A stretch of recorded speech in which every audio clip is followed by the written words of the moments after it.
Hello, everyone. How are we doing? Jolly good. Hi, Steve.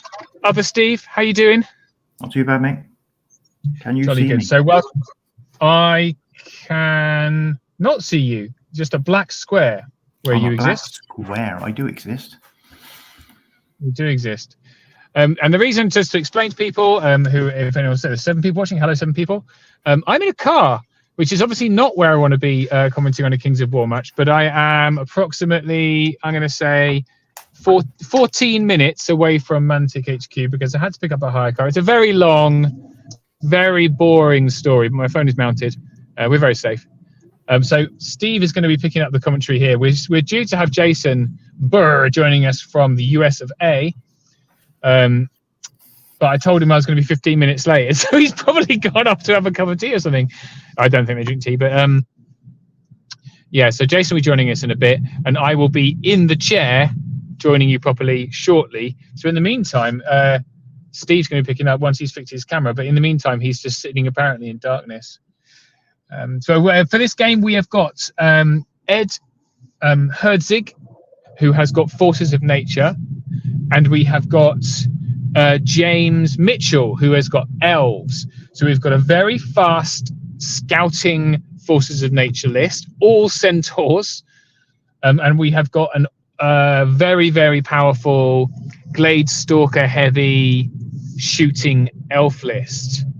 So pretty nasty, Steve-O. What's your thoughts? So we'll bring the list up in a little bit when I'm back in the office, so I can pick them up. But are you there, Steve? Okay, awesome. This is going very well. You are there. You're very loud, by the way, Steve. But I don't know if you're volume down. Yeah. So good. What's your thoughts about this matchup? We've got very fast scouting Forces of Nature against very fast, very shooty elves. I think it's going to come down to turn 1. To be honest, that's going to be key. I think for this game. Yeah, I think you're right.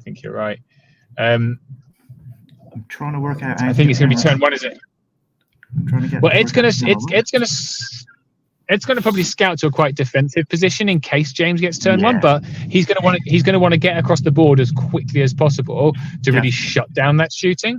So it depends how much he can weather, I guess.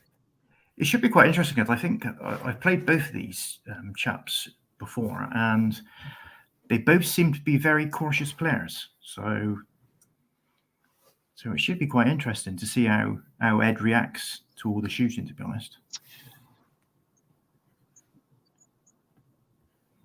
Ed's very measured. James is very analytical. I think if James has got a fault, is that he tends to concentrate on the target right in front of him.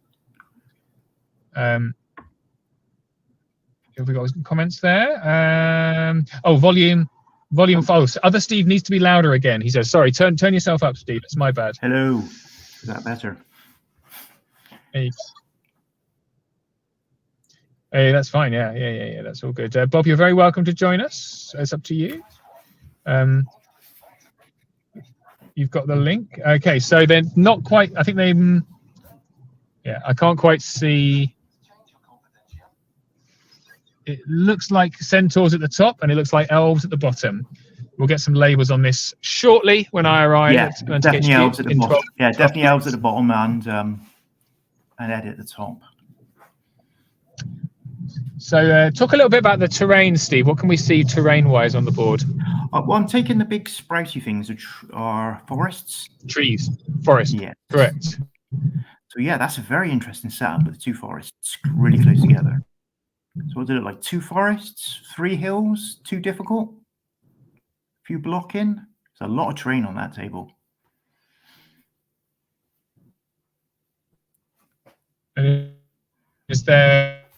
I can't really. I can't really see at the moment. How much? Quite. I'm just going to count. 2, 3, 4, 5, 6, 7, 8, 9, 10, 11, possibly 11 pieces of terrain on there. Yeah, that sounds right. Yeah. Great. So yeah, it should be. So I think James is gonna struggle against terrain for shooting and cover wise, but Ed's got kind of a natural advantage in that he's got pretty much all Pathfinder. Yeah, so Ed should have the advantage there, and probably with the speed as well. It'll come down to that turn 1 moment, but centaurs aren't particularly armored, and he's gone without his normal tree list. He has got a Wilt Father, and he's also got, I think, 2 Beasts of Nature from memory.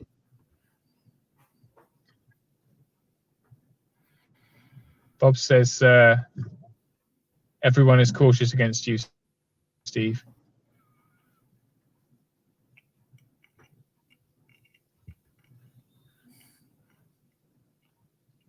What's he trying to say? Someone's, I don't know, saying you're a very aggressive player. Someone's knocked my dice camera, which is extremely irritating. So I'm going to go and sort that out shortly. I'm still trying to sort this camera out. Hey. For some reason.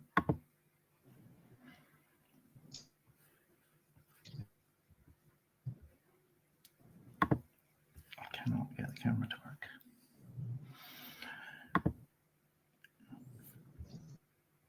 I can paint a picture. It's a problem using my wife's laptop. If you imagine a beautiful pirate from around about beautiful. 1780.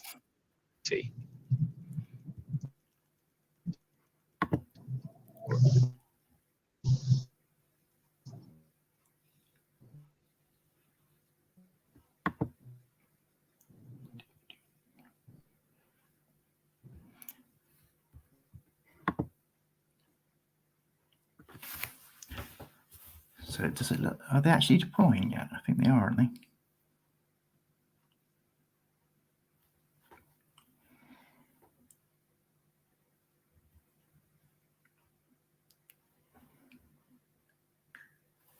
So it looks like we've lost Steve at the moment. So yeah, it looks like we're deploying.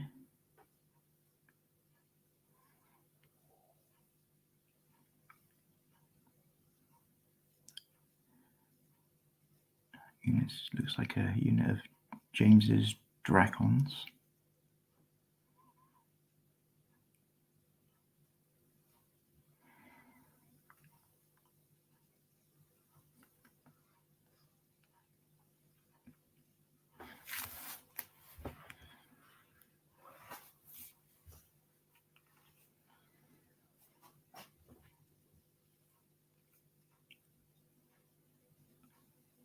Guessing that's Ed's deploying a druid, one of his druids.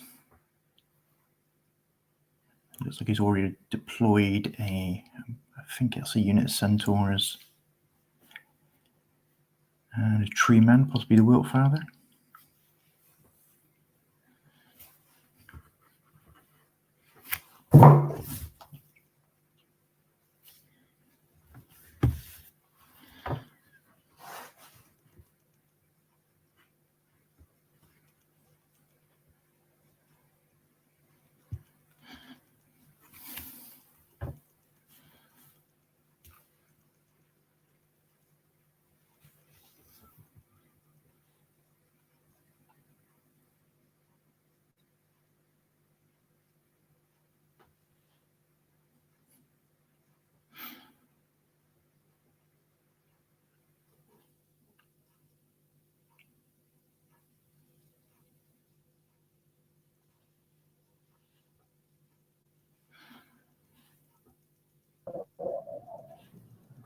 Oh, he's back.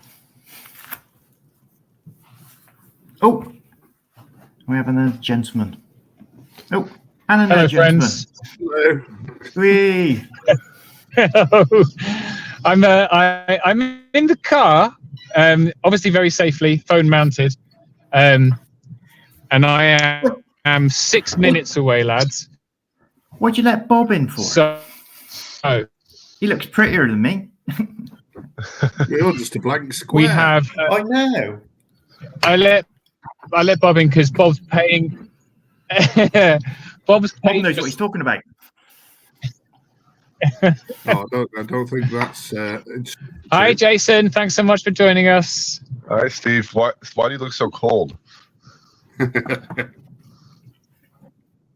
I'm in a car. It's cold. It's not as cold as Massachusetts, but it's pretty cold. It's actually really warm. It's supposed to be 50 here in Minnesota this next week. I don't know what that is in real money, but It's 50 degrees. I don't know if it's Celsius. I just know it's 50 degrees and it's warm. There's no snow on the ground in Minnesota in January.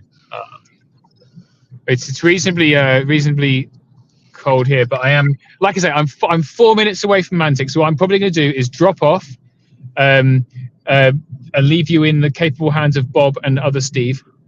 And I will come and join you guys very shortly. I'm going to have a quick word with Ed and with. So you've got forces of nature against elves, very shooty elves, very similar to yours, Jason, actually. And we've got very fast scouting forces of nature on the top of the screen. So if you guys can just hold the fort for me for 3 minutes, I will join you shortly. Okay. All right. I'll be back in a bit. Right. So I presume they're just setting up at the moment.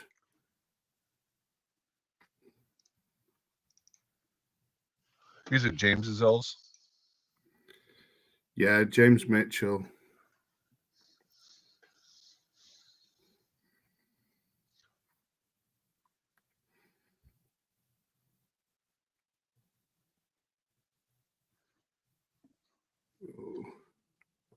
Honestly, I do like his list. It was very similar to what I ran before the formation came out. Oh yeah, he uses. It's a very much a toolkit list. Is James's list? I've played it before. He knows how to use it as well to great effect. What's the scenario? Good question. Oh, I don't know. It's Ed's Forces of Nature too, which I've seen him play on UB multiple times, and he is very good with it. Very different the from what old he's normally- Centaur list. Yep, very different than what he's normally ran. Yeah, I've tried playing against that with Free Dwarfs and old Brock Rider list. It wasn't pretty. Those Hunters of the Wild are like sneaky good for their price point. I took a Sylvan list to a tournament, and I'm like, they were money. Any type of token scenario like this, at least that's what it looks like they're playing as a token It scenario. looks like it. Yeah, there's.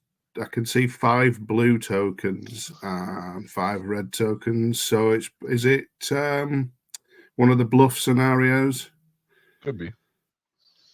So it's objectives, but either way, it's like 140 to sit on something. It's going to be tough to shoot off, but he's got enough shooting to shoot it off. That's for sure. He has indeed.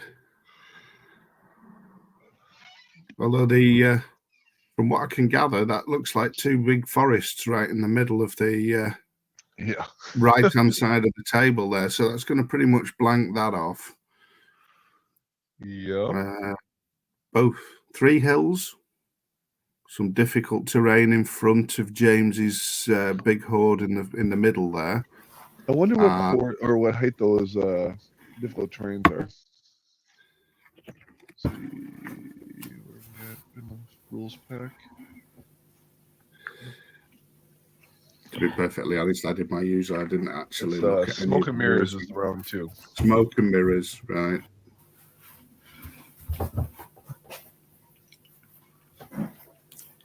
When do you ever look at the rule pack, though, Bob? When I write them. Are you sure? You sure you even look at them then? Well, I have to look at them so I can cut and paste the stuff in the right place. Right. You sure Jan don't do it? No, she leaves that to me, which is why she can deny all mistakes out the rule pack. That is a good plan. That is a good plan. Must be. That's how it works. Yeah, it's a hell of a lot of terrain, isn't it, on that flank? It is. Well, it's Mark that set the terrain up. We all know what he's like when it comes to terrain. Yeah, we do. Here we go with the scouting. All right. Looks like.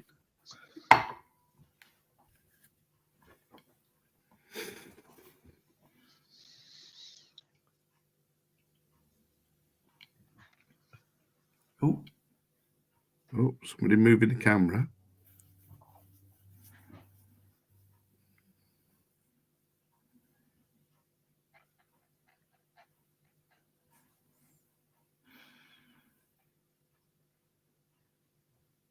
Well, I'm quite interested to see those. It looks like two massive artillery explosions in the middle of the table there Yeah. as well. yeah, those are the forests, aren't they? So And what's that black object just above where James is reaching there? It's impassable, it looks like. Looks like there's an impassable there, and there's an impassable right to the right of the Glade Stalkers.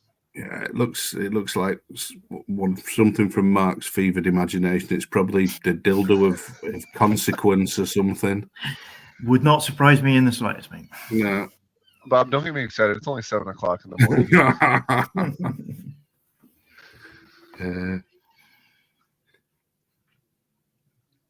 Yeah. There goes the first lot of trees. Some centaurs moving up into their rotation. Hey, Steve's here. Steve's here. Unfortunately. He's not. He's obviously come in just too late to hear the bit he should have edited out. Yep.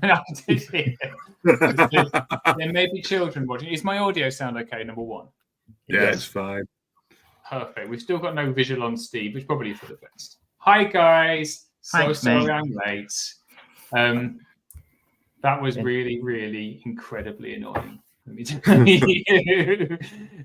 So I had to go and get a hire car because my car is dead, and the hire car is like half an hour away. And I had an hour, and I got there, and I had the world's slowest taxi driver who gave me a lecture on Islam on the way, which was very nice.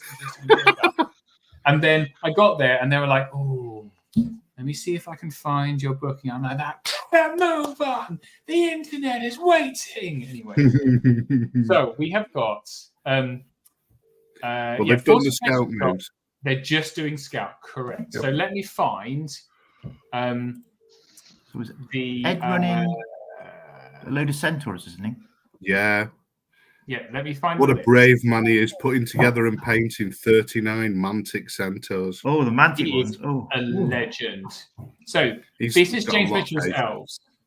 So he's got a horde of tall spears with hammer measured force, 3 regimented Glade Stalkers, standard. double silver breeze, quicksilver lancers.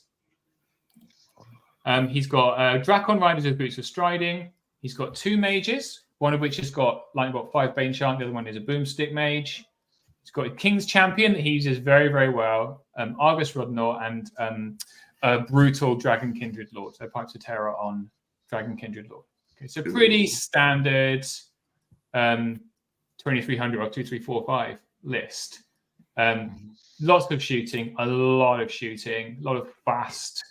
And he plays it like you'd imagine any elf plays, right? So he backs up. What's then that comes. supposed to mean, Steve? What's that supposed to mean, Steve? He's Any elf. basically a nightmare.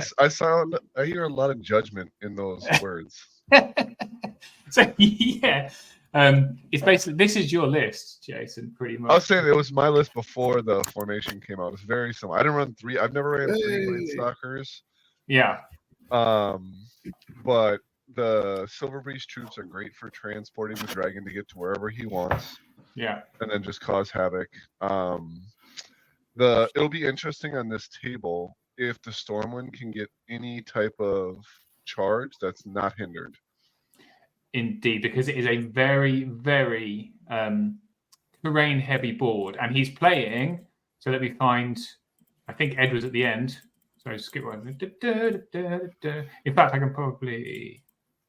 Because I would love those Stormwind to actually be able to hit, and I mean those things could one shot a Hunters of the Wild if it's not hindered.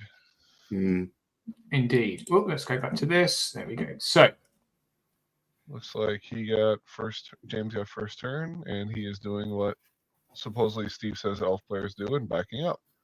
Yep. So we've got 3. So Ed's been reasonably reserved. Let me find his list for you, and then we can have a quick look at what he's doing. I got it right here if you want me to read it. Be cool if you could make a start while I'm finding it. That'd be awesome. Yep. So 3 regiments of Hunters of the Wild, 1 with the Hammer of Measured Force, 2 regiments of Forest Shamblers. That looks like one's on the right-hand side, one's on the left-hand side of his formation. 2 regiments and a horde of Centaur Bray Striders, all 3 with the Frenzied Otter. One of the regiments has got the Blade of Slashing. The horde has got Staying Stone, so 22-23 nerve, which is a lot of nerve to chew through, especially in terrain. 2 Beasts of Nature, both with wings, both with 7 attacks. A Druid with Conjurer Staff, Bane Chant 2, Hex, and Scorch Earth, which pairing that with Karis's Solar Staff, which he is taking, should be interesting against the elves with all their flying and hard-hitting stuff, especially because he doesn't have a whole lot of, I mean, the Drakon Horde, Dragon, and Stormwind are going to be the main options on those 2. He's got the Avatar of the Green Lady, so heal 6 or anything, and the Radiance of Life / Cloak of Death, which will be, James will have to make sure he's shooting stuff off and not plinking damage with those 2. And then a Wilt Father for last for 14 drops and 26 unit strength. So it looks like he pushed the Wilt Father super far up in the trees. Yep. So he's inviting out. And James typically will take the bait for his shooting. But I think even James would not shoot at the Wilt Father in cover. It just makes sense. It's pretty safe. Good idea to take off those regiments of Forest Shamblers. You take off 2 unit strength 2 things that can pick up that can be on objective markers and obviously be just annoying for 120.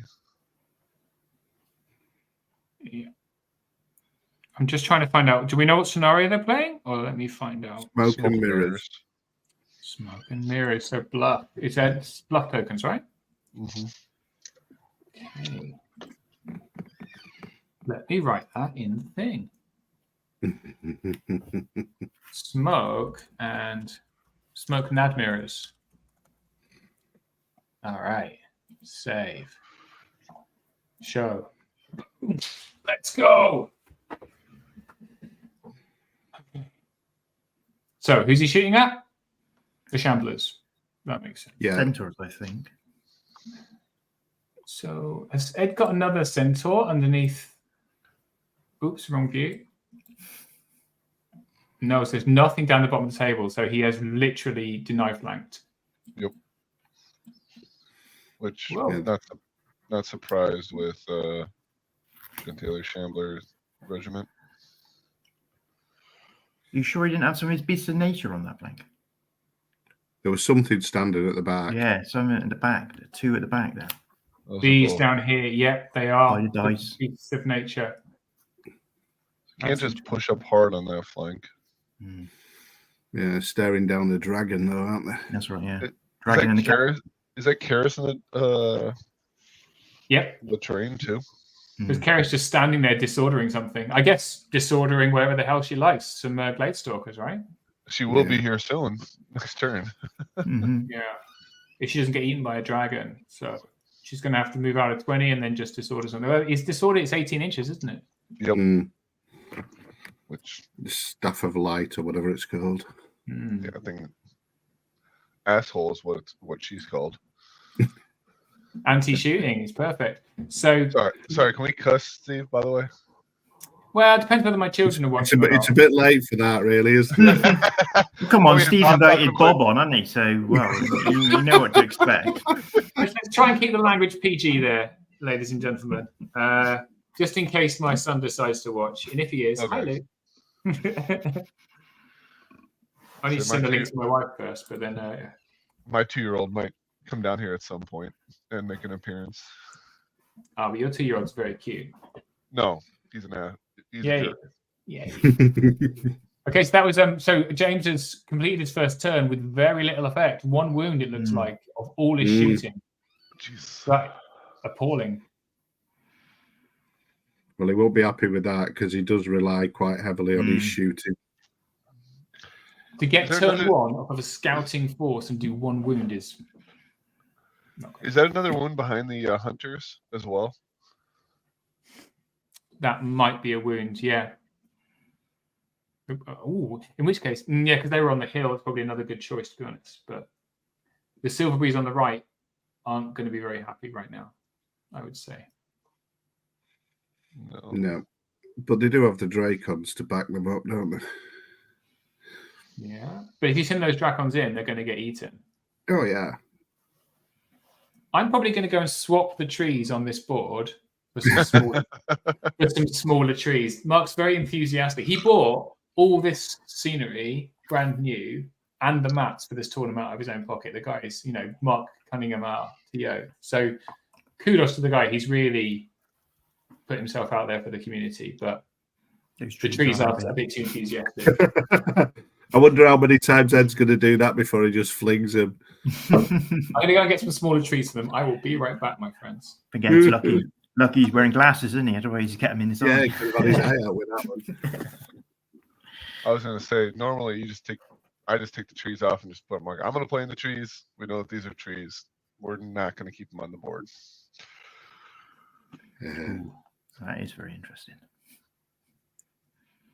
I was say, just going to give a flank there. That He's did not pushing seem very right good up there. early-ish. Mm. It must be Argus. There must be Argus down the bottom. I would think middle. so, yeah, being that base. Somebody at the door. But... I can't see it would be anybody. I don't think he's got any other monsters or anything like that. Well, Yeah, I don't think elves he's don't got have any any, Lord do they? So Well, they have Lords on Drakon, so they're on the that's same it. page That's as the us. only thing else it could be, isn't it? Really, that's better. Trees. Can we move the big ones off the middle of the board, though? Yeah. See you later. You should at least take the other trees off.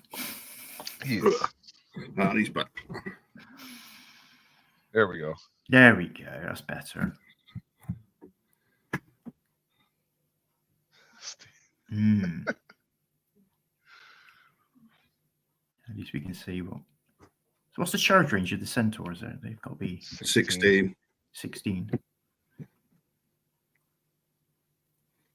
Mm.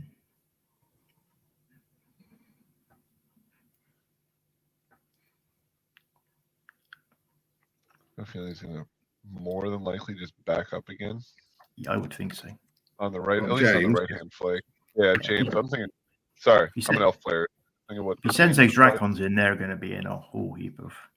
Well, he was trying Wow. to wait one more turn at least to get the rest of this Yeah. army into it. But like I said, I just don't know where the Stormwind, because he's not going to plant something in that open area, more than likely, to just let the Stormwind charge in.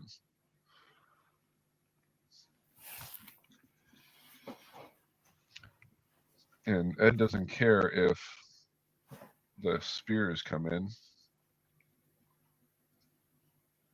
because it's going to be hindered. Mm. Okay, we have better trees. So the horde at the top has got a bunch of wounds on it. The Oh, horde okay. of centaurs. On There's about centaurs? 8 wounds on the centaurs, and on the right-hand side, that Shambler regiment's got 4 wounds on it. Yeah. Okay. I thought he was Yeah. going for the centaur horde. So he Yeah, unloaded into the centaur horde with the majority of his blade stalkers here on the left, and probably lightning bolts as well. There you can see the wounds now. Ah, right. One of them. The other lightning bolts in the bottom right-hand corner as well. Yeah, we Ed's went got quite a bit of healing though, hasn't he? Oh, yes, he has. He's got the green lady, hasn't he? Oh, is he? Yep. Right. That's where that wound disappeared from in the middle, because the green lady just green ladied it off. Mhm. Okay, so it must be radiant to life and then heal as well. So Yeah. four should be coming. Round 4 should be coming back unless he rolls higher. But I mean, 8 shots, or I mean, 24 shots, force of 4s. Only 8 wounds, plus a lightning bolt 5 or 7. That's still low for the amount of shots he put into that thing. Did they get cover from the Forest Chambler regiment in front of them? Maybe. You might have done. Yeah. Oh, maybe, yeah.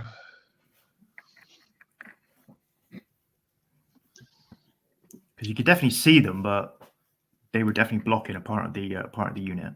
Right. Mm. Surprising that Probably he never- didn't just shoot the shamblers then. Just That's what I was Oh, expecting him to do, to be honest, to clear out that bit of chaff and then Yep. concentrate on the centaurs now.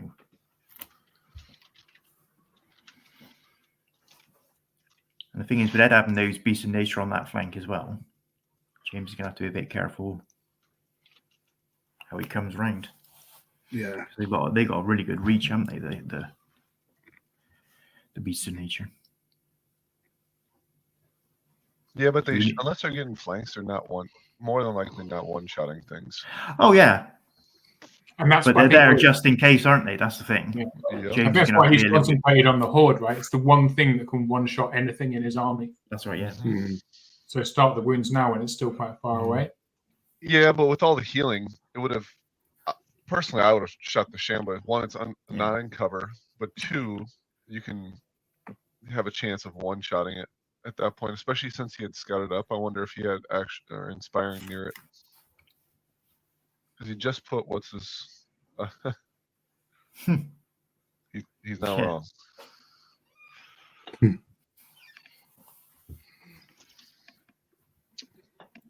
So I don't know, Ed is a professor at Oxford University, not any professor. He is. Oxford, Professor of Oxford's Kings a of good War. school, Steve. Sorry, what was that, Jason? I said Oxford's a good school, Steve. I've never heard of it before. Ooh. I believe it's reasonably renowned. He's a clever boy. Heal. But James he's been playing the same list pretty much the last 2 years, non-stop. Looks like you Some got hills 4 coming back. in. There we go. So those are most of the wounds off the horde. Pretty good. Mhm. It's interesting what he's done with his beasts of nature. So he's protected the solar staff, but he's placed them in a way that you can only charge one of them, and only the dragon can get in. Right? Mhm, Mhm. The dragon into terrain is not going to like it, mhm, and it's going to get killed. So that's a really nice defensive move. mhm. Definitely. I wonder what height the terrain is. That's what I was wondering too. And it's not in the rules pack, the one that you sent us. Let me. Oh, it's in my other bag. I'll be right back.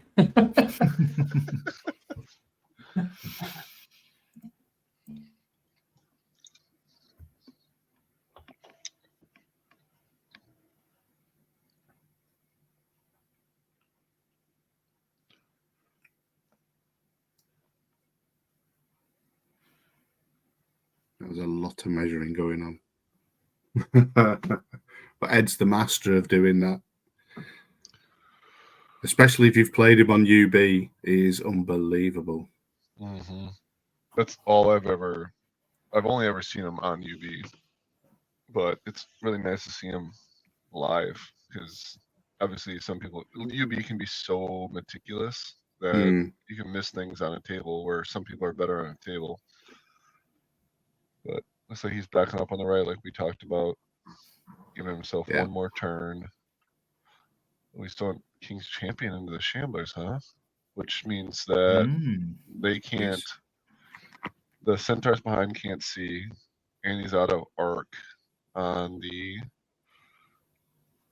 Wilt Beast. Father and the Beast. oh that and the beast, yeah. So that should hold those guys up for a while. Mhm. That's a good move. Mhm. I thought that was one of the mages.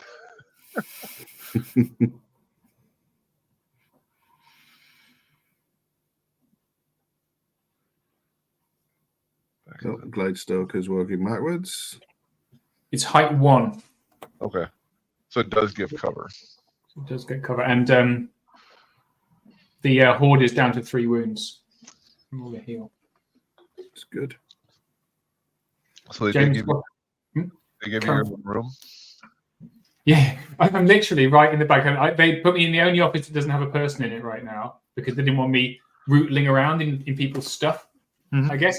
But I have got a giant crate, literally a massive box filled with about 2,000 Walking Dead zombies. Yee. right next to me. There's some Mantic terrain. Perhaps. Right. He's gonna try and shoot one of the beasts of nature off, huh? Any trees there, Steve?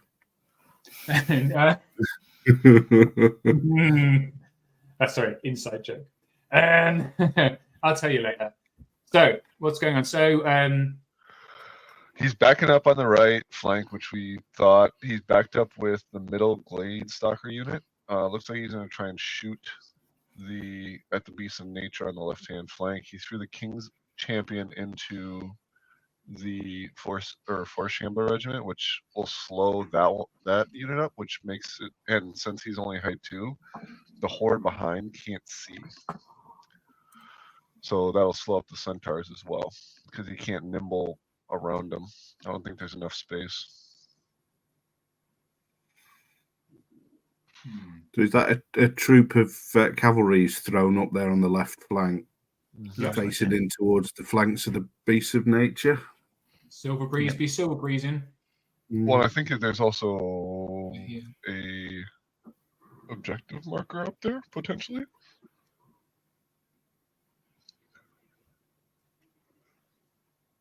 Just tell Ed's over there thinking super hard. That silver. If I was Ed, I'd be tempted to just ignore that silver breeze troop. It's so irrelevant right now. Right now, but I mean, late game, if you ignore those things, they just sit there and plink you from an objective marker for multiple turns. I mean, Keres could shoot it. It's pretty much the only thing he could do with it. Right. Which, I mean, you could one-shot those things. Or at least waver them. They're 11-13 defense 4. With Keres's piercing shot, not a big deal. So we've got tokens. So James's tokens, there's one in the back line where the beasts of nature are. There's one behind the horde. There's 2 in the And middle. then That's two what right I'm in trying to center. figure out where the 5th one is. Let me just take the dice off for a second. Oh no, it's not There's there. nothing up there in the corner. Maybe it's under. I wonder if it's under this centaur regiment that's on the hill. Oh, it's in the woods. I mean, No, because in the woods, maybe. Because I mean That's that's over interesting. 12, that's over 12 from the blue. But where's the 5th blue one too? 1, 2, 3.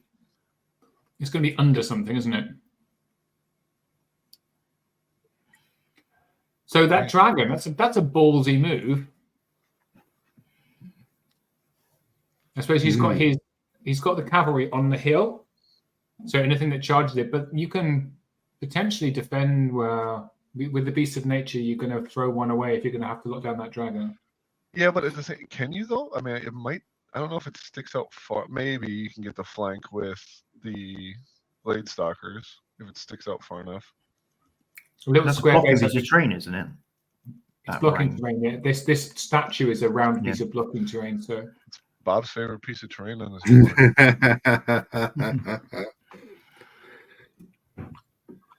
you could send both beasts of nature in. I hope you just kill it. But again, it's high risk, and Ed doesn't play like that. If I'm frank.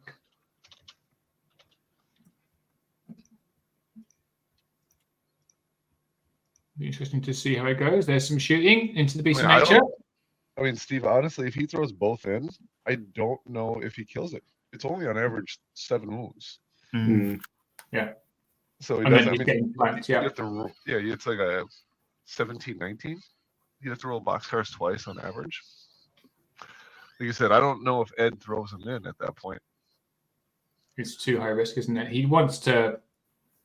He could potentially just dart them around the side of the dragon, allow them to be charged by the silver breeze, but nothing else, and then he's got some play later on. But because by that point, it's Centerwood.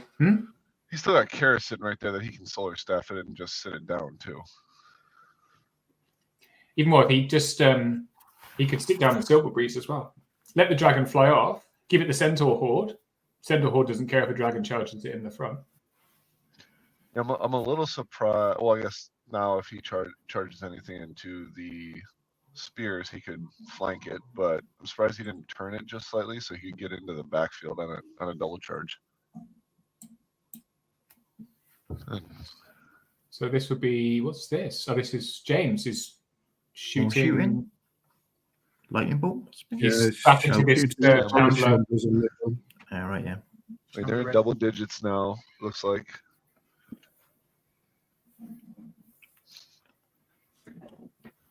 That's not good. Right, let's go James, in which case it is good. This must be the lightning bolt 7. Oof. Didn't do a wound with lightning bolt 7. Wow. That was a nerve. Nerve on these guys. Wow, that was high. Again. High And and that's them high. gone. Yeah, there we go. Yep. I guess after you whiff on a lightning bolt 7, you probably should get high nerve, right? Yeah. This is James's turn 2, isn't it? I need to go and tell him to turn the turn dice over. Yes, this is James's turn 2. Yeah. This is the champion right here. Yeah, attacking the glade.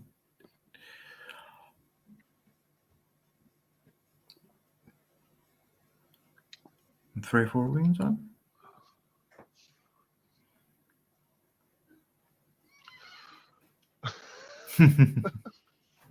Yeah, we don't want any 8-turn games this year.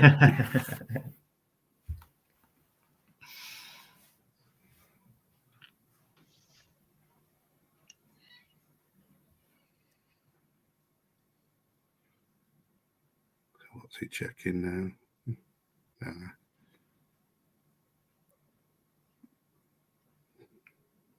Well, he's got to be out of range there, doesn't he? You would think so. Because the hunters are only 10, and then the centaurs behind him are only 16.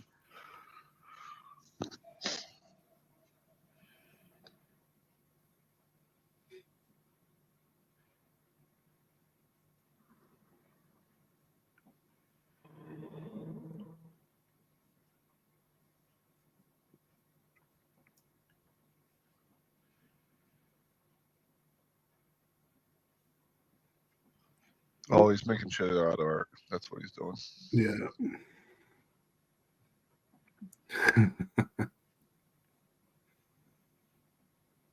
Nice.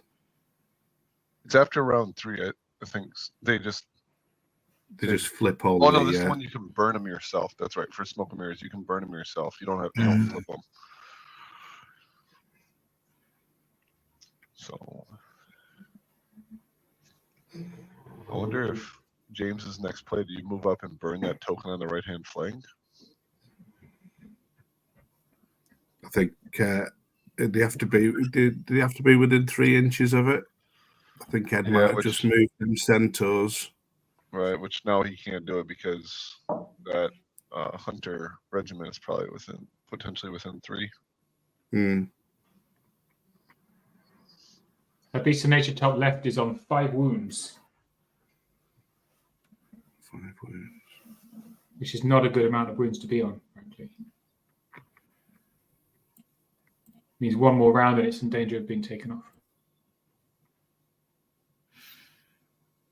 So if I was Ed and I was going to throw away a piece, it's probably a beast of nature on 5 wounds if I wanted to be blocking, but he needs something to follow up. He's going to be very, very hard on the right hand side. He's got to take those 3 tokens on the right hand side. I feel like we were just talking about like if James could have burned that token next turn, that one right in front of the Silver Breeze troop, and then just make sure that Ed's got to hold back on the right hand for that token. It's one less unit that he's got to worry about at that point, but now he can't.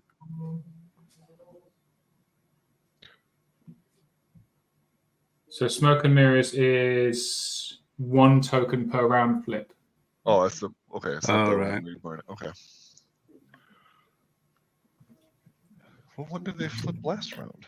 So they flipped any tokens yet? No. Oh, because it's bottom of 2. So bottom of 1, they both must have flipped to 0 and just taken it off the table. That's why there's 2 tokens missing. Look at us knowing the rules. Yeah, everybody in the comments is saying you don't burn tokens in smoke and mirrors. That's okay. Like I said, it's still early over here. My brain isn't working properly. I At blame least the you're rules ready count. for Masters, right, Jason? You're going to be What? there. You're going to be there at Masters Burn. Are you going to US Masters? I am not this year. I have a wedding that same weekend. Ooh, dearie me. Ooh. You're sending Shilton instead, so it's okay. I mean, he's got to qualify still.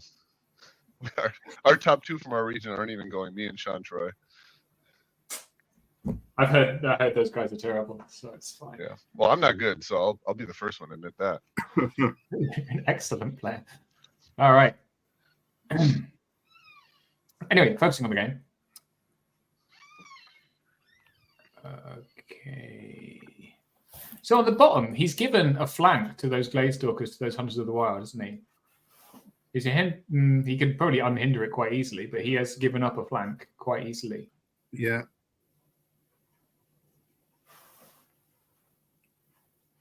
But he's sacrificing to then counterpunch, I guess. Yeah. Well, he's got plenty wrapped around it that can, because it'd only be the Dracons or the Gladestalkers that he commits, or both. Yeah. If he does both, he's asking for it. Yeah. Because he's got another unit of hunters, the centaurs, the Wiltfather, the other centaurs on the hill. Mm. Anything that takes that charge on.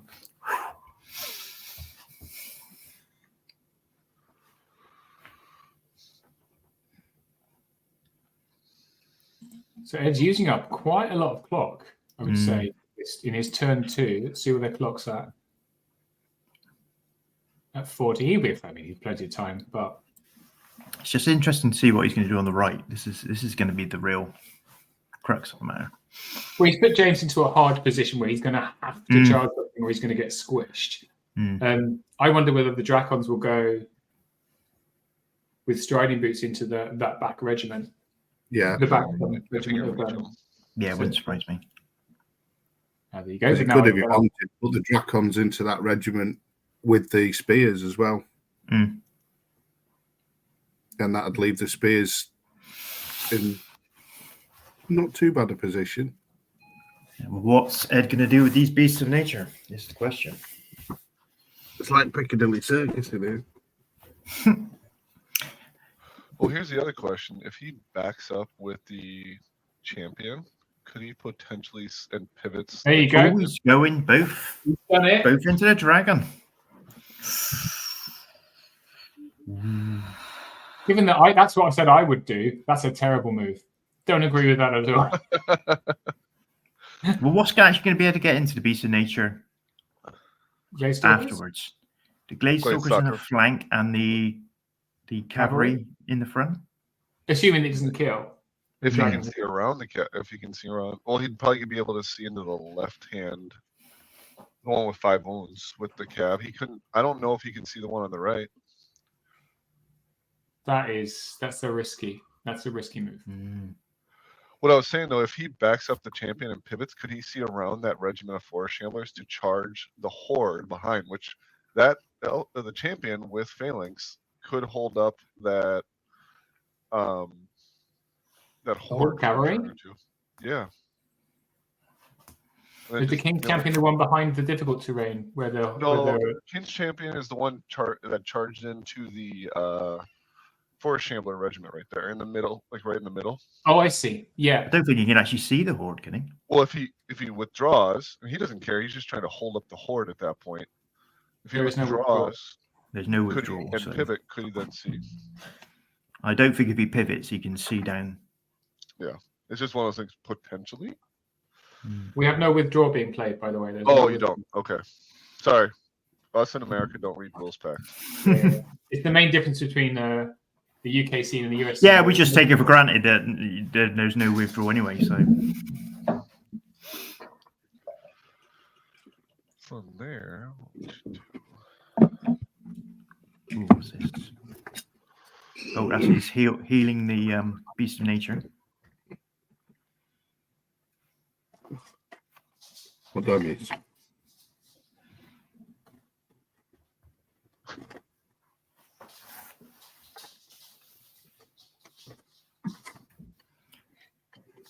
gotta put the shrubs back in.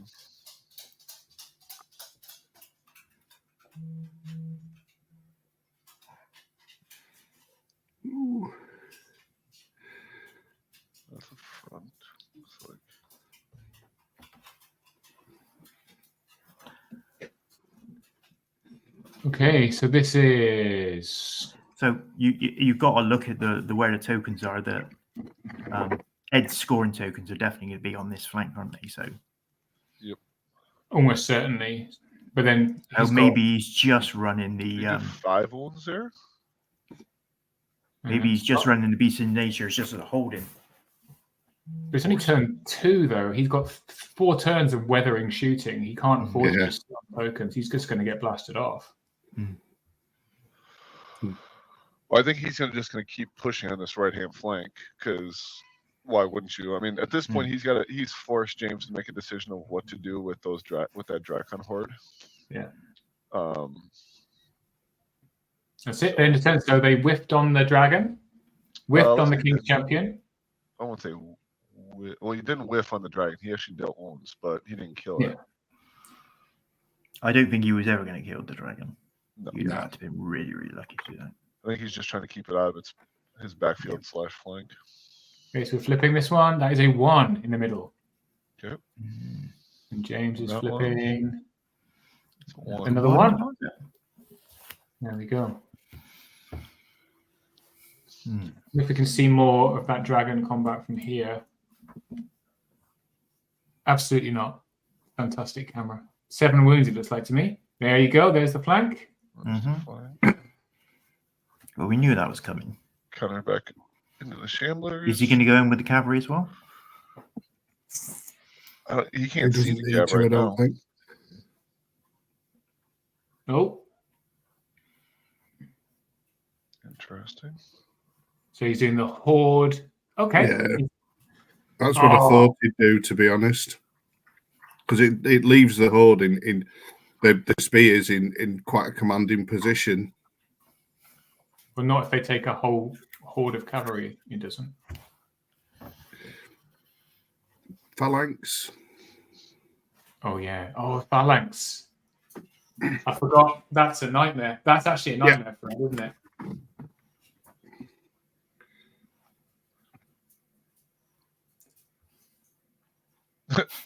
I've lectured James Mitchell at great length about making some new models because using Dark Elves from 7th edition Warhammer on a movement tray. Just multi-base them. I think he should take this flank right here. What's he gonna do with this troop? He's throwing the troop into something to slow him up at this point. Or not. He's just going to sidestep. Okay. He's very focused on shooting as a player. And sometimes to his disbenefit.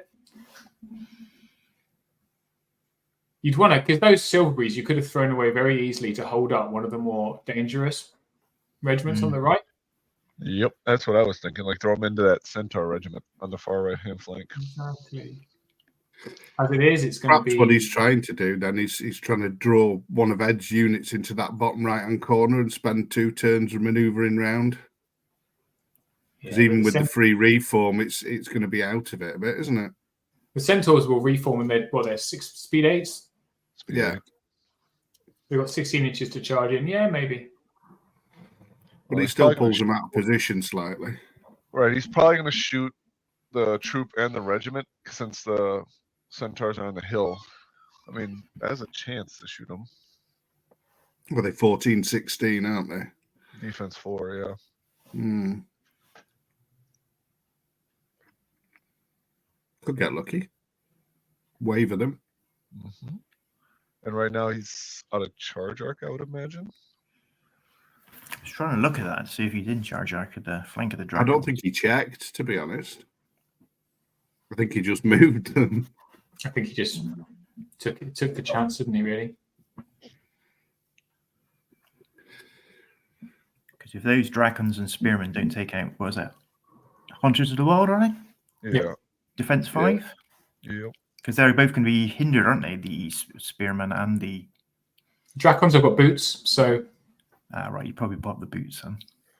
Well, then how do you reform after that? You back up the Dracons and move forward so that he can't get a double charge? Because the Wiltfather's just by the side of the Dracons as well, isn't he? Yeah. Back up. Standing by that wall. But look where he's put Argus Rodnar. So he probably would back up the Dracons, and he's going to hit Argus before he enters the Wolffather's arc of sight. That's a nice move. Clever. It's like he's played this game before. You say that, but I wouldn't have thought of it. Because, you know, I'd have thought of it at the end of the game when I rolled the reverse and went, oh, you know what I should have done? Or even when you watch the video later. Yeah, that's the great thing about making battle reports. You go, well, obviously what I meant to do here. And actually, at the time, you were just kind of thinking like static brain panic. I don't know what to do. That's why I don't play so much and just do spoons. Just paint spoons. You do a spoon for Masters? Did you do a spoon for this, for Masters? Yes, I did. Yeah, Paul Burke brought it up for me, and along with a spoon for the Moonraker boys for Beachhead. Paul lost his first game, so he bought. So Paul's, for those who don't know, he's a relatively new player. Came from 40k. He's been playing all flying Alohi, but for this he bought all shooting ogres. I know it's a lovely. I've seen that list. It was double shooter horde, triple boomer horde, lots of warlocks, lots of stuff. But he lost to halflings, to Andy Marshall's halflings on turn 7. Beautifully painted ogre army he's using. He's okay on the old horde, but back up to 2 dice again. The horde of centaurs. How did my clubmate do? Shut the centaurs on the hill, I think, right now. Mr. Tanner. Mr. Tanner. He won because his opponent rolled double ones twice, 2 turns in a row on his horde of legionaries. Very painful for him. That was the game we were going to stream. Okay, so there's a few wounds there onto the ones on the hill. This is the troop, I think. Yep. So that's a mage, isn't it? Because he rolled the elite. A few more. Looks like 6 wins. Lightning bolt. 3 more? 3 wounds. Oh, 2 dice. 2 dice. Looks like 8 wounds. And that's okay. They've survived. Okay. Waver. Oh no, wavered. I think he killed him the first nerve roll. It looked like a really high roll. Bob, you called it. Yeah. I really like Ed uses Scrabble letters for his status tokens. It makes it really clear. Flank Okay, right here now. we go. That's the Dracons, I think. 22. Oh, there might be. This is the flank of the Glade Stalkers. Yeah. Yeah. I think. That is lots and lots of wounds. Oh well, lots of hits. No, enough. Yeah. 4 wounds. Surely just 4 wounds from the flank. Possibly because they've got no. Yeah. Wow. That's dragon in the front. Just hit 6 or 7 times. 6 times. Should be all wounds with those, you would imagine. 6 wounds. They put him up to 10. It's not a guarantee. Here we go. Oh, that's once. Dead once. And there's no. Is it? Well, surely Keris is inspiring, Green, right? I think that's the green lady. Yeah, isn't it? waiver. Another waiver. Oh, that is another turn of being held up.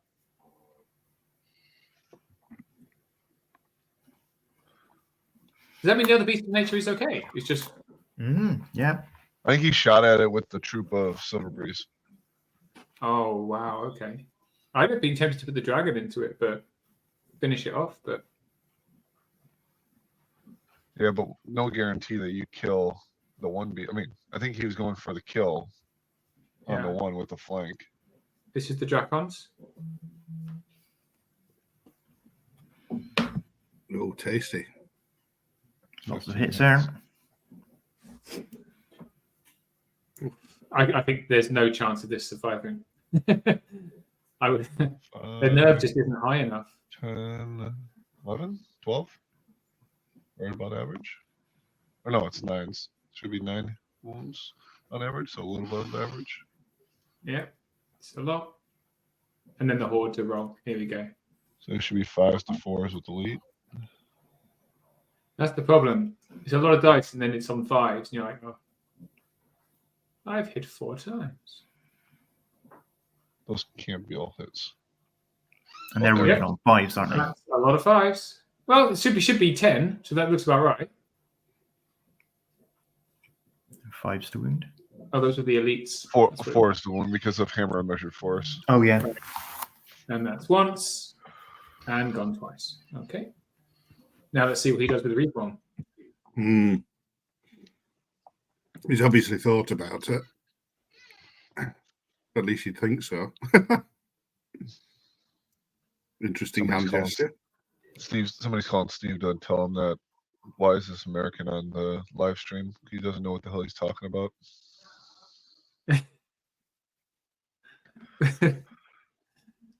Overrun, hit the character. He's overrun. Okay. Well, now either way, now he doesn't have to back up. He's going to pivot. Or... The whole idea is that you just make sure that the Dracons are not double charged. They're going to get flanked by those Hunters of the Wild on the right hand side. Oh, that's right. Did he just sacrifice his Dracons? Looks that way. That was all the risk when he was going to go in there. He was going to give his flank to somebody. But he didn't need to. If he backed them up, it wouldn't be a flank.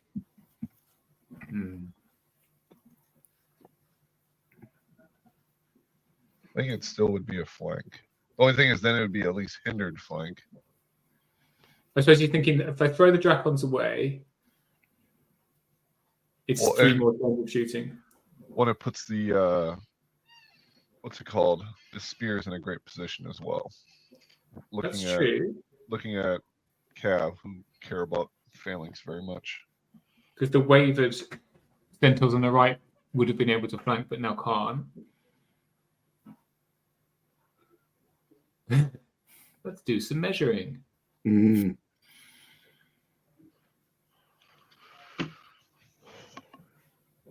taking it Ed's got some combat characters as well.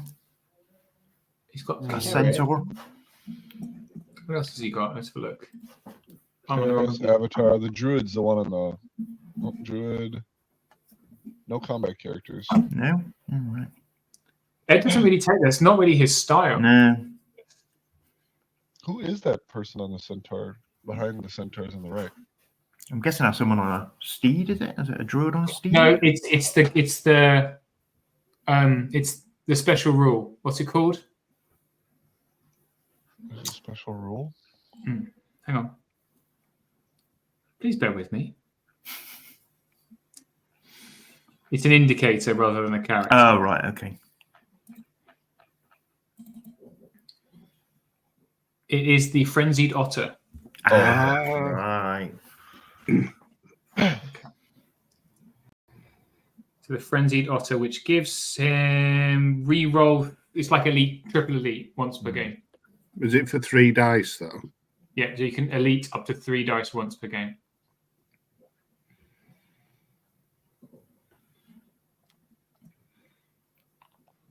Yeah. So that's what they did. So they're not characters. So that's the Druid. I'm still It's surprised. like Through those beasts of nature.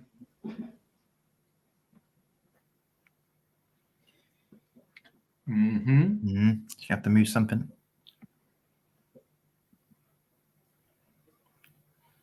They're both giving each other a lot to think about in this game, aren't they? It's very positional because the problem is with both these armies, once you commit, the counterpunch will just absolutely devastate you. Yeah.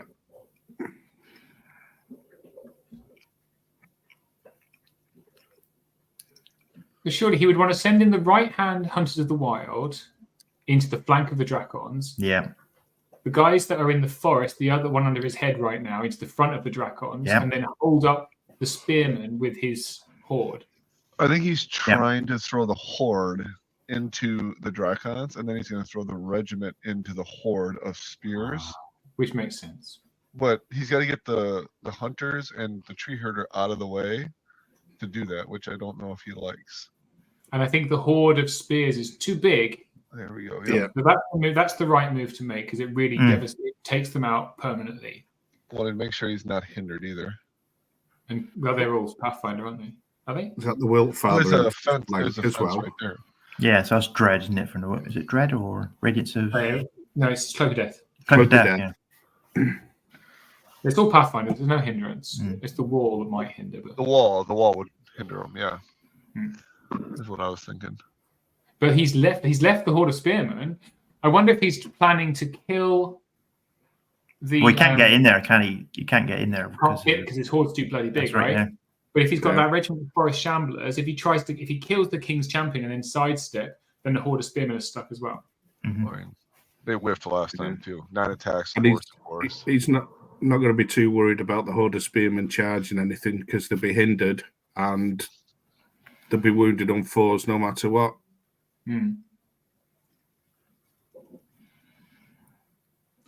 Okay. Is that backing up or going forwards? That's backing up. No, he pivoted him. They're facing towards the troop right now. No, it's changed his mind. That wave around the hill has really, really painfully cost Ed flexibility on the right hand side. It was a ballsy move, though. The other thing with keeping that tree herder right, or the Wilt Father right there, gives the hunters on the flank vicious. Yeah. Okay. Look at Dax, James. Okay, there we go. So one thing he has done is he's very effectively closed in on a lot of the shooting. There is just that one regiment in the center that's going to be unengaged on turn 4, which is good. On the other hand, turn 5 and 6, you've got a dragon coming into you. It's not going to be very nice. I really think James has got the upper hand still.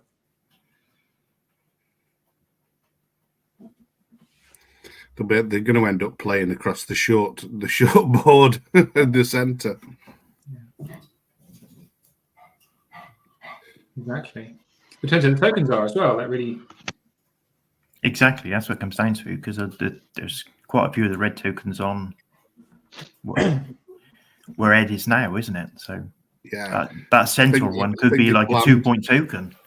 I think the blue one in front of the Gladestalkers, the way Ed is playing this, like if the two on the bottom were 2, I think the one next to the troop, he would have moved the hunters potentially closer to that one versus pivoting them and facing the Gladestalkers. So I've got a feeling that token in front of the Gladestalkers at the bottom is a 2-point. The interesting thing is where James's 2-pointer is. Is it in that field or is it where the centaurs are now? Right. I mean, because that's going to take a lot. I mean, I guess they're already up to 2 dice, so it wouldn't take a ton to take them off, but. To fly the Green Lady over and heal them, she's not far. Well, that's right, and they've got quite a hefty nerve, haven't they? Especially if you can get them in some type of cover as well. Which is exactly what he's doing. He's just moving the Horde over into the cover. Yeah. So that, more cover from shooting. If that is a 2-point, if that is the 2-point, James's 2-point there. Yeah. It could be very interesting. To be honest, I wouldn't think it would. I would have thought it would be the one in the field, to be honest. Looking at where they are now. Because James went quite heavy down that flank, didn't he? He's just turned to face.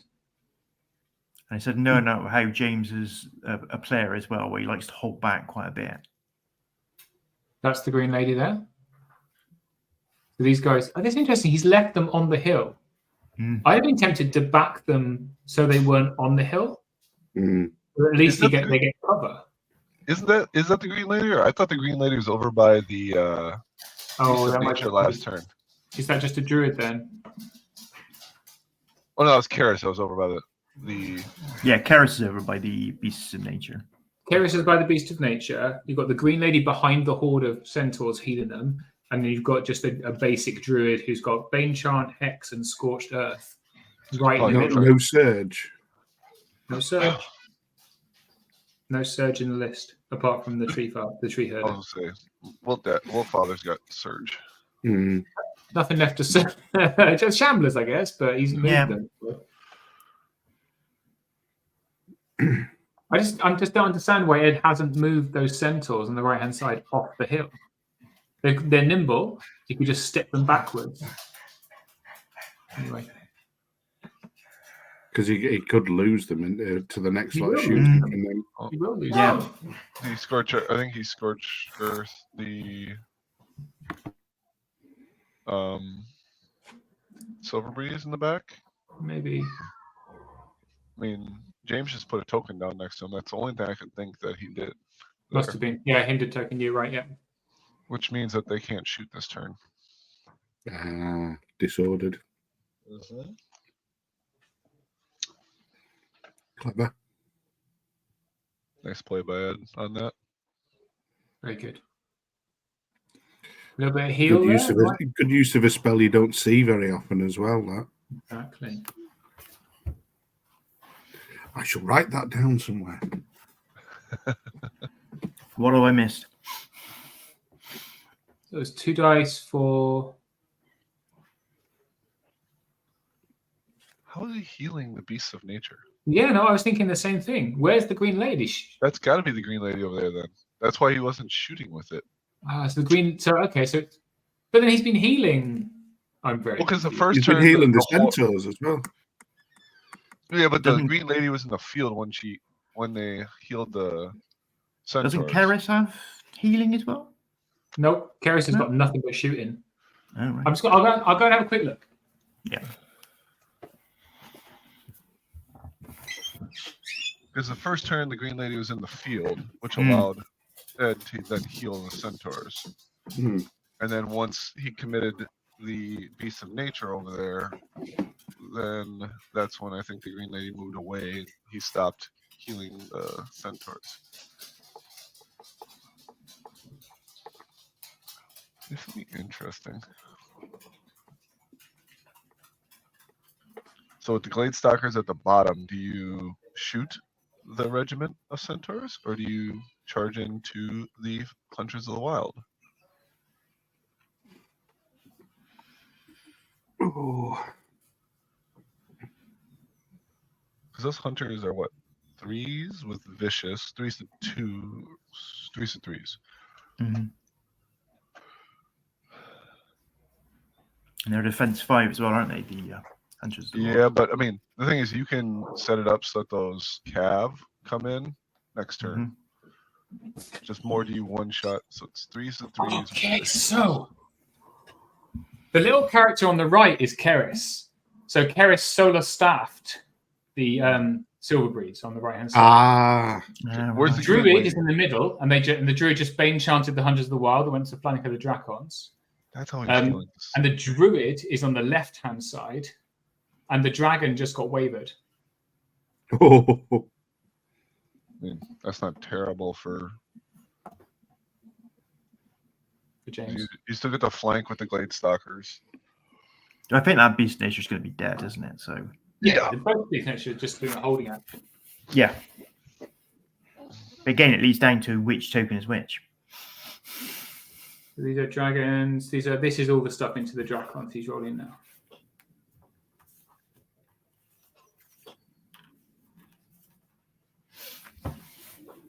Here we go. That's going to be the regiment in the front. Oh, that makes up for it a little bit. 4 wounds. This is the key one, though, isn't it? Yep. The flank attack is the key. That's a no. Oh, And again. There you go. gone. Wait, or kill him. No. Picking him up. They're gone. oof. That's a hole punched in, but there's so much left.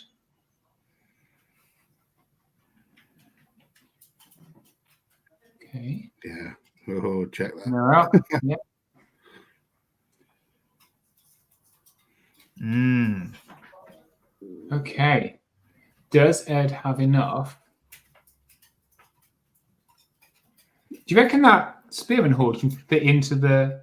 No, they can't because you've got the Druid in front. The druid's in front of them now, so no, he's. I suppose And he he charge can't fit into that Druid as well.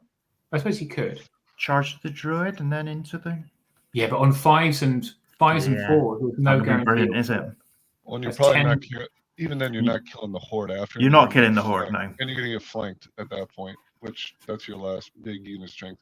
What you could do is pivot the character if he's in the trees and throw the character into the regiment and then throw the horde into the forest chamber, because you're not technically withdrawing at that point. And then kill the shamblers and then pivot to face everything. That's if the regiment's in the trees, which I can't tell if it's outside or inside. It looks like it's just out, but it could be either way, couldn't it, to be honest? Ooh, have he moved a counter? There was a counter on that. Oh. Wasn't there a counter on? Oh, it's a rear charge. Oh, that's nasty. Yeah, they haven't flipped the tokens. Hang on a sec. That red token. Yeah, there's one missing out the field at the top. Yeah, that So we the did red flip it. token. Must have been a Flip the zero. zero.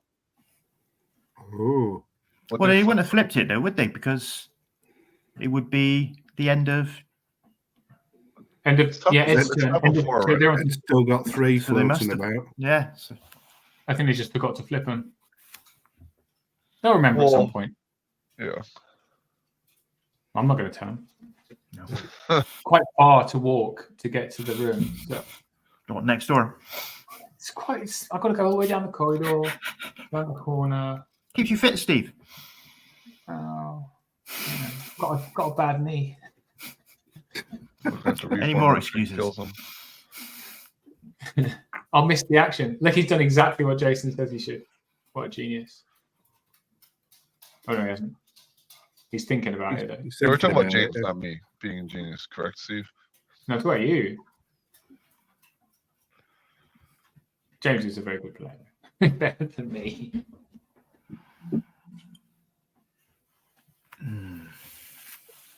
I wonder which direction he turned the hunters down there. If he turned them to face the troop or if he's got them facing the center. So I think from where they're facing, it looks like they are, away, but out of arc. that's got to be a rear. I would imagine Yeah. you're not charging those in unless it's a rear. Rear charge, 21 attacks on 4s and 4s. 4s and 5s. 4s and 5s. 10, let's say 11 hits. No, there's no elite, remember? So maybe let's say he rolls well, 11. It's still 5 or 6 wounds. It's not a lot. Not a lot, even a rear. Silver Breeze in combat, unless they're a regiment coming off a hill, are not good. But the Glade Stalker unit, like I said, this will be interesting what he does at the bottom, because he wants to shoot the regiment on the hill. Oh, he's going in with them as well? Oh, into the flank. Hindered? No? Oh, he's Yeah, gonna into the hold flank stuff. of those, yeah. He's gonna hold stuff up. It's hindered flank. Yeah. So it's going to be 4s. But no 12 crushing it, hit. is it? No crushing. They don't have any- Defense Yeah. 5, aren't they? So that's no guarantee even with the rear and the flank. These. He I think it's does have when a you range- get he does 10 have or a 11 range wounds. chance. He's got Yeah. a Bane chant sitting down there at the bottom, I think. No, that's the Lightning Bolt 7. Where's the other wizard? In the field. Yep. So he's got a Bane chant. Oh, you sitting should have the right Bane there. chant then. I think he'll take him off. That's enough to take him off the rear and the flank there. And then he gets willfathered though. So, but then he's got So the dragon being wavered is bad He's gonna hit. because it's held him up for another turn. Ed's very much still got a chance here. I would say. Again, as I said, it all depends what these counters are. Be interesting to see. Because obviously the other ones appeared now, where the Glade Stalkers were down by where the dragon is fighting. Now, if that's the 2-pointer Oh, for James,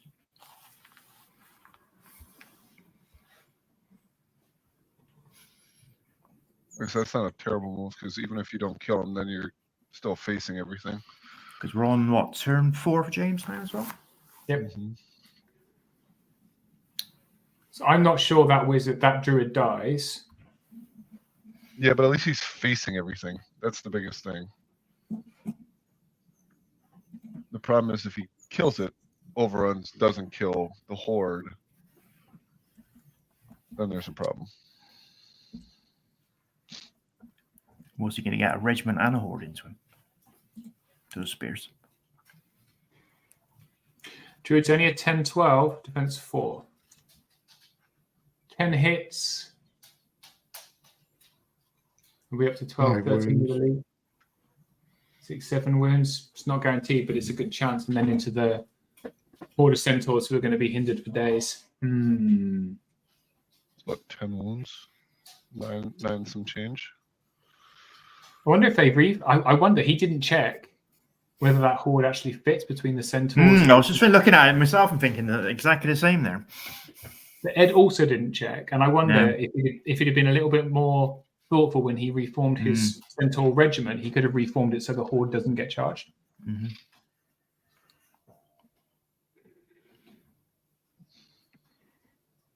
But then the question is, if the horde does get charged, Ed's not going to lose the horde. I mean, Then James is going to get a unit of centaurs in his flank. he could kill a horde, honestly. I mean, 'cause he's on double dice. You're averaging 10 wounds, and you've killed the only inspiring up there. It's not a great look, is it? That would be really What's divisive. what is the nerve of the centaur horde? It's 23, 20. 22, 23. It's got staying stone. Staying Yeah. stone. Ooh. So that's a lot too. I mean, if he's on double dice, it's got to be 7 or 8. Because what are the elves what are the spearmen hitting on? They would They're hit gonna on be 5s. They're hindered. So on average, I was doing the calculate. So on average, it's 9.7 wounds. Hmm. So he's Wounded on double dice. 4s. Yeah, they wound on So- 4s. It's So a they're only 5. talking. They're probably It's do a about 5 5 wounds. once. It's a 5 once. That's good odds. I take those odds any day. If you get averages. 5s, when you're hitting in 5s, it's very swingy. Hmm. What we So if he got? does 5 wounds on that horde of centaurs, chances are he's not even going to waver them. Right. So it's interesting. This is a good match, which I'm going to talk over now. But the other matches going on here really cool. Got Andy 2D6 versus Chris Walsh, current number 1, right next door. Killed him once. It's a How did double- Tom Robinson go in the first? He utterly destroyed. Oh, it's gone. That's a shame. Oh, that was lightning bolt. I'm guessing. Yep. Yeah. And you've got Tom Robinson's currently playing. What's his name? John Quayle. Another Ooh, Oh. It's be supposed interesting be to see who comes out of that one. John has never beaten. Yeah, I think that's what Dynamic Clash, wasn't it? He Yeah. played Yeah. Tom. Yeah. what is this? It's his Achilles This Robinson. got to be the flank with the Glade Stalkers because it looks like Yeah. he just picked up 2s and 3s. And that was a large number of hits. And let's see the 5s. He's got 6, 7 wounds. Oh, that's a lot. 9 wounds. That's a Nine lot of wounds. wounds. No flank. That's what he needed. Oh, one more for Vicious. All right. Take it.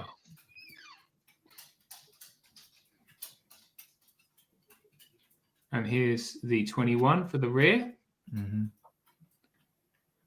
Yeah, it's slowly turning elf colours this game.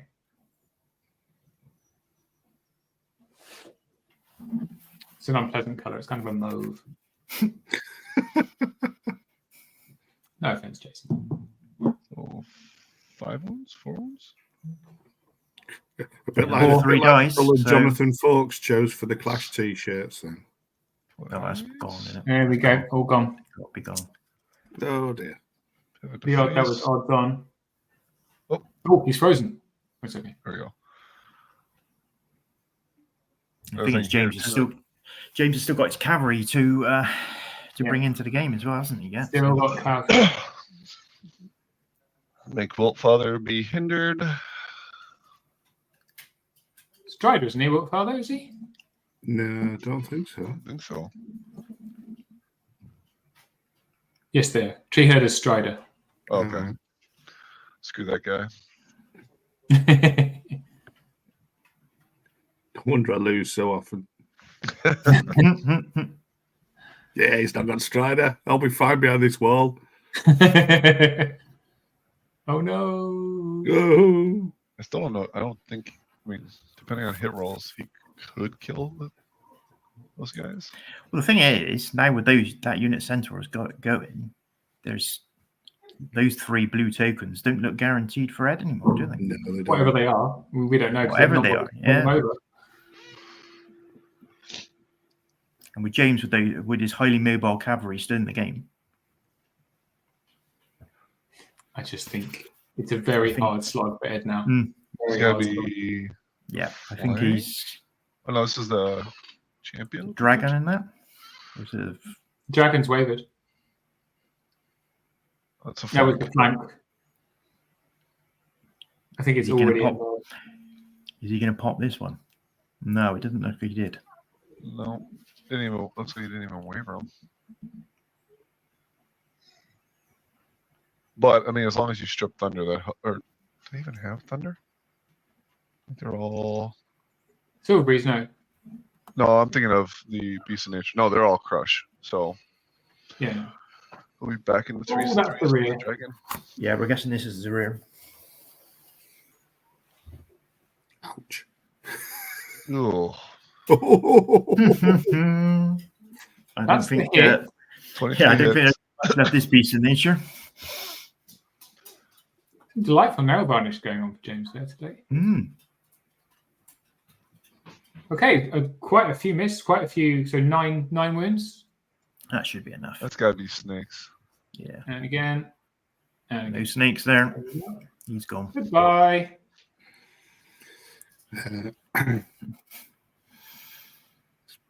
It's all happening around that statue. It is. Mark cast these statues himself using plaster of Paris. Got them all. He's cast the statue of himself. No, Oh it's my not god! all I hope he didn't. No, That wouldn't be 'cause allowed we on the thought- table. Well, I thought it looked like the dildo of consequence, which rarely arrives lubed. Children watching. That's very good. Well, there was. Yeah. Well, the worst that can happen is Steve would have to explain what it is. that's the Reaper because Mark's thing is Shroud of the Reaper, right? So this is his Reaper. So he's cast the minion. All right. What are we doing now? He needs to get a life, really, I think. It's on the druid. I'm guessing. Yep, it's 30 attacks on a druid. Let's look at the dice. Might as well. Hit on 5s. Yeah. Ooh, There's quite a few there. Less than you'd want. Wounded on 4s. There's no 4, guarantee there. 5. 5. Decent average. So he Let's see needs the 7s to kill. That's Dead one. ones. And Dead 7 twice. again. Got it again. Hey. Oh dear. That's 12. Is it the druid though? It Yes, is. because there he Yeah, it's goes. gone. Just got it. Just got it. And now what happens? Does he fit? Drum roll, please. Or does he not fit? In which case he's just Did he not roll the champion before this he did not. to make sure that he could? Ooh. No, they both. He worked out where he could get him into, but neither of them actually checked to see whether that horde would then fit. So this If is the champion actually- would have killed it, then. Maybe he didn't want to. Maybe he's happier there because he knows he's got fire. Oh yeah, he's going to take it in the front now, isn't he? So Yep. got him in the charge. Oh, Oh, there you they're go. He's gone. taking them out. So So yeah, it's definitely. I think Definitely. he wanted. Honestly, I think he wanted to, and then when they measured it, he's like, "Oh snap!" Like, It's definitely swung in James's favour now. Hasn't Yeah, big style. it? Big start. I can't see a way out for Ed now. No. If I'm honest, there's too much left on the board for James. Even if he kills the Spearman horde, he's still got cavalry that are completely undamaged in the back. And it'd be just so out of position. What's he's got this left. unit at the bottom? Is this an elf unit at the bottom next to the Silver Breeze, or is it a glade? Or that's is a it storm. a... That's a storm, or that's a Hunters of the Wild. Oh, That so regiment. it's a red unit. Okay, so he's got another regiment down there. Yeah, so he's got Hundreds of the Wild, he's got the Wiltfather, and then he's got the 2 lots of Centaurs. But those Beast cavalry unit. will absolutely destroy the Hunters of the Wild. There's no problem. Yeah. Are they going to remember to turn over any tokens at any point? Probably I not. think they're just getting too involved at the moment. Hi, John Fawkes. Who are you calling a nerd? Cheeky man. This is why we've got most of the Clash committee either watching or playing, apart from Matt Goran. He's probably playing Bolt Action right now. Yeah.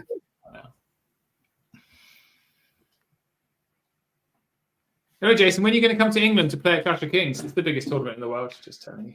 When I convince my wife. Bring her over. She'll did. Bring her for Oh, a she holiday. wants to come. That's the problem. Then I got to afford both tickets and find her. I'm not coming over for 3 days. I'm gonna have to come over for like a week and a half and find somebody to take care of my kid because I'm not going to England with my kid. I want to go to too many pubs and a soccer game as well as play you. Come and stay at my house, man. It'd be fine. A what game? A what game? Sorry, football. Exactly, that's more like it. Association football. You use your foot to kick the ball. Well, you do in American football occasionally. Occasionally, that's the thing. Now Most then, of the time it should let's be called nice, throw nice. ball, I think. Let's be kind. Handball's a different game, isn't it?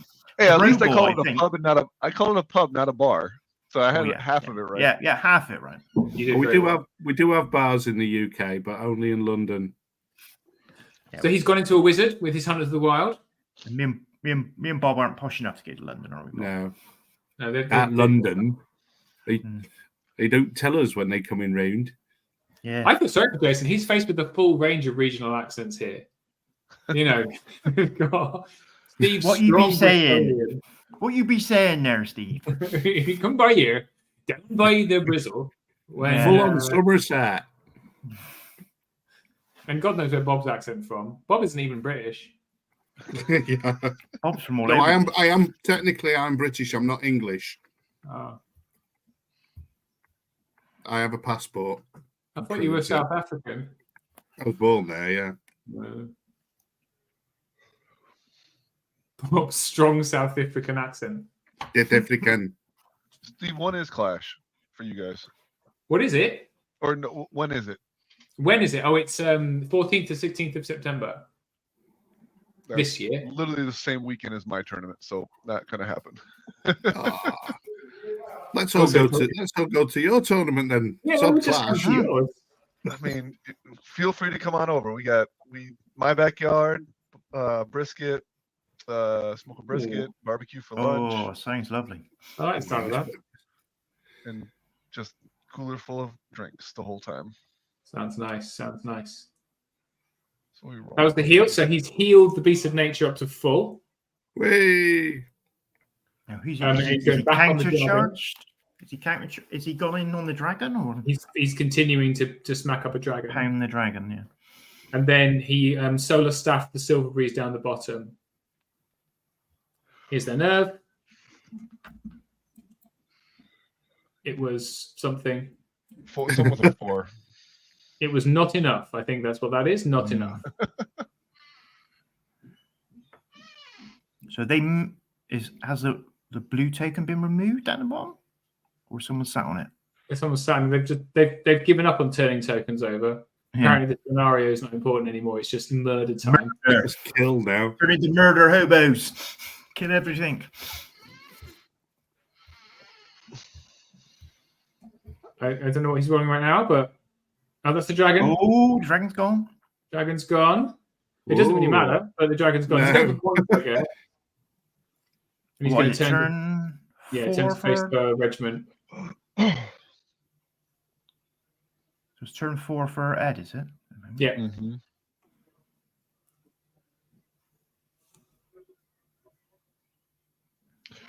Interesting. The wizard? Here is does he take the regiment of Stormwind down there into the flank of the hunters or into the flank of Wolffather? It depends if those things survive Right. that they're fighting. Well, the Wiltfather's only unit strength 1, so he needs to get rid of the unit strength to stop them contesting the objectives, doesn't he? Probably. I'd go there. Well, I I'd go would the probably do that. hunters. And he would be hindered into the Wolffather. That's the only thing. That's a shame that wizard survived. Oof. Oh, This is the Wolffather's attacks. Oof. Rough roll. He missed a few. Vicious. So 6 wounds. That's not going to Puts be them on enough. 7. Not enough. Steve, I'm gonna need you to be quicker on the trigger so we can see the I'm dice. sorry about that. Whatever got it to is, drop- this You've got to is drop gonna me, be- Spearman. 4s? That's a pretty good 4 roll. I think this is the centaurs into the horde. The regiment, yeah. Look at those 5s. Wow. Yeah, it's only 5 wounds though. Okay. And now here's the horde. Oh, he went frenzied otter. Yeah. That's Oh, why yeah. he rolled. Well, he's got to now, hasn't he? He needs It's to this kill now these. and never He for needs these to kill these spearmen. Here we go. No ones. No one. Oh no! Look at that. That's not good. James has only got 11 Please. minutes for the last 2 turns, by the way. Vicious? Oh. It's Oh, vicious. that's frenzied otter's vicious, not elite. It's not enough. And he though, got is it? exactly 3 ones. 7 wounds. Here's the nerve. Box card. Nope. No. 7. Not That enough. would be good enough. Oh. Oh dear. I think that's. Oh That's dear. it. I think that is it for Ed. Oh dear. You really needed a big turn that turn. You needed to kill those spearmen in one hit, really. The odds were in his favour, but you really needed to. Oh, they remember to Yeah, turn over no. some tokens. That was a 2. That was a 2. Yeah. That's the one I Said called that 2. one too. The question is a red. Now you definitely take the flank of the Definitely. hunters. Which other one are they gonna? They've just realised, I think, that they've got too many tokens. And James didn't flip one. No, he didn't fit one. Unless there's one we can't see. Yeah, when Ed flipped the one in the field, I don't think James. There's a lot of pointing. They didn't do one last turn, so they should be in one more. Oh, they don't care. Okay, fine. Let's just move on, lads. Let me go find out where the tokens are while he's deciding what to do while the murder carries on. I'll be right back.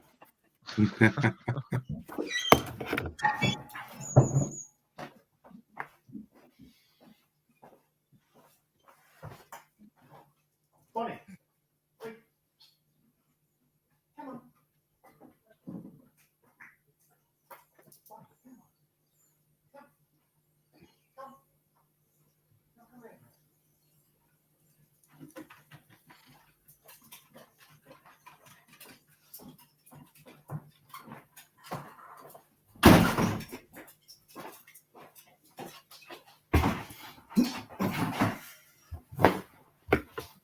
I still can't get over how you get away talking to your missus like that, Steve.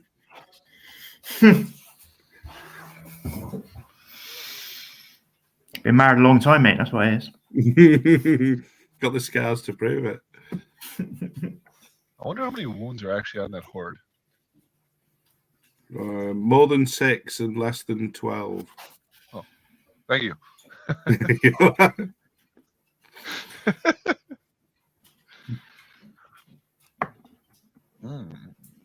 Hindered and rear?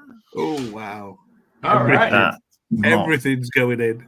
It's all going in now. This is. So they've only turned over 1 point tokens so far. So there is a 1 point, the 2 1 point tokens we can see. There's a 1 point token underneath this Hunters of the Wild unit to the bottom. And there's a 1 point token about 1 foot to the left of the statue on the left-hand side of the board. So we can't. All right. Yeah. Yeah, it's even off this camera. It's right down the bottom of the board. That Just explains what that unit was doing up there before. Yeah. Right. So there's still a 2 and a 0 for both of them to turn over.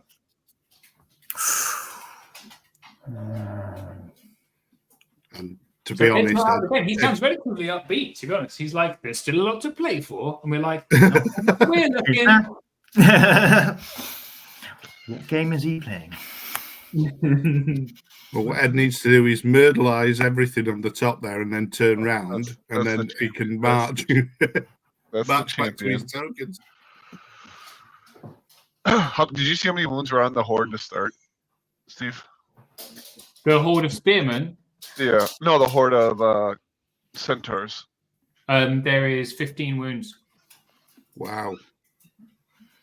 You have eyes like a hawk.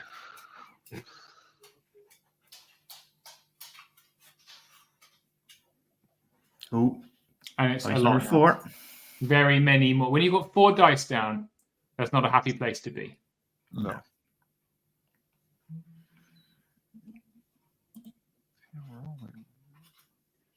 Ouch. Yeah, now they're up to 22. That's a 7. There's no inspiring, I don't There's think. no inspiring, they're just gone. Ouch. Yeah, Ow. The pain.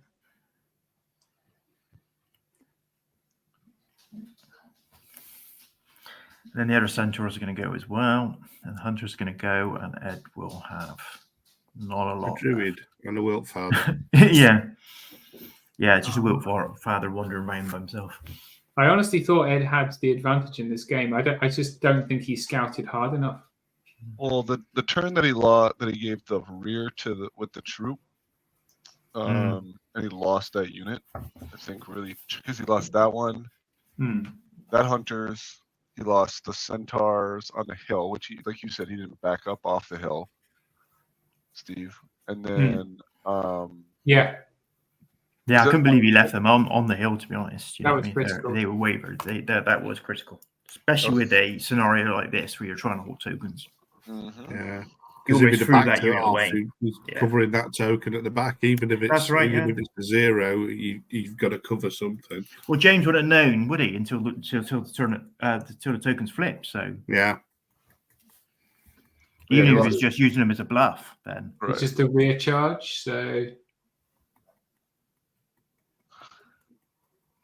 4s, 4 wins, 3.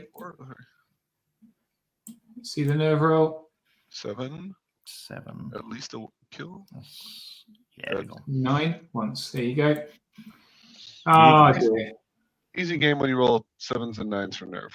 Yeah. He has not rolled below a 7 for nerve. I'm going to go and test his dice. I'm not.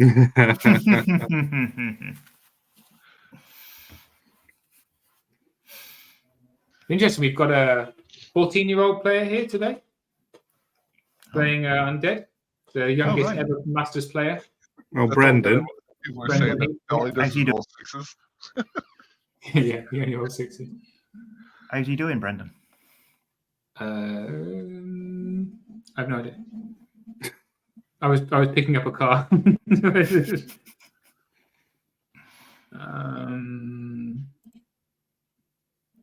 Let's have a look. Brendan, did he win his first? Yes, he won his first game. Excellent. He's currently being shot off by Paul Burke's ogres. Oh dear. But it's live on Mantic Companion, so if you, I'll find a link actually. I'll post it so people can. You can follow it like we followed. Did you follow any of the Australian Clash? I did. I really enjoyed it. I listened to the lads from Direct Misfire last night on the bus home from work. They did the after dark thing, and they were about 3 sheets to the wind and very typical tournament. That's on my to listen to list. Can't make it work. Twice.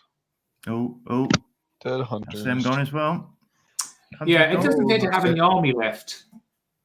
Yeah, the Wilt Father and A Beast of Nature. Beast in Nature, and maybe a couple of druids And a couple of characters, but it's not looking great for Ed. And the thing is, a lot of James's stuff hadn't even been touched, to be honest. Oh, I know why. It's because I've disabled a thing. Hang on.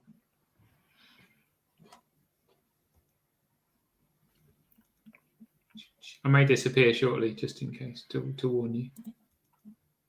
There we go. Oh, the Wilt Father's still alive, though. Hooray! Hey! Yay! You should get into turn 6. It now just single-handedly has to kill the entire of James's army. That's Well, I right. forgot he's got Kira still too.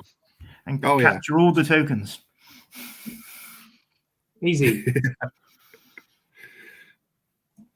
Let's try now. There we go. So here is, I'll put the link in the, can I edit the video while it's, I can edit the video. Ooh.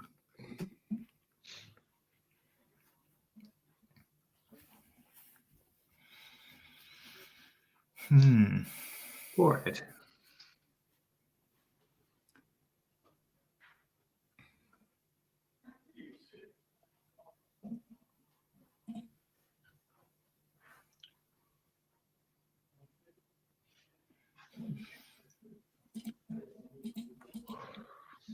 Okay. Whoa. I have to verify that I am me. Are you sure you are you? Not often. That's what your wife says too. Enter your password. I don't know my password. God help me.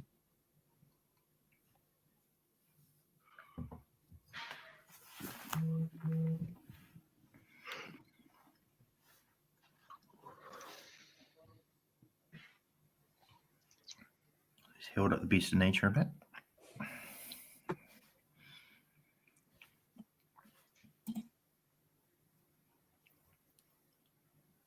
Can he kill those glade stalkers in one hit?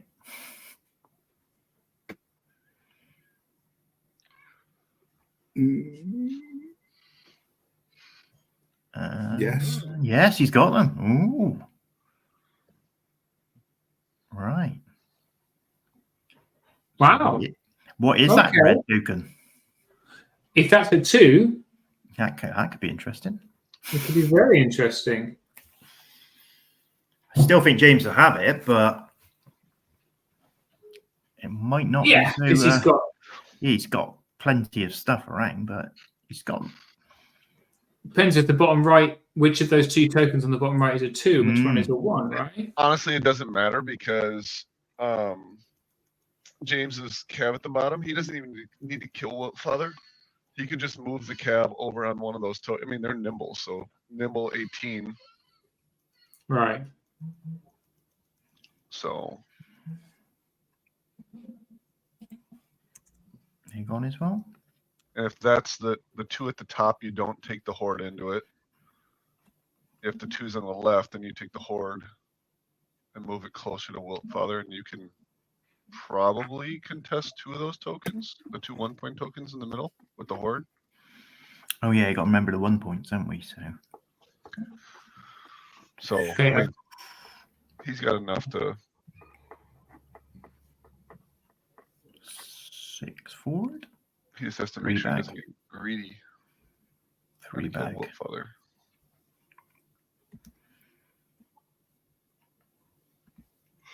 It's still going to be a flank charge, isn't it? Yeah. He doesn't really need to take it, so depending on what's There's the 0, there's the 2. So the 2's over there. What's that one? That's the 2. 2 by the beast of nature. Interesting.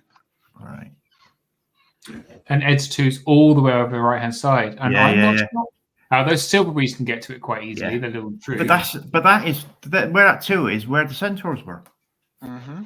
So if he knew that 2 was there, why didn't he back those centaurs off that hill? That was the really. But then they would have died eventually. There's nothing that would have saved them. Well, yeah. The thing is, if he'd have put them behind the hill, and then he could have healed them up.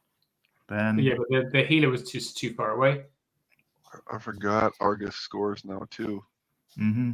Does he? Yeah, he's in strength 1 now. Bro's broken. So Ed's going to end up really at best. He's pinned the Wiltfire. The Wiltfire's going nowhere.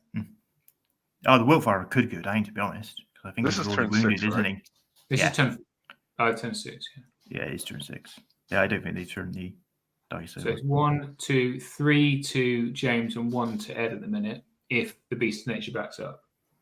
Mhm. Oh, 2, 3, 2. 3-2.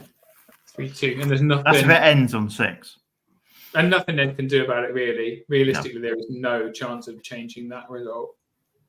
The only thing potentially is if he somehow shot off the Glade Stalker unit. Yeah. Again, he's still got his couple of characters, hasn't he? Yeah, but then it's 2-2. The Horde is on 13 wounds. That Horde of Spearmen. Yeah, either Shooting that off is a lot better chance. Yep.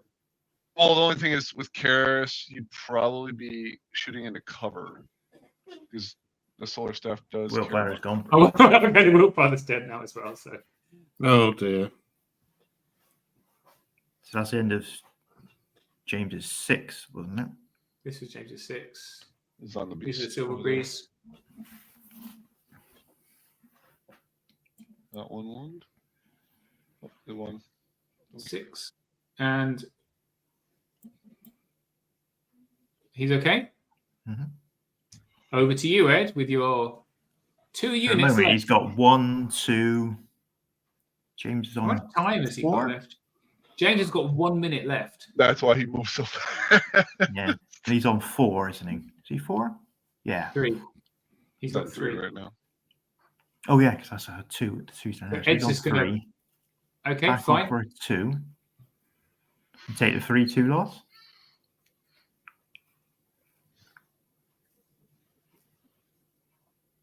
So he's just backing up the Beast of Nature because he couldn't get the token otherwise. Yeah. And his only hope is to shoot something off. Wonder how many draw. bolts that Glade Stalker unit has from all the Cloak of Death and everything. 1 or 2 potentially. Karis has got how many shots? Well, yeah, if you shoot the Glade Stalkers off, then Yeah, 8 shots. 2-2. 4s to 3s. Roll high. Where is his characters 2? Karis is on the far right by the hill. Oh right, yeah, I can see. And the Yep. Druid is in the middle. No, he killed the Druid. It's Oh, that's That's- the King Champion. Okay. Yep, that's Green- Champion's Just in the- the middle at the top, and then the Green Lady. Green Lady was the only one he had left, wasn't it? Yep. Or she 2? She's over with the she's by the Beast of Silver Nature? Breeze. Yep. So it's really just Karis then, isn't it? Why is he trying to shoot off? That's interesting. So he's put Keris up on the hill, Mm. I guess, to shoot at the Glade Stalkers rather than the Horde. Oh, he's measuring. Oh, he's measuring on potentially. Is he shot the Silver Breeze? That seems absolutely crazy. Maybe just trying to get points at this point. But he could have pushed for a draw.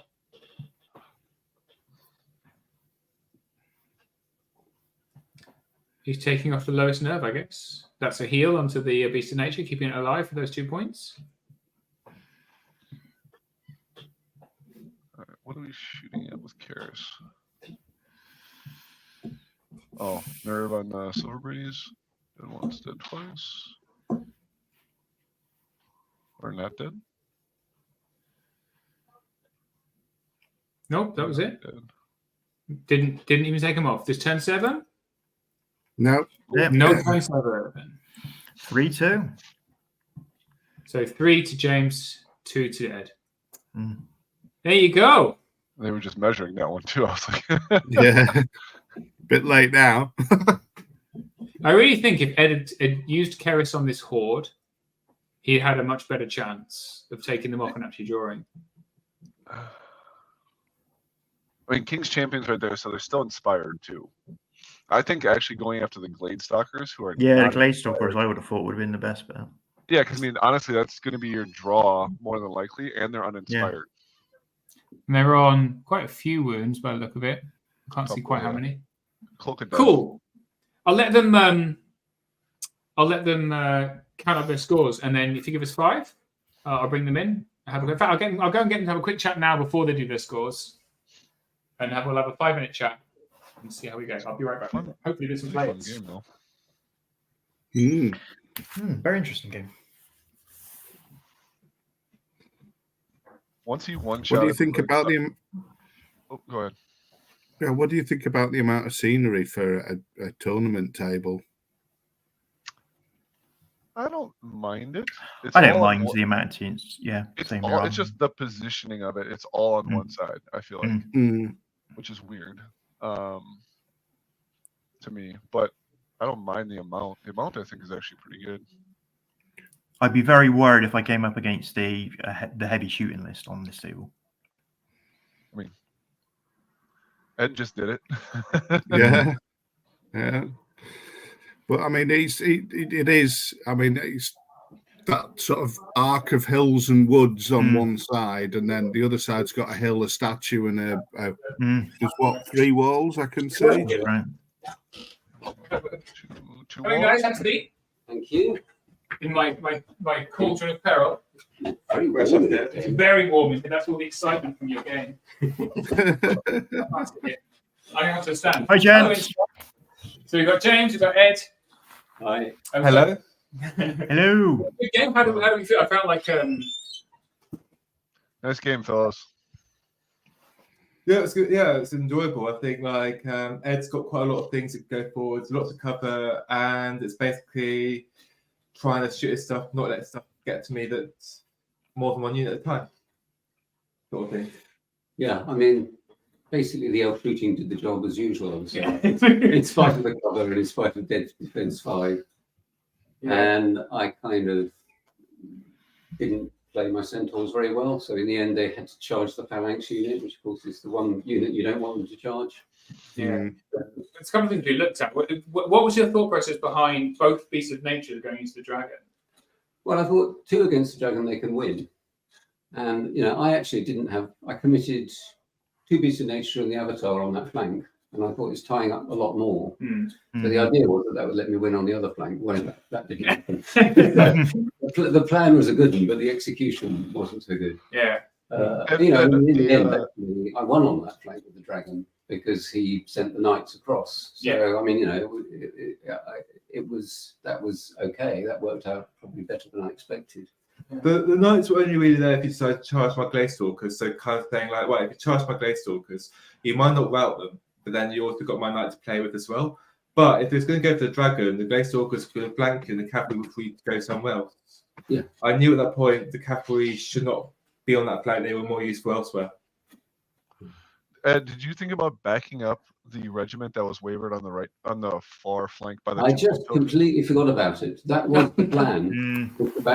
So I wanted him not to think my 2 token was there. Right. And then I thought I will have a unit spare, you know, to sit on it. But he's got that 8 lightning bolt mage and that troop that wouldn't die. And I just, you know, he just kept chipping away. He took off the forest shamblers pretty quickly. So I guess I probably would have been better off not trying to sort of con him into that not being important to me and just not going on the hill at all in the first place. If I'd left the forest shamblers and that regiment of centaurs behind the hill, probably that would have been a much cannier play. Although I'm going to be honest, like even if you did go back off the hill, you're not necessarily communicate to me that was a token there because you're trying to get them safety, and then I'd have to work hard to kill them. Even if that was a zero thing, I'd still have to move them back. So that would show me nothing. There was a couple of critical moments, wasn't there? Yeah. Because there was one was that centaur regiment getting wavered. Yeah, that was unlucky, and then not moving them off the hill to allow them to be shot off. But I think with the volume of shooting there was, it was a hard ask anyway, wasn't it? It's very, very mobile. I thought it was a pretty, you know, the game was kind of, I mean, at the end, I had very little left. He had a lot left. But, you know, it wasn't until turn 4 or 5 that really it was obvious. You know, even though the centaurs don't really want to charge that phalanx spear horde, they don't have no chance of killing it, in fact. Yeah, no, absolutely. You know, they're even hitting on 4s with crush 1. They're in with a shout. So you got up to 13 wounds, I think, something like that. Yeah, you did. So I mean, you know, it's not beyond the realms of possibility to rout them all. But you'd route them after turn 2, like if you have somehow wave and Well, spearman, if there'd only been left alive, I would. Unfortunately, though, there wasn't. We wondered at the last turn, because you had Keris left. Yeah. I don't know how many wounds is this Gladestalker in the middle. they went to many. They only won 4. They would only take them on from the father. And they were on 13 wounds. Was there any Yes. thought, Ed, about maybe trying to shoot off the horde or anything at the end there? I really wanted to take the Silveries off, because if it goes to turn 7, the Silveries can take that 2 token. Right, I see. So, I waited, Yeah, but they weren't going to be able to do that. But I've been Couldn't trying the to Storm play would do them the the whole same thing? game and never managing. The turn before I did 5 hits and then no damage on them. Yeah, that was unfortunate. Really annoying. So, Jason, what was that one say? To be fair, they were on 13 damage. So, like, if you rolled a couple of damage, you'd been about 8 to out them. I was worried you couldn't do that, but then to be fair, it's really difficult because I've got cover as well as Good on cover, yeah. Well, that's But- what I thought you could potentially shoot the Gladestalkers off. Like, I mean, because I don't think they're inspired. So, you're hitting 4s to 3s versus 4s to or 5s to 4s as well. So them Maybe. being uninspired, you can just spike a roll at that point. It's wishful Maybe. thinking, isn't it, at that point? But yeah. Yeah, I mean, at that point, it was. I just thought the important thing was to try to stop him getting the 2 value. The most important thing was to make it impossible for him to get the two value token until it was a turn 7. Yeah. But you're right. If I had taken off one of the units that was sitting on a 1 token, then it would have been a draw. Exactly. So yeah. Yeah, it's interesting. Cool. Because the Stormwind being nimble could have gotten over to the 2-point token either way as well. So you have 2 options there versus it being end at 6 and you potentially shoot it off and make a draw. I mean, I can see where you're This trying is to why you should be at the Masters, not me. But I've got a question for you guys. What went on the game? Was it clear for you? Did you understand what we were doing, sort of thing? Yeah, I think so. I think because the field of view isn't quite wide enough to catch where you've put the token on this behind the statue. Yeah. So we were a little bit confused whether you'd forgotten to turn any tokens over, but I needed to run out and find out which character was which was the main thing. Very typical. Couldn't work out, but I think it was reasonably clear, guys. For you, was it? Yeah, like the units are like fine, you know what I mean, and the terrain, everything. I said it was just the counters more and the individuals that we were unsure of. Yeah, really good, really good. Anyway, any more questions, Excellent guys? game, Before we gents. do some scoring. Excellent game, gents. Thanks. Yeah, well done, guys. Well done. well played, James. Congratulations. Thank you for the game, Ed. Now I can relax. Good job, Ed. Well, you guys pick out the scores, and we'll wrap up here for the time being. We'll carry on in a minute. I realised I forgot to make a pause screen. I've got the Clash of Kings one, but I don't really want to use that. It's the wrong one. But cool. So let's. Any final thoughts, chaps, before we take a pause before the next video? Are all the tables the same, or are they playing on different tables? The scenery setup. I'm just curious. That's all. It's the same map each round for every table. Right. Oh, right. So the next one we've got is Hold the Line, the new scenario from Clash of Kings, with a switch scenario. Quite interesting. It's got all the hills on the right-hand side. In this one, we'll see it shortly. And Hold the Line, we'll find out who's going to be doing that. And let me quickly knock up a pause screen. Be right back, screen. Just going to steal one off the internet. Perfect. Do it. We'll do that, and we will be back at what time's the next? It is going to be the next round at game 3 is at 3:15 p.m. So about 10 minutes. Excellent. Okay, guys. So thank you so much, everyone, for your time today. Thanks for being here. Thanks for having us. Yeah, I really appreciate it, and we'll see you also. I'm not sure who's here for the next one. You're staying, Steve, aren't you, for the next one? Yeah, I'm staying. Yeah. I think you got Mike Adkins joining you. Ooh, wow! Some real analysis. Yeah. None of the shoddy amateur crap that we're doing. He's going to be, giving us the lowdown. All right. I want 2 screens here in the wrong. Okay. I can stick around for a little bit too, Steve. I probably won't make the whole game. Sweet. Okay. I've managed to crash my computer. That's great. Excellent. I'll be right back. It's all going well. Yeah. Well, I shall be back on first game tomorrow morning, and I'll bring the boss on. Oh, well, Yeah. the real boss of us Yeah. all. Yeah. So best behaviour. What, with Janice? Are you sure? Best behaviour? Yeah. Well, she is the chair of the Masters Committee after all. So In fact, this is her thing, right? yeah, this is Or her her. thing. Okay. So I shall see you tomorrow. See you Take tomorrow. care. Soon. Bye. Bye. Thank you. I don't know how to add an overlay to this. Maybe if I just add an overlay like this that says "Be right back." Do it. Let's see Right, that. There you go. That's perfect. What's wrong with that? Right. Right. Have a copy. Great. See you soon, guys. See you in a minute, mate.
Hello. Hello. I'm so sorry for the delay, No problem. but we have got a cracking game. If I can just take off this screen. Hi. Hello, my friend. It's lovely to see you. We might have Jason. I think Jason and Steve have wandered off to have a cup of tea. But right. So for this game, game 3, at the top of the table, you've got Tom Robinson versus Matt Goody. So Tom has finally percolated to the top with 3 wins. Let me find their list for you, sirs. Right, Oh, Mike, I've had a day of it. Let me tell you, running around like a blue-ass fly. So this is Matt Goody's. It's been no fun whatsoever. And Tom Robinson. Matt Goody. I have the list here that I can look at myself. So perfect. So I can bring them up on screen shortly. If I just find Tom's list. Tom Robinson. Right, here we go. So going at the bottom. Northern Alliance. Okay, let's find the right screen. Let us present something. Yeah, timing is not a problem at all. Anyone who's done this for any length of time knows that every round slips 5 to 10 minutes. And so by the time you get to round 3, if you start within 20 minutes of the scheduled time, you're right on time. It's fine. We're doing great. So this is Tom's Northern Alliance list. It's a very, very nice, very balanced list. Store. You've got a horde of ice naiads with tundra fighters and spears and hammer of measured force. So that gives them they've got wild charge and phalanx and snare to add to their natural ensnare. He's got 4 regiments of pack hunters, all with the standard bows. He's got a regiment of ice elementals, just 1 regiment. He's got a horde of Frostclaw riders with boots of striding, a regiment of snow foxes, 3 snow troll primes, 1 with fixtures 1 for hex, 1 with the wind blast crown, and 1 with lightning bolt for boomstick. We have 2 lords on Chimera, 1 with blade of slashing and 1 with pikes of terror. So double dragon, triple snow troll prime, quadruple pack hunters, and then just flying. And a lot of shooting. It's very shooty. Very shooty. Yeah. Very shooty, yeah. Very nasty. Right, that's the entire list. It's got 13 units, 25 unit strength. Okay, and let's have a look. To be honest, Matt Goody, who he's facing, has got an uphill battle because he's playing EOD. So, which is, it's a big ask, I think, particularly against Tom's list. I think Matt's going to really, really, really struggle. So here we go. Oh, I can take off this thing that says. So he has got 2 regiments of spearmen, skeleton spearmen, a horde of warriors, 2 hordes of enslaved guardians, a troop and a regiment of Revcav, 1 with the regiment's got boots of striding, regiment of scavengers, soul snare, bone giant, with the slayer upgrade, an undead worm, monolith, and some more surge on a revenant champion, and then a cursed high priest, which he's given heal and surge to. And then last but not least, he's got Raz, so Raz the Undying, which is the really fun character that gives any skeleton unit within 6 inches his melee. Yeah. Hey, Jason. So the core of this is that he's facing very, very shooty, very, very mobile Northern Alliance. Like the pack hunters on their own just put out so much hurt onto his list that is all shambling. He's got some speed 10 units. What do you think, Mike? Well, yeah, this definitely looks like a Tom Robinson list. Lots of things that can just intercept and get in your way and ruin your day. Snow foxes, lords on Chimera, and yeah, the pack hunters and like the ice naiads. You look at them and you're like, well, they're defense 4. It's like, yeah, but they have regen 5 up, and they have ensnare, and they have phalanx. So it's like hitting them in the front with anything. Don't bother. And they have hammer of measured force, so it doesn't matter which run into them. They're going to hurt it on the way back. So you kind of have a horde that you don't really even want to worry about until the end of the game when you can like gang up on it. And then you got all of these pack hunters that shoot and hit on 4. Ugh. Horde of the Frostclaw Riders, again, really fast, can get around you. Snow Troll Primes are just such good utility pieces, and he's picked really interesting items to kind of handle a variety of problems, right? Like he's got Lightning Bolt, where if he just needs to put one more wound on something to make sure it takes it off, he can. He's got Hex, so if you've got a spellcaster, like if you're playing an army like Undead or Empire of Dust that really needs its spellcasters, you can just turn the one that has heal off and then shoot the shit out of you. Oh man. And Lords on Chimera, again, just fast enough to get in a flank and you can't ignore them, and you just want to get across the table and like smack a shooting thing to make it stop, and instead you have 2 chimeras that can come out and intercept you. Like, this is a really tough list to play against without like being skewed in one direction or another yourself, like with a very, very mobile list that can get across the table and not really worry about the interceptors, or like a super tanky like high defense 6 like dwarf defense 6 wall would probably not worry so much about non-piercing shooting. But that's not really what we've got in this Empire of Dust list. It doesn't have a ton of heal. It's got the Soul Snare, and only one of the casters has heal. Yeah, he's really going to struggle here. The Scavengers can certainly fly across and like smack one of those shooting units to stop them. He's got the Undead Worm that's also got good speed and can outrange something. So like but you can't just throw those 2 across the table and have them shut off half of the shooting and then hope that you're going to make it across the table with your enslaved guardians in time. Yeah, I don't know. And this particular scenario, I don't know how this has been received in the UK, but my impression in the States is that Hold the Line is actually pretty popular. In fact, most TOs that I've seen do their players pack since the new version came out, if they had been playing Control, we've basically just tossed Control and started playing Hold the Line instead, because it kind of gives you that nice like board control across the whole table kind of scenario that you want for some variety. But unlike Control, you can't just buy a couple of cheap regiments and hide them in the back corners to hold, 2 of the table sections and then just camp for the game. You have to go forward and engage. So like one thing that Empire of Dust can do here is just try to play the scenario and just move for, like, depending on the arrangement of the terrain, if they can get units into scoring areas where they're not getting shot and just kind of leave them there and just maybe try to leverage that like 2-point, unit strength advantage it has, he might be able to eke something out here. Especially since I don't know how you guys have seen people play it, but like my impression of the way you play this scenario is you don't worry about the middle until the end. You try to get both flanks, because if you try to go through the middle and succeed, and somebody gets a flank on you, then you're just going to get pincered. And if you happen to win both flanks, then you get the points to win the game. So typically I've seen people like just kind of like put something representative in the middle to know that you can't just walk up and take it, but then try to see if they can get one or the other flank. And if you win both flanks, that's the game. If you win one flank, then you try to pincer the middle.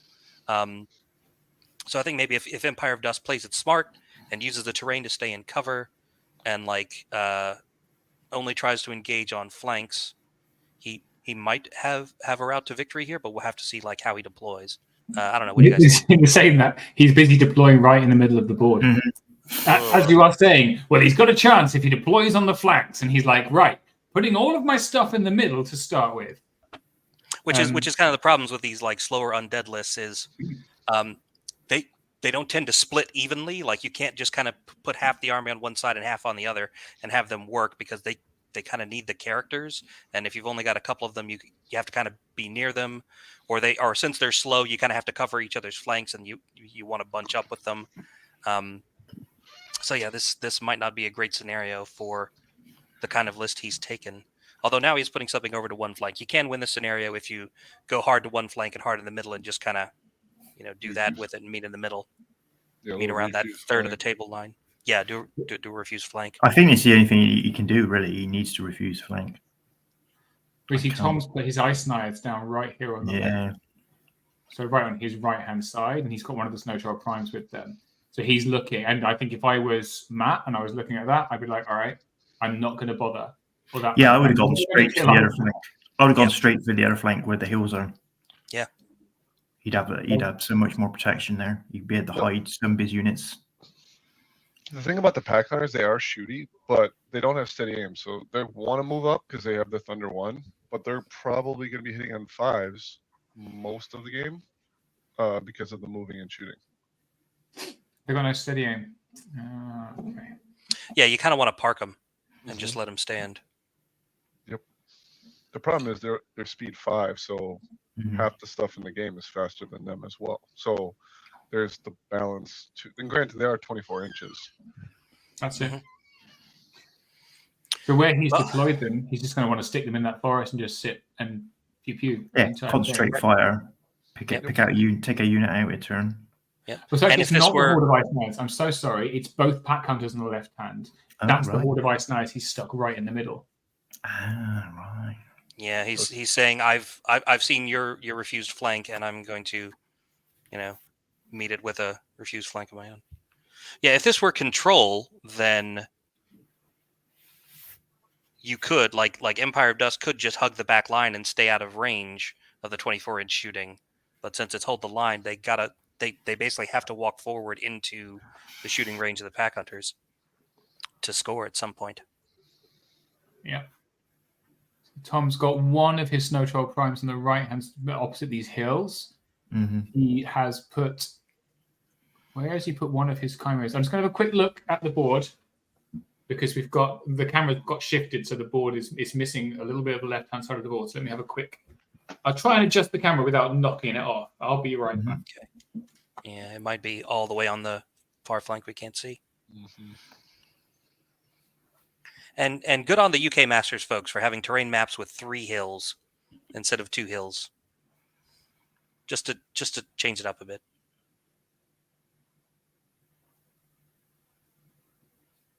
As a TO, you always have like, well, I have the terrain collection I have, so I can only put this many pieces of each thing on every table and still have the same map on every table, which is what I want. And anytime you venture outside the standard formula of 2 of each, you have to kind of make a lot of pieces of terrain to cover every table. So it's nice to see a little bit more variety. There's that other chimera all the way on the end. Yeah. Should have told Chimera on each flank, then basically. A chimera on each flank, and right now the chimera on the right that we're looking at is kind of unopposed there. He doesn't really have anything on that side of the table, and you really don't want one of those things flying down and just being in your flank. You definitely do.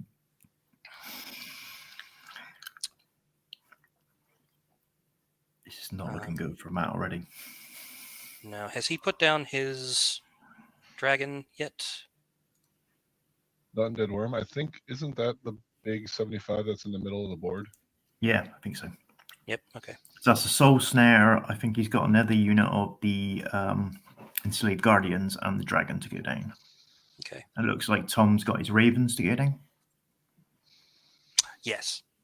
Yeah, so it's on the bottom, it's the Spear Regiment, Horde of Spears with the Monolith and Enslaved behind them.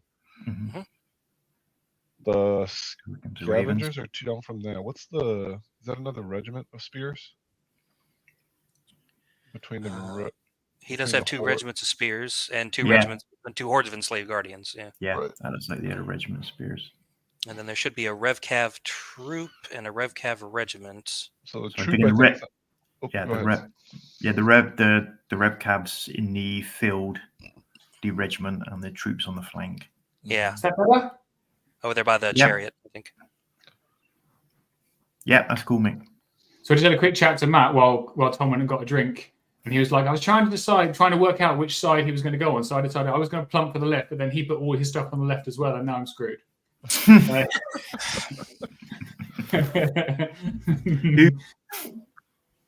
mean, it's really very hard. Yeah. We're just looking at it now, and it's like, oh.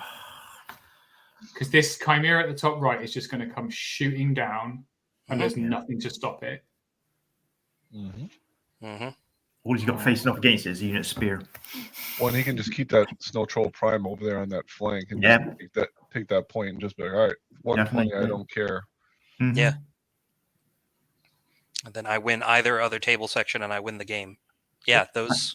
And because of the keys, it's a caster as well with the spells, with the magical items. He can just sit there plinking. Like if they say the lightning bolt one, he can just sit there like 24 away, plinking away with his lightning bolt. Add a few wounds here and there, and doesn't even have to move. So. Yeah.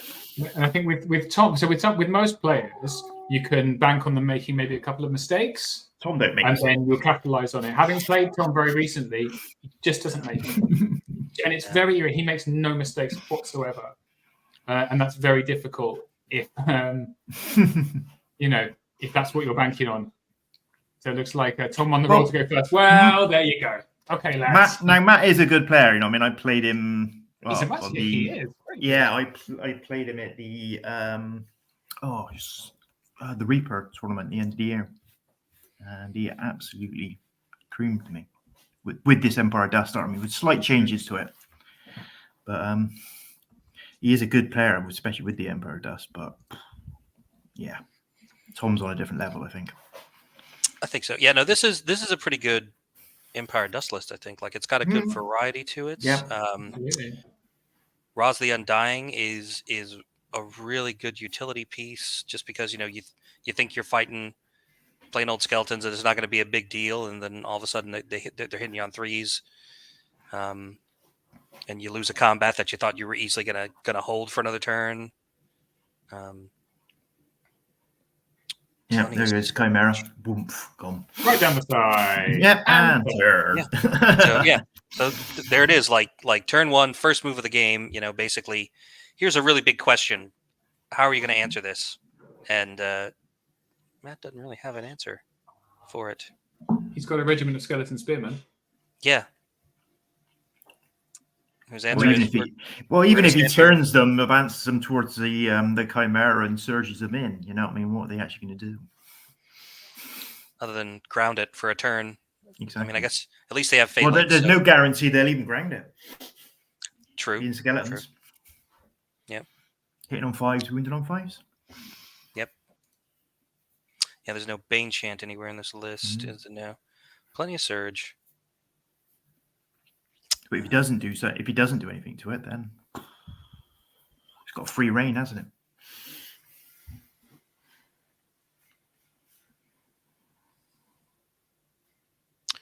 Free reign and not really any reason to be in a hurry, because he's already scoring. That's right, yeah. And can just stand there and threaten. And if it's the sort of thing that's like, well, if I, there's no juicy flank available to me yet because you've kept everything covered, because you've kept everything boxed up. But if just the presence of that there means that your whole army is going to stay boxed up in its starting formation and not move forward the whole game, then again, that one move has already won Tom the game. And the Chimeras have a decent breath weapon as well, so they can literally just sit there and just. You dead yet? We started dead. Oh, yeah. No.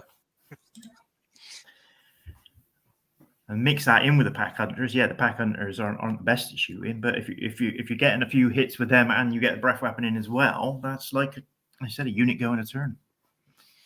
Yeah. To no reply. Yeah. And this will be the turn that Tom moves his pack hunters up into range, so they'll hit on fives. But after this, they can just kind of chill, and hit on fours until it's safe to move up. Ugh.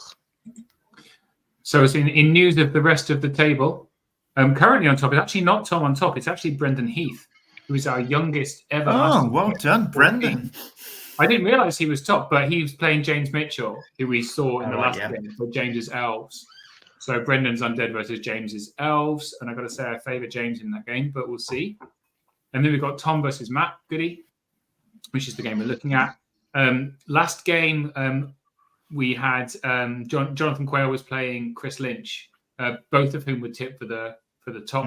Chris won that one with his Dwarves, so he's now facing up against Steve Tono's Salamanders. He's a French player, lives in Scotland.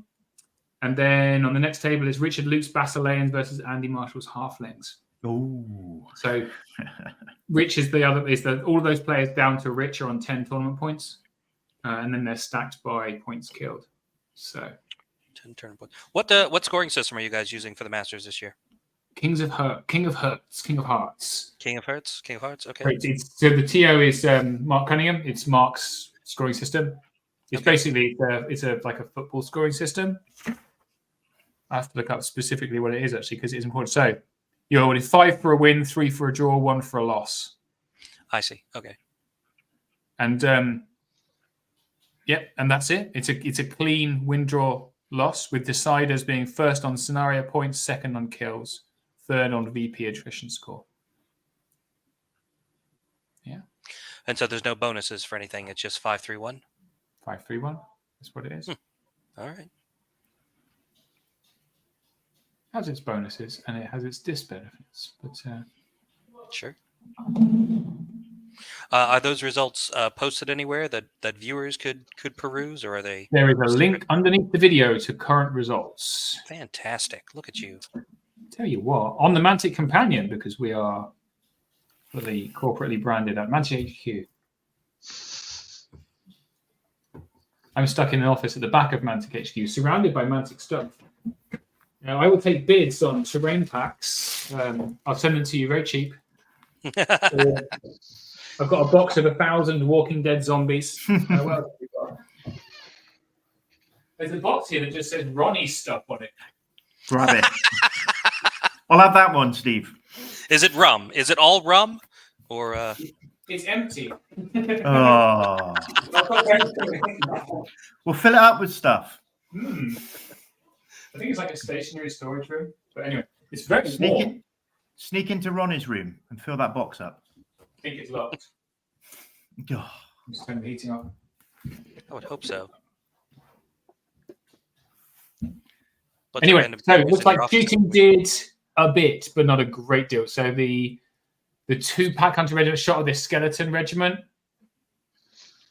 pipped it, and the other one went to another skeleton regiment. So he's basically going for the low nerve units.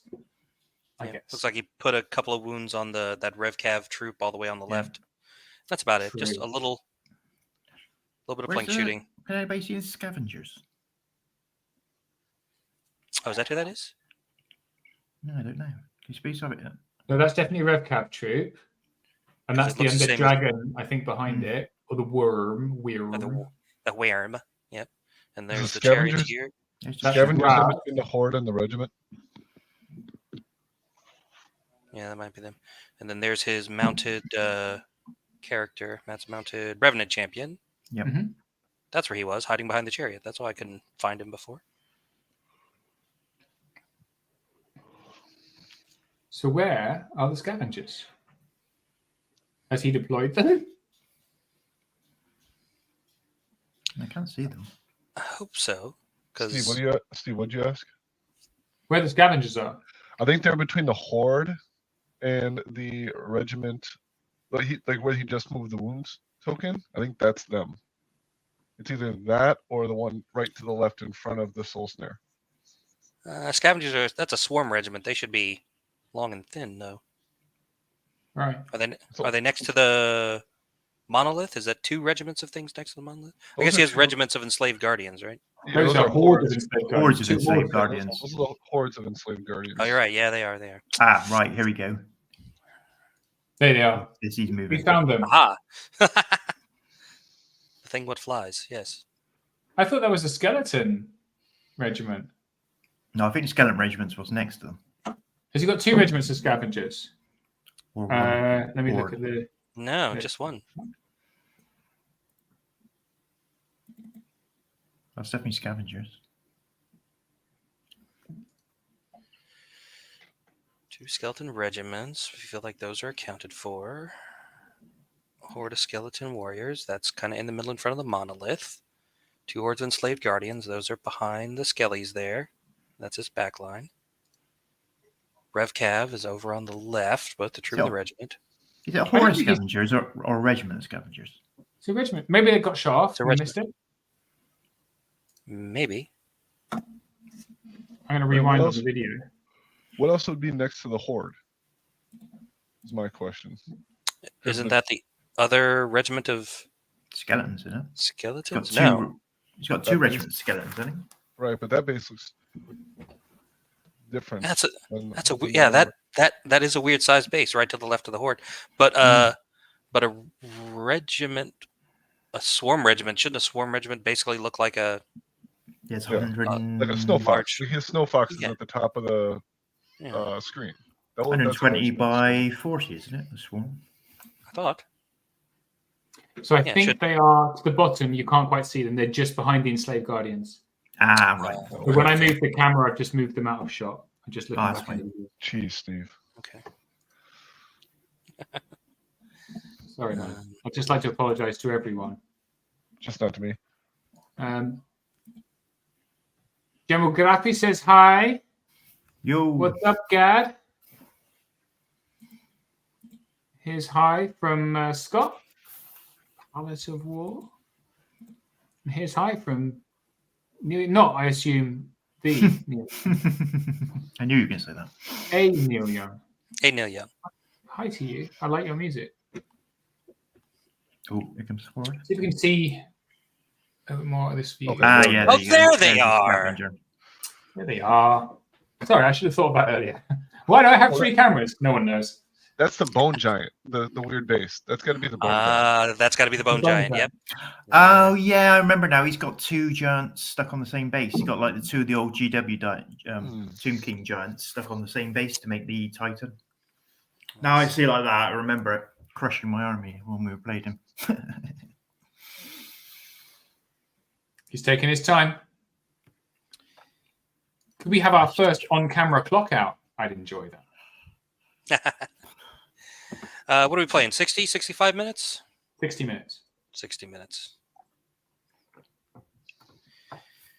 Ice cold Tom. Yep. So currently, he's already under Tom's time. Yep.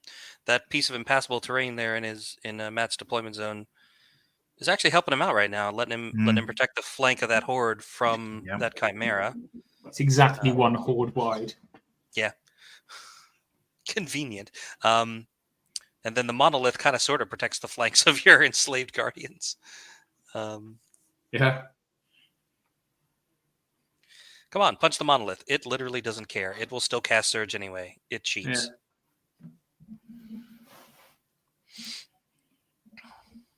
Hello, Elliot Barrett. I like this. Do the players have to lap with the pot opposite between turns? And well, James Mitchell got down to just over a minute left on his clock last game, and he still won. But Yep. And are you guys doing just a hard dice down on the clock? That's right. It's just dice down, I believe.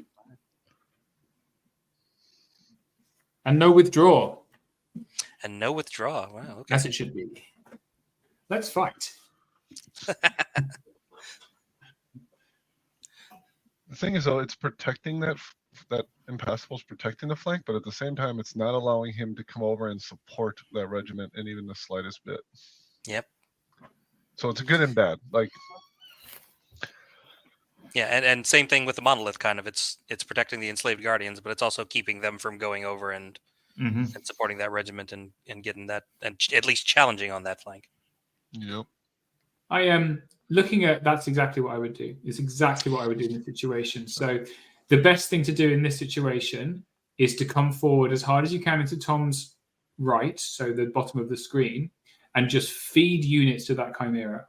Try to make them last as long as possible. Feed them a unit, 1 per turn, until you've quote unquote cleaned up, and then swing around. It's a really hard ask, but I can't think of anything else he could do.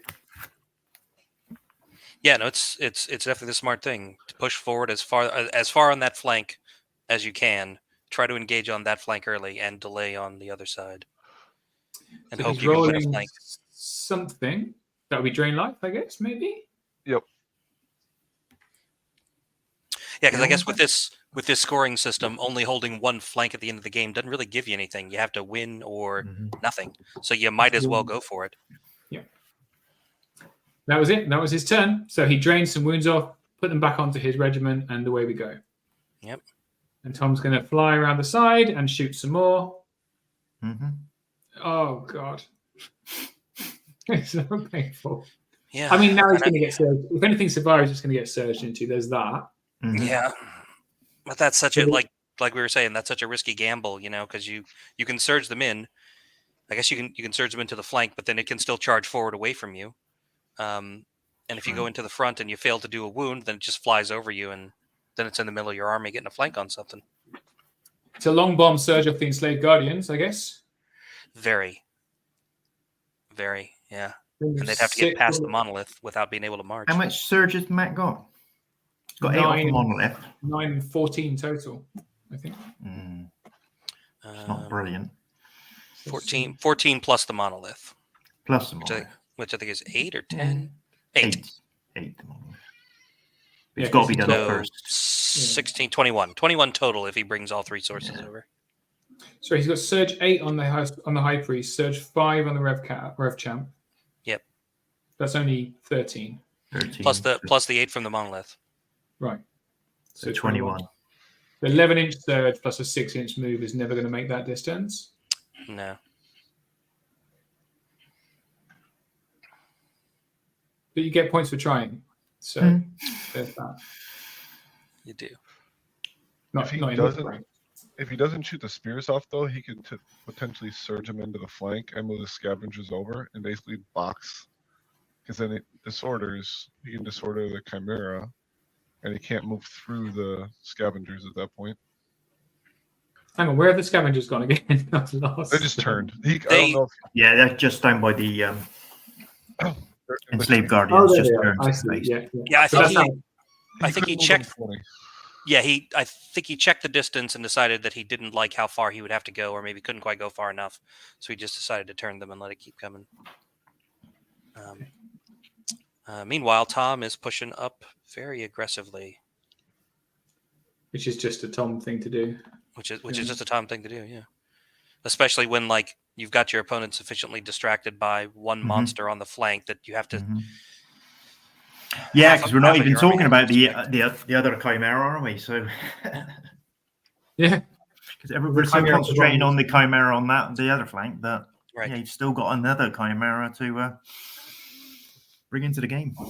What I really love about Tom's positioning, which he just does without thinking, is everything he's put is in the right position first time. So if you look at where he's put these ravens with a snow troll in front of them, there is no way that any of those models will get charged that doesn't get punished on the counter by multiple units. So we could do this one. I hate him too. I think he's wonderful, but it's just so irritating to play against. Yeah, and I had the pleasure of getting to play against Jeff Trache at Pilgrimage last year. They flew really? over, and it was the same thing. It was he just sort of moves everything up, and everything is just staggered just right. Of like, okay, anything I charge, I will 100% lose whatever I charge with, whether I kill the thing I hit or not. Yeah, just everything well covered. Those great utility heroes that can get in a flank easy, scattered just right throughout the army to punish you. Yep. All right, fellas, I gotta hop off. Steve, I'll see you in the morning for game 4. You will. I'll even be here in time because I have a car now and everything. Very exciting. That's a good thing. Yeah. Okay. Thanks so much for coming, Jason. We really appreciate it. Later. Cheers. Yeah, did you have a flat tire? Yeah. So I had on the way home. So I came here yesterday late afternoon to set up after work, and then on the way home, my tire blew out on one of the M6, which is a big motorway here. And so I sat by the side of the road in freezing temperatures, waiting for the man to come and tow me off, and then they can't get me a new tire till Monday. So I got the train here this morning, and then got a hire car, which I then went and picked up at lunchtime, which is why we started slightly late, and I was in the car to start with, driving back because I had the world's slowest taxi driver on the way from Mantic to the hire car place, who then gave me a lecture on Islam on the way, which was very instructional, but a bit less time because I was like, could you focus on going fast rather than imparting the wisdom of the Prophet Muhammad to me? And then they took forever to give me the car, so it's just a bit. Everything's a bit, a bit tight. But it's all good. That's usually Steve, isn't it? That's just the way. That's just the way you roll, mate, isn't it? That's how I roll. It is. I spend every tournament running around trying to like get my car sorted or do a thing and not actually play the games. It's just very irritating. Right, he's fiddling around a bit. I will say for Tom, there's a lot of fiddling going on. Normally he's a little bit more. He's probably getting a little bit tired. Put him under some pressure. And to be honest, if you think about how Tom normally gets a curve, right, from one corner down, so he curves to surround you. Matt's sufficiently done something similar in return to put pressure equally onto Tom. So he's definitely not out of the game, I would say. Oh, no, definitely. But here comes the shooting. So he's still going to the skeleton regiment to try and stop his Chimera being flanked. Yep. Try and get the dice back up if I can find the thing. Ooh, lots of ones there.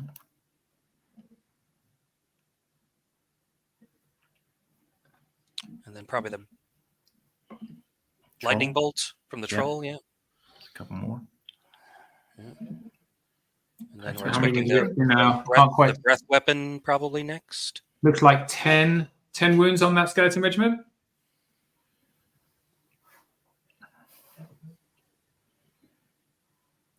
And that looks like another 5. Not going to be inspired. I don't think the monolith's close enough, is it? The monolith inspires, but yeah, that's more than 6, I would guess. Mm-hmm. So we've got the left-hand pack hunters onto this front RevCav troop. Yep. So here's their... No, nothing there. I need 5s. This is 1, 2, 3 wounds. Not a lot. Oh, pierce 1, isn't it? Oh, 4 hits. 4. I have no idea what's happening. I'm not gonna lie to you. He's rolling dice. Seems really good. This is his pack hunters on the far. That's 3 wounds. More? Yep.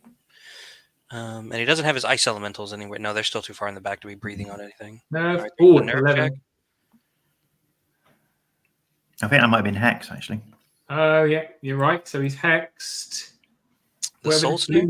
Soul Snare, I'm guessing. Soul Snare, yeah. That's the sensible thing. Still at this range, definitely. That's going to be his best offensive ranged weapon. This is 5 dice. Wind Blast, probably. Yeah. Nice.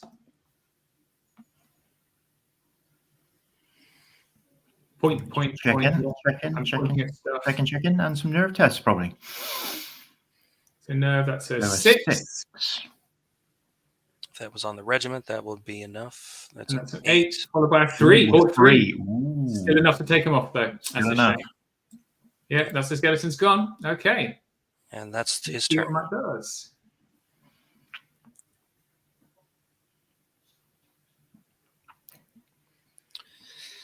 Yeah, and so that damn flanking Chimera is still a problem. Yep. It was,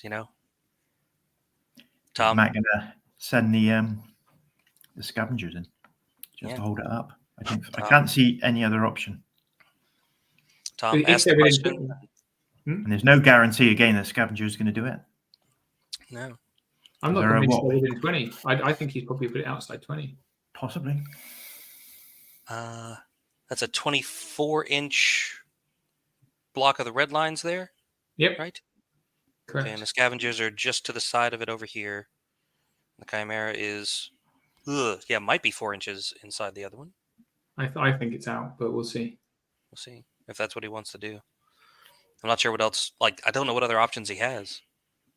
If they're just out of 20, he can fly 10. He's got enough surge to get 10 inches of surge. However, they're not surgeable. The scavengers. Yeah, they just fly. They're living. Yeah, they just fly. It's normal 10-inch fly. So I don't know. I honestly don't know how Matt's going to deal with that Chimera now.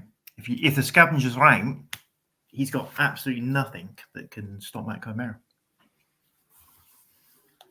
The best thing to do is just ignore it. Right? Just turn the Soul Snare.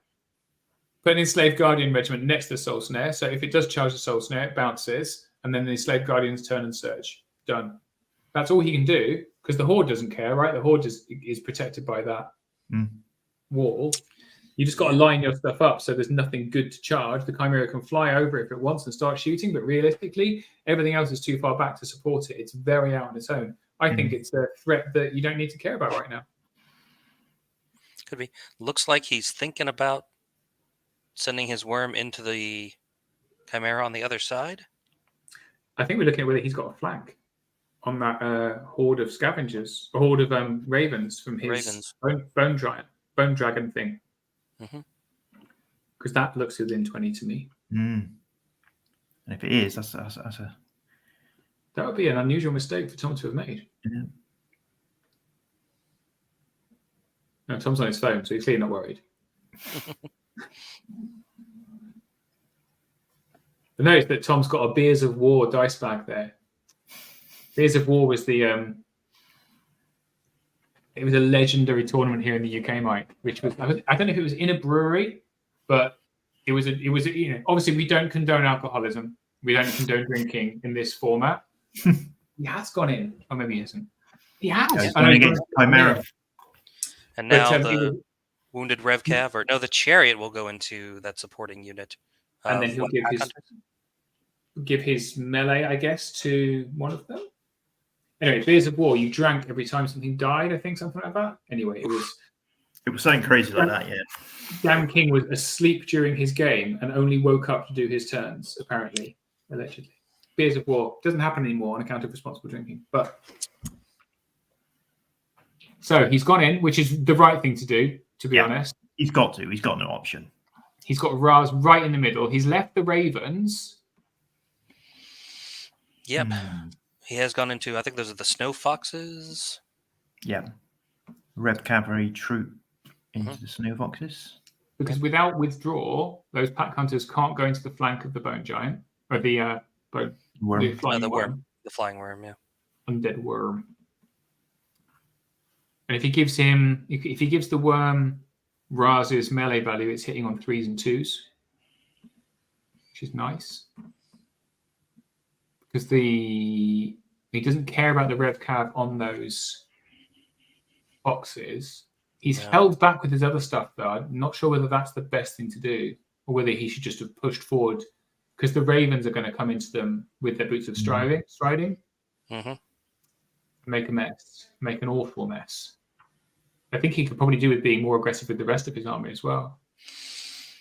Yeah, there's not a whole lot of other targets he could hit there other than those phalanx ensnaring naiads in terrain. Behind a wall. Behind a wall, yeah. He just doesn't die. How many attacks has a Snow Troll Prime got?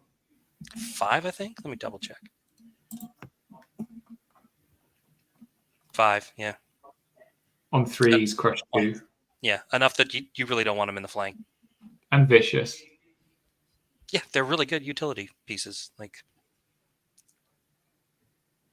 And Raz is going to, if those Ravens do fly over, Raz is going to take that right-hand Snow Troll, the one in the middle, Snow Troll Prime in the flank. Yeah. That's not nice. Are they Pathfinder? They are not. On 4s then. Okay. On 4s.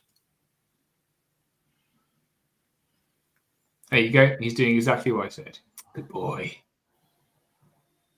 I said he's not. Oh, is he? Okay. He's saying to the Chimera, charge me. Right. He's inviting the charge of the enslaved guardians. He's done the math. Which makes sense.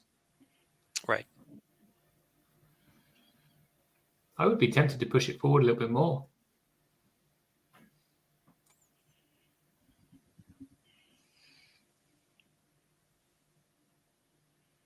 I've got to say, it speaks to the quality of Matt's play that he's actually putting in place a reasonable plan against this. Definitely. Yeah, you don't want to push them forward too much, because if you do, you might leave enough space for it to just fly over you and land in the middle of the army. And then you have to turn around. Of course, you can turn around and surge. But then he might be able to, get a rear or flank on something behind it. Because at the minute, Tom's other 2 regiments of pack hunters aren't really doing anything.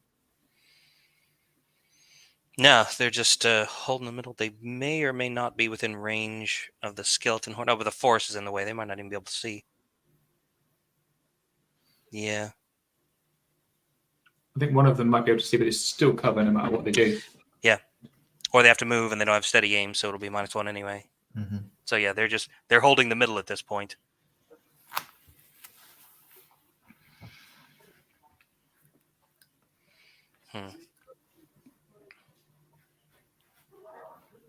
I really need to go to the toilet, but I'm too engrossed in this to go. Would anyone Matt- object if I just go in the bin? Go for it. Yeah, Matt is really doing a good job of making a great effort here. How On much what time's he burning though? That's the question. Let me have a look. He's 39. below 40 minutes, but he's It's not bad. Yeah, not bad. Tom I mean, took a reasonably long time with his turn, so I think they're both okay. Okay for time. you use like half the clock in the first 2 turns anyway. You know, that's normal. By turn 5, nothing left anyway, so it doesn't matter. So fine. Right, it's super quick. Yeah, and any movement mistakes you make in turn 2 are likely to cost you the game. So, you know, it makes sense. Here we go. Here we That was go. 5 dice for something. We're rolling surge from somebody, maybe, That was a 5 surge. or maybe a Oh no, heal, it was a Heal on the heal 5. weapon. Yeah, yeah. The cursed high priest has heal 5, so that's what that was. this would be drain life. That looks like 9 dice. Yep, no, 2, 4, 10 dice. I thought the soul snare was hexed, and it moved. Maybe hex didn't go off, or maybe that wasn't the spell we thought it was.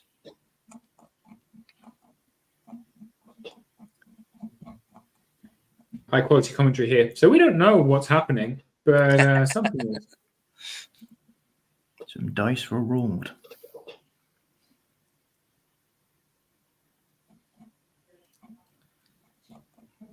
This is the chariot now, isn't it? It's like in the pack hunters. No surge, I guess, yeah. 2 dice rolled. All right. Whoever it was, it's okay. And Okay, here's the rev now we've got pad. the, So that big handful of dice was obviously the dragon Yeah. against the chimera. 3 wounds. It's on the foxes, I think. And a 10, 13, that's enough, isn't it? And again? That's Yeah. 6. It's not enough. It might be a waiver. They are 9/11. Mm-hmm. Yep, so that'll A be a waiver. waiver then. That was turn 3. Yeah, so obviously that big dice we thought there was the soul snare was obviously the chimera, Mhm. the dragon that's hitting the chimera. So He just backed it off on that worm.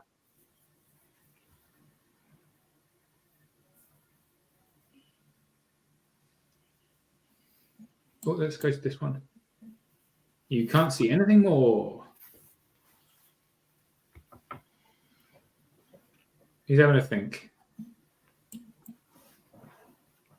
Which view do we like? I think the positioning of the top-down camera lets us see more of the flank where stuff is happening. Yeah.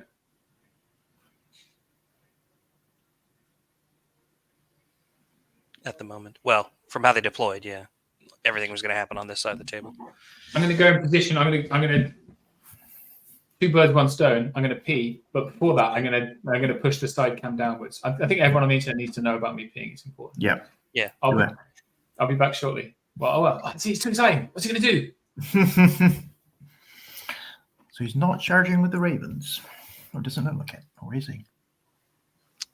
He is backing up. He is I don't know. marking them. He's and marking. thinking He's so. marking the position. Oh, right. Yep. So he's turned and backed up. Yes. Once an elf player, always an elf player.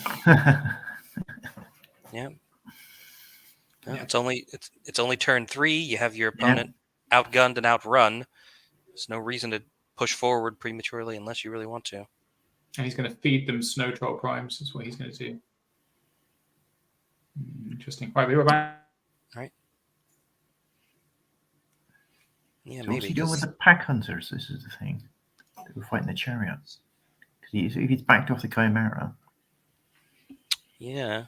isn't that giving the dragon, the flank of the pack hunters. Yeah. It kind of is.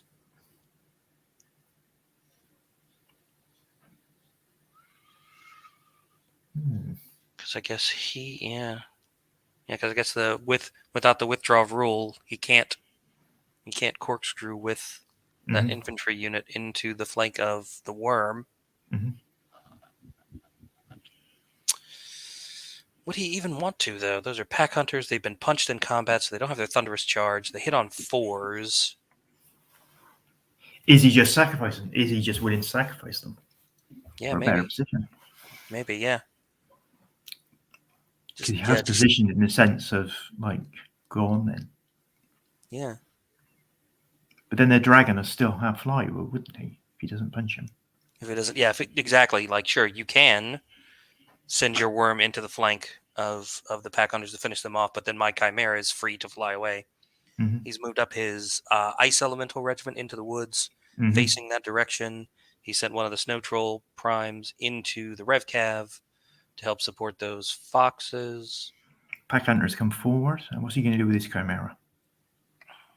Yeah. Right. This eternally tricky chimera. That would be. You can just play peekaboo around the building. Yeah. Mm. You can start, and then he can just breathe on that horde. Yep. And lightning bolt and shoot the horde. And keep hexing the soul snare. And what are you going to do about it? A couple turns, they'll be dead. Yep. The monolith has no melee attack, so you don't have to worry about it coming around and getting in your rear. That's right. And again, I don't think the enslaved guardians are close enough for him to move them up and get into a position where he can get behind. So no, it'll take a couple turns, and by then he can go wherever he wants. Yep. Yeah, wherever you want to go in range, so you're not blocking your own line of sight's fine.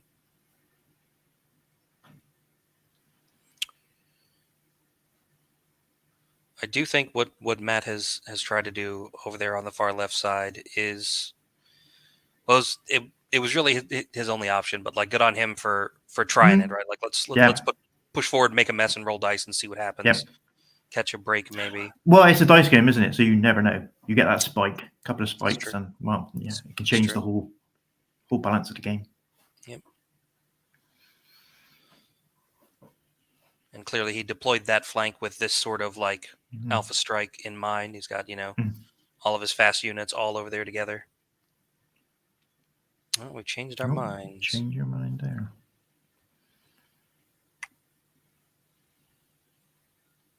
Do we want the spell that one has more than the 5 attacks on the Rev Cav? Are we worried about being in range of the giant, maybe? Okay. Yes. Because the giant does have the Slayer upgrade, so I would get extra attacks on Snow Troll Primes. Oh, he's back. Hey, Steve, you are muted. Hi, I'm back. So he's moved. I've managed to. I have been completely unsuccessful moving the camera down. Down the bottom, he's moved his chimera back so that let's just get rid of dice cam briefly. We were trying to work out what was going on there, to be honest. So he's moved the chimera back so that the ravens and these pack hunters can shoot at the undead worm along with the ice elemental. So there's triple shooting going into the undead worm. All right. Yep. So even if it doesn't die this turn, it'll be wounded enough that it won't matter what it does next turn. That's pretty nice. Now he's just started to put wounds on that horde. Yep. The ravens have got 4 wounds on them. The pack hunters have got like 3 or 4 wounds on them. So it's not heavy damage has been done, and it's like a. Wind blast, is it? Wind blast on the giant. Possibly wind. Yep. Wind blast back, so it can't threaten the primes. Yeah, it's kind of a goblin player move from Tom over there on the side, right? You charged into me. I'm just going to step back and shoot you instead of counter charging, right? Exactly.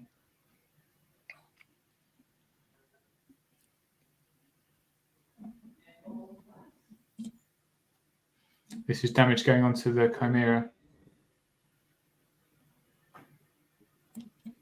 The worm, don't you mean? Worm. I meant the worm.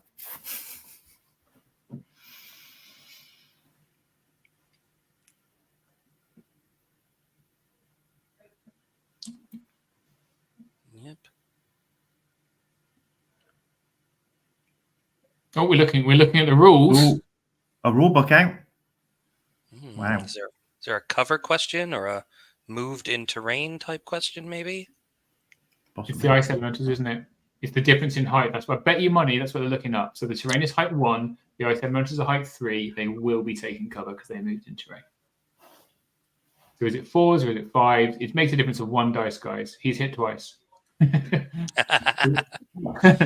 It's important. 1 dice or not. Well, it probably is, to be honest, because I don't think even with the amount of shooting he was putting into the worm, it was going to do much to it, to be honest. I found a Blackjack Legacy mug. Tempted to steal it. Surely that's now a valuable wargaming arc. I've got one of these. Yeah. Collectible item. I'm using That's my. the word. I'm using my. After King's mug. There you go. There you go. Kings. Still got 3 of them left in my garage. Mike, I'll bring you one when I come to your tournament. Oh, lovely. Do it. Lovely. I will make sure to have like a -28 mug to trade you in kind or something then. In addition to whatever swag I'm giving away this year. I think we might go with Everybody likes swag. Yeah. More swag the better. More fun stuff. Absolutely. Yeah, Steve is coming all the way across the pond to come to my tournament in April. We're super excited. Not as excited as I am. I tell you what, You not are? as excited as my wife is. You met Steve before, haven't you? No. Well, not in person, but online many times. Ah, right. That's obviously why you've invited him over then, isn't it? I invited myself. Right, allowing you to go to his tournament. That's why it is, Steve. The whole region is excited. So excited that when the big frenzy of so like my tournament filled up in 5 minutes. Like I literally had 22 registrations show up the minute that I opened registration out of 32 slots. People were so excited at the prospect of you coming that someone else tried to register for you, Steve, just in case you didn't get in time. Bless God. It was all planned. It was all planned. You did tell me. I was like, don't worry. People are It's just good, I got it. spamming my inbox to make sure Steve can get in. I can get in. Well, the thing is, Bart, who sometimes watches this, haters going to hate Steve, Jason says. Yep, he took the 5s, told you 3 hits. Oh, no, he took the 4s. That's interesting. Anyway, I played Bart probably more than any other player in Kings of War, just because we used to play on UB all the time, like every single day for like 2 years. And I never met him. The 1, 2, 3, 4, 5 there. It's defense 4, that dragon. Yeah, I think so. Undead Worm, defense 4. Yeah, it's on defense 4. Here we go. So it's taken a fair number of wounds. With 2 dice. It's at least on the 2 dice, yeah. And Nerve he's on the got a worm 6. is -18. Only a 6. So probably not 12 wounds. There He's he's okay. gone over to the other one. Yeah. The horde. Okay. I need to adjust the focal length of this camera. Yeah, and Roz the Undying is right there, so it's inspired. Yeah, he's going to need a big roll. Yeah, these pack hunters. Did you, Steve, resolve the issue where you paid for a ticket to check a bag to bring a tent, or are you still bringing a tent? I have checked a bag. I can't reduce the price of my ticket, but Okay.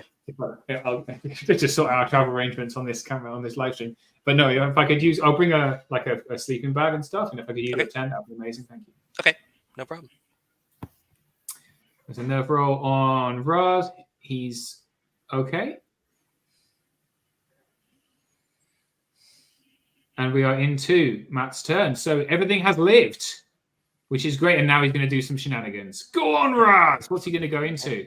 Got to do some shenanigans. Yep. Into the ice elementals? Could he see the ice elementals before he started moving? No, he's going. Oh, he's going into the other pack hunters. I see.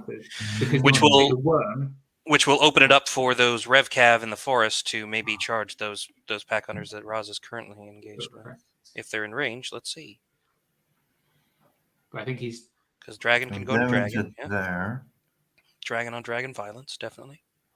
And for those of you who aren't familiar, yes, Steve is coming all the way across the Atlantic. And me making him sleep in a tent is not a weird thing. People camp to come to my tournament. Lots of people camp. It's not thanks for coming. You can't have a bed. It's that all of my guest beds were already paid for and taken. But lots of people also camp in the yard so everybody can stay together. It's a fun thing. He just doesn't want you in his house, Steve. That's what it is.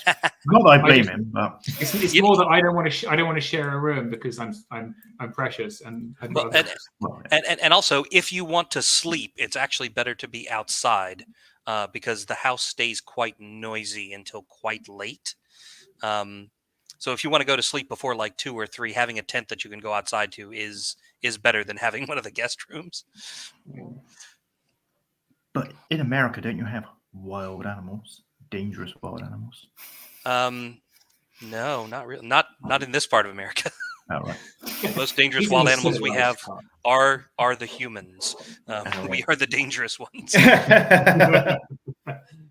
It's just we're not used to stuff like that over here, Steve, are we? Not really. The most dangerous thing we have is what we say, like a badger or maybe a fox. Oh, badgers, they're vicious and win corners.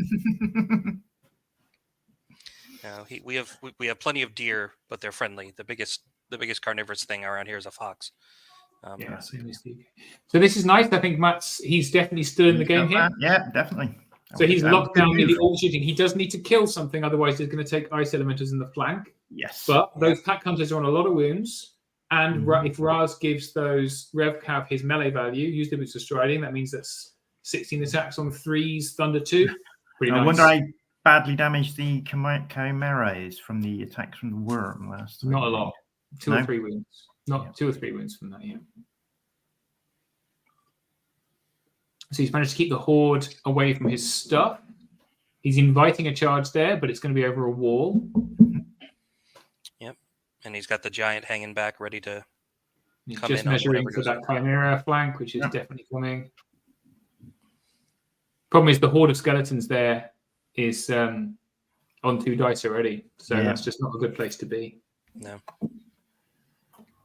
He's got better. Everything that Matt has is wounded and needs healing. He's only got 1 drain life. Unless that gets hexed again. Yeah. And so that Revcav horde will have certainly popped its boots of striding to charge out of that terrain, so they won't be hindered. Regiment, right? Regiment, sorry, yeah. He's got heal 5, I guess, but he does. Did the chariot nudge that other terrain when it was getting in on those pack hunters? I think so. Okay. So how does that work for his special thing? If he's hindered and his melee value goes up by 1, is he then giving 4 up to someone instead of 3 up, or is it always 3 up that he gives to somebody else? What a great question. Let me read the rule. Does anyone restoring once per turn after completing smooth. Just says replace their melee value with Raz's melee value. Okay. So I think it just goes straight to 3+. Probably still gets the 3, yeah. It doesn't get whatever his current to hit number is, just his melee value. So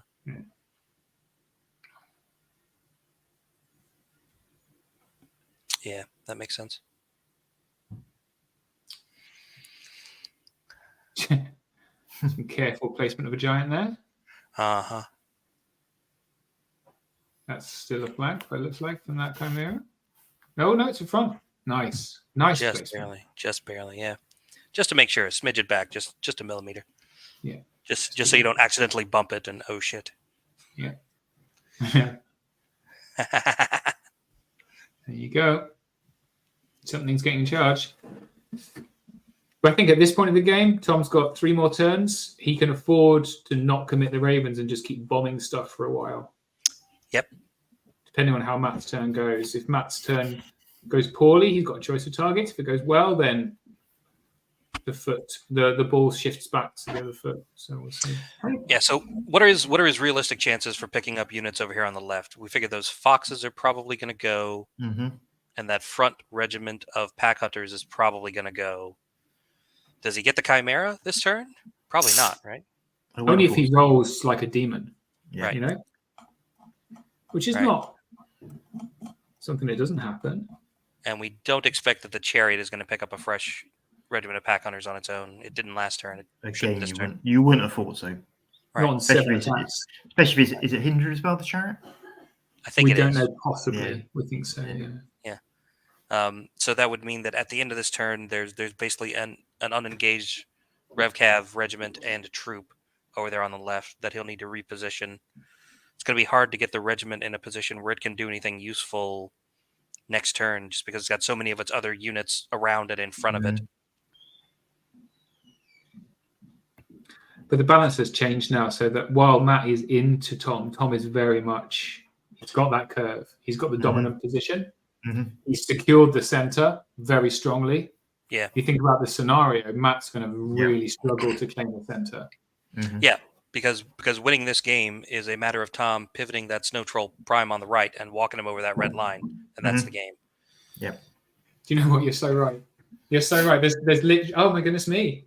Yeah. And I wonder if Matt realised that. I said that. About it.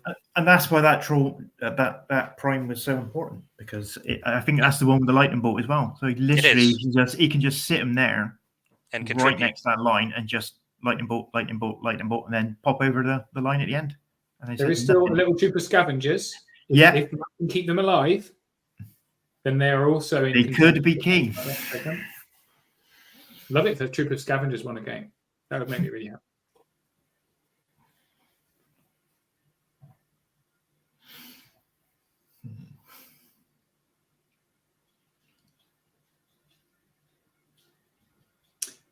Right, while he's thinking, I'm going to try and adjust the focal length of the top camera to make it a bit clearer. I've struggled to find a top camera that doesn't have autofocus, because autofocus just focuses on the heads and then you just have a blurry mush below. So you have to have a fixed focal length. So it's a good camera, but you have to get the focal length right. I'll be right back. All right. That is good to know, because we're going to be trying to stream the US Masters here in a few months. I mean, you've got Matt Carmack doing that, and he's like proper. No, I'm doing it. It's in. Oh, you're doing it. Oh, okay. Yeah, it's in my region. That's half the country away from where Matt lives. I'm not sure if Matt's even coming. Was it him last year? I think Matt did it last year. Yeah. Yeah. His setup is extreme. Yeah, because it was in Nebraska, so that's only that's driving distance for Texans. Okay, I'll be right back. No, this year's US Masters like an hour and a half from my house, so everyone just sort of looked at me and was like, "You're doing it, right?" Yeah, I guess I am. I'm used to streaming UB games. I don't have cameras, guys. I'm gonna have to figure this out. I've got a friend who's helping me out with it. It should be good. We're gonna test it out at my tournament. Make sure we know what we're doing. All right, we're rolling dice. We're rolling dice, and where are we at?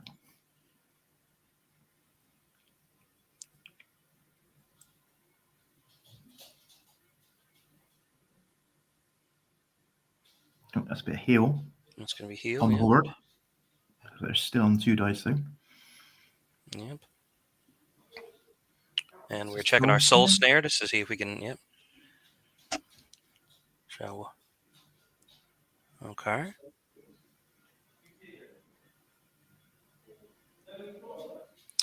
Lapel mic. It's funny you should say that. I happen to have 2 lapel mics right here that I was planning on using for the streaming tables.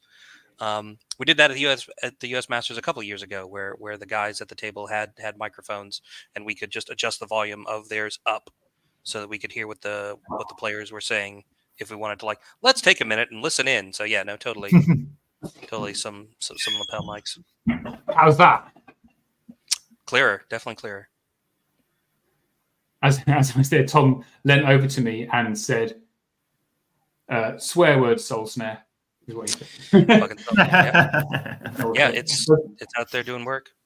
So the I've shifted the camera. That's annoying. We lost the Chimera and the. We have lost the Chimera. I can't quite see what's happening. It was on 8 wounds. It was on 8 wounds, was it? It was 8 wounds, and he hadn't even started the combat yet. So I think he drained the soul snare. All right, Dan, let me the camera back. God, it's really far to run there, guys. I'm not being funny. Okay, I'll be right back.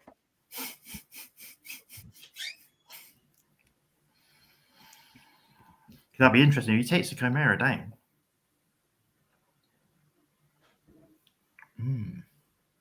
But he's going to lose Ra next turn, isn't he?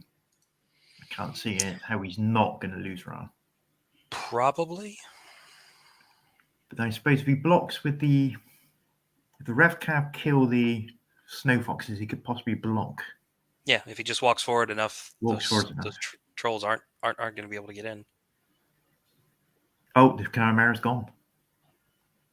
Wow. All right. Well, that's unexpected. And there go the pack hunters that we expected to see. We expected them to be gone. Yeah. And I think we can now see clearly that the worm has 10 wounds on it. And it's dash 18. So one more round of shooting at the worm with anything could potentially pick it up.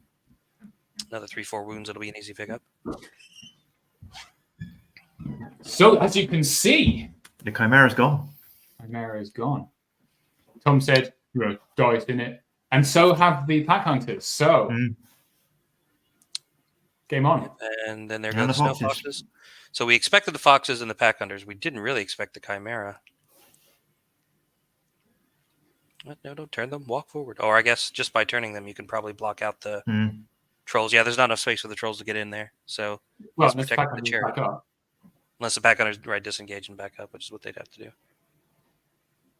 He's just moving up an inch away. He doesn't care. Does Tom have a surge source in his list anywhere? Nope. Okay. Well, I guess he's just going to walk forward and breathe on something then. Yep. Because all he wants to do is stop all that fast stuff getting over the board. Yeah? Right. Just keep it bottled up and shoot at it for another turn or two. Activate Snow Troll. It's time to hex, boys. Yeah. What's he going to do with the Ravens? This is the question. Shoot the worm off? Shoot the worm off. The worm's on 11 wounds. So, it's 10 wounds with life leech.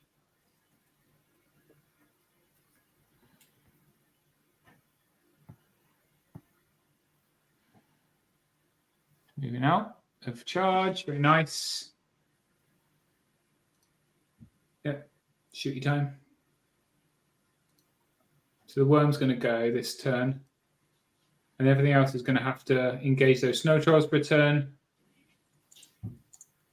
It's turn 5, isn't it now? What's turn 4? Turn 4. Turn 5, right?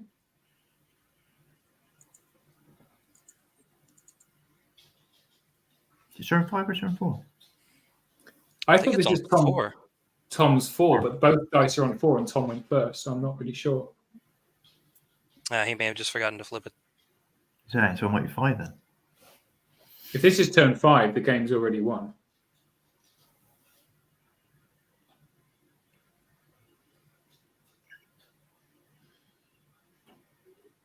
Yeah, there is he. Activate Snow Troll? Activate Snow Troll. I'm guessing he's going to just shoot that horde off now. Yeah. Snow Trolls, 2 pack hunters, Chimera. Double diced already. There's one thing that Matt's done is hold his enslaved guardians back really far too long. But they're the main punch of the army, aren't they? The enslaved guardians. They are. And they don't care about phalanx. Yeah, so even if he turns and flies the scavengers over to try to get that flank away from the snow troll, Tom can still just turn and fly that middle chimera over there and beat him by 1 on that flank too.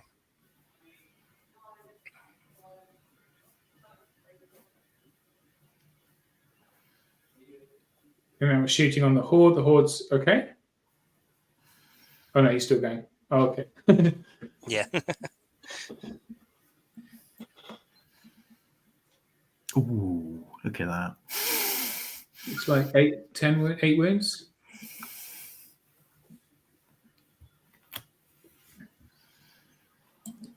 They are now on, I want to say, 16 wounds. And he's putting the other one into them as well. And that looks like another 7. So many, many wounds. Oh, he's still shooting right now. He's doing them. Yeah. Is it the breath weapon? Or one or the other pack hunters?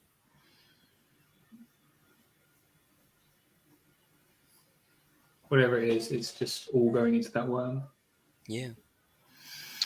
We got a question in the chat about how hard it is to use hordes.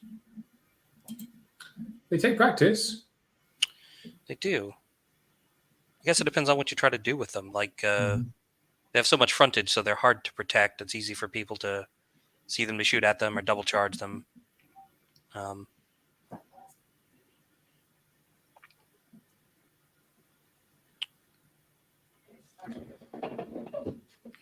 But if So the for point this of a horde, sorry, Matt, go on. I'll finish. I was saying, if the reason you took a horde is to stand there and get shot at the entire game, so your opponent doesn't shoot at anything else, then it's working perfectly. Mhm. You know. Yeah, it's gone. But the way that Tom's using his horde is very smart. Mhm. He stuck it into terrain ready to be charged. That's right. Was in snare and train, phalanx. isn't it? So Yeah. Which is a very expensive horde, but bear in mind the horde that just took 4 or 5 turns of shooting to shoot off is 140 points. It's nothing really. It's very, very light. Yep. And as for this, so I have lapel mics. The problem is that this we were supposed to have the streaming table in a separate room, so we could have had mics in case we wanted to hear what they were saying, but the ceiling wasn't high enough to mount the camera, so we had to have it in the main room. So this is now in the corner of the main room, so the noise in there is quite high. It's far too noisy. I mean, I can turn it on if you want to hear what it sounds like. This is the noise from the. How do I unmute it? I heard it when it's choppy as well. I heard it earlier on when I was waiting for the stream to start. It's you couldn't really make out what anybody was saying. Right, so it's Matt. It's a nice atmosphere in there. Actually, it's really everyone's very positive. There's a lot, sounds very friendly. It doesn't feel. The last time I commentated the Masters was in Sanctuary, which is a freezing cold church, and it was quite a tense Masters. Everyone was a little bit on edge. This one, very nice, very happy. Everyone's very chill. There's a lot of newer players here or players that haven't played for a while. It's a really nice room. So it's a really nice feeling. It's good. So the swarm's still around. Still alive. Yeah. We missed that nerve roll, but now it's got some nasty things it can do. Flank charge the flank horde. Yeah, is he going to flank the horde of ensnarers? That or whatever they are? Yeah, they're ensnarers, aren't they? Which would be fine if he could get something in the front, but I don't think he can get anything in the front, can he? Got Matt's fine head of hair. Look at that. Oh, I don't know. These young people with hair. Lush, blonde locks. Can't remember what it was like to have hair. Not on my head, anyway. Okay. So I think Matt's done exactly what Tom wants him to do, which is to focus on the stuff on this left flank. He sent the worm into the pack hunters. Yeah. He's really focusing down on clearing the left, which is going to hold him up for even longer. Which means that Tom went first anyway, didn't he? He did. So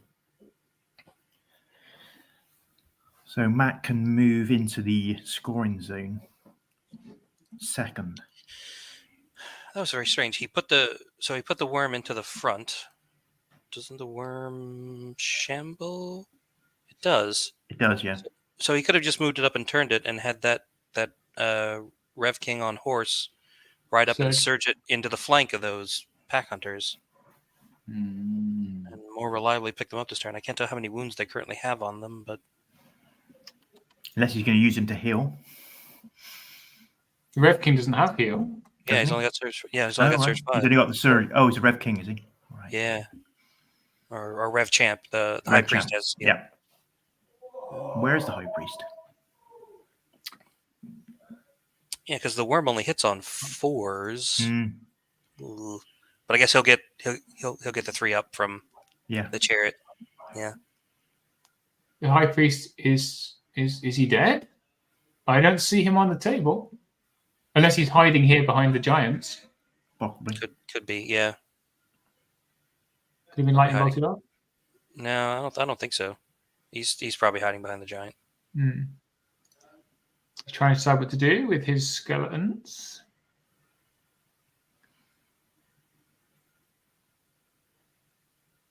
It's definitely a flank. But it's way too far away. Oh, he's checking line of sight. Okay.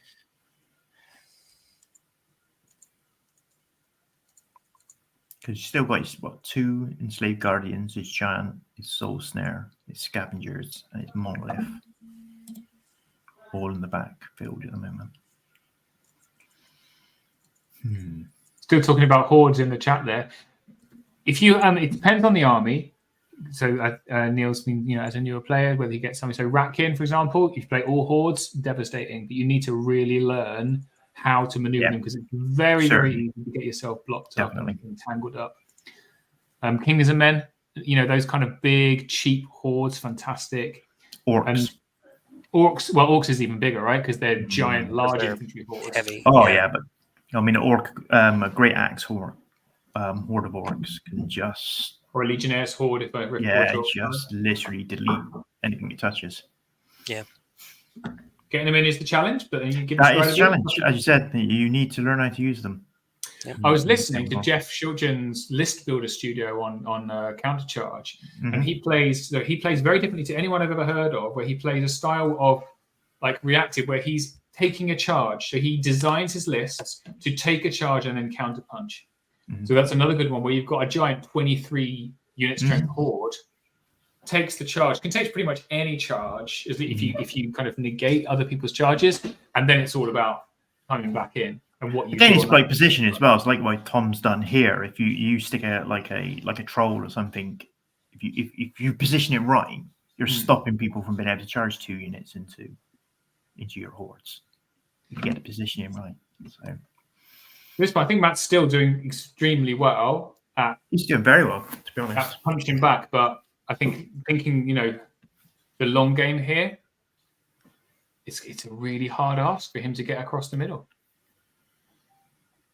He's got these slave guardians, but they're going to start getting pip shooted from those 2 pack hunter regiments, and you've got a chimera as well, and you've got lightning bolt. You've got 4 shooting units, very solidly and secure in the middle, with nothing that can touch them. Yeah. And you got a horde that you definitely don't want to charge in the front, kind of being supported by Snow Troll primes. He could triple charge it next turn. There is that horde. Yep.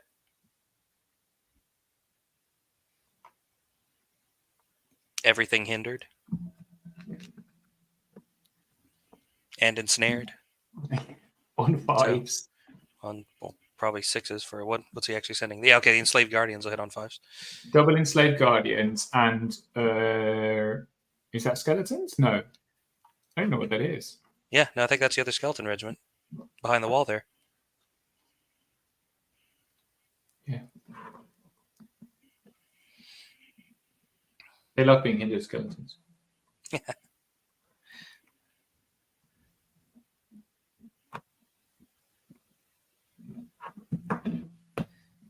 It is how they live. It is a way of life. Yeah, no, even if you walk the skeletons forward and turn them and surge them in, they'd still clip the wall and be hindered going into the flank. So this is him attacking the pack hunters at the top. Yep. So he's gone with Raz first. A few wounds, and now we're on to the worm. He's hitting on 3s.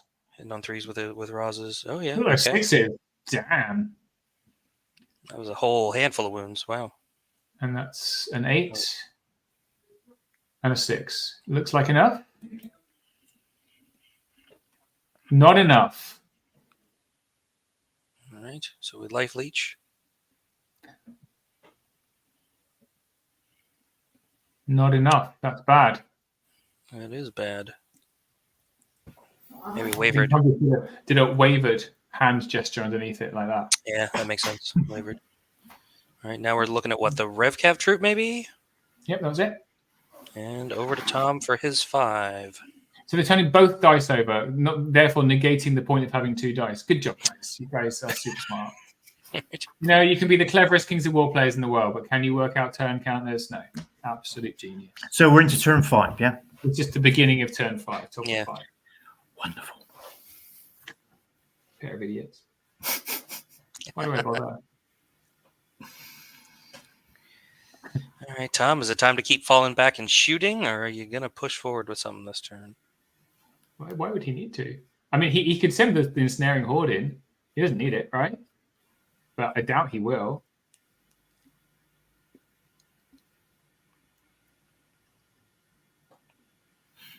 He's talking through his odds on different things.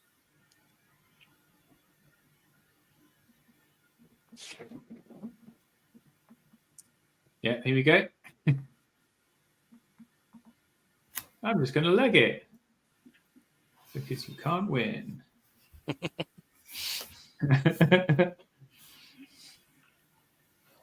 He's playing with his dice now. I haven't seen Tom playing with dice for a while. That means he's nervous or Getting thinking. twitchy. Getting twitchy. I mean, the combats over there on the left have not gone well for him the last 2 No, rounds. that's right.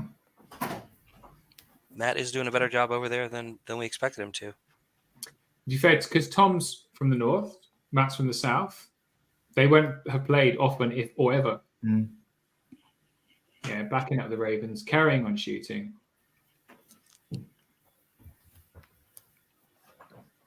Am I out of range of the Soul Snare? Which has some wounds on it, which probably means what? It was hexed and decided to do its thing anyway? It might as well, to be honest. Yeah, I think that's the right choice. See, it's got 7 wounds, which means I don't know what that means. You can't get 7 wounds from hexes. You can't. Yeah, no, you can't get 7 wounds from hex. That's an odd number. Something must have shot at it then. Yeah.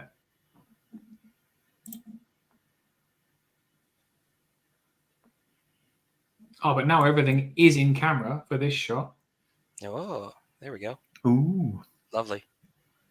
He's backing off everything then. Backing off so he can shoot the cavalry. He's just charged me and cover. Off you go, lads. You hit me on 5s. Enjoy. Mm-hmm. Yeah. Same He's there. literally shoot. Wow. Okay, that's ballsy. I like it. Back off, shoot. Oh no, changed his mind.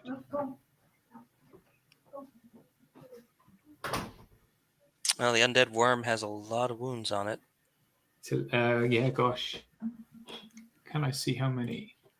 We were thinking it was 10 before. Looks like. I think 11, but yeah, 11. I'd say. Okay. All right. Well, it's a -18, so any more wounds on that definitely puts it in danger. Uh-huh. Uh-oh. Why are we moving the trees? You actually gonna do something with that horde? I was excited. It was turn 5. Oh, he's Trees were on going the in. board. He's going in. On the giants. Why are you giving a flank to enslaved guardians? He's Oh, gonna because the chimera is going to be in the way. That's why. You'll need to out the double there. You've moved up a troll to protect your other flank, kind of. That's very interesting. Because of the width of the enslaved guardians, it's not going to be able to turn because it's long, more than an inch long, right? Yeah. So if he puts it an inch away, so I think Tom's gently explaining, this is why you can't do anything. Let's see. It's nice positioning. Nice positioning. Yeah, and now that he's moved the pack, now that last turn he moved one of the pack hunters down and turned them a little bit, he can get a pack hunter across the line in case the scavengers fly over there to cancel out the troll. So now he can do this sort of thing with his chimera if he needs to. It's nice. Very nicely done. Uh-huh. Just a simple little insurance move the previous turn. Yeah, place the Chimera first so you can dictate how the Horde's going to line up. To make sure nothing can get into it that you don't want. Oh, Yeah. All right. We're going to I work. wish my brain worked like this. It would be amazing, wouldn't it, if your brain worked like this? Yeah.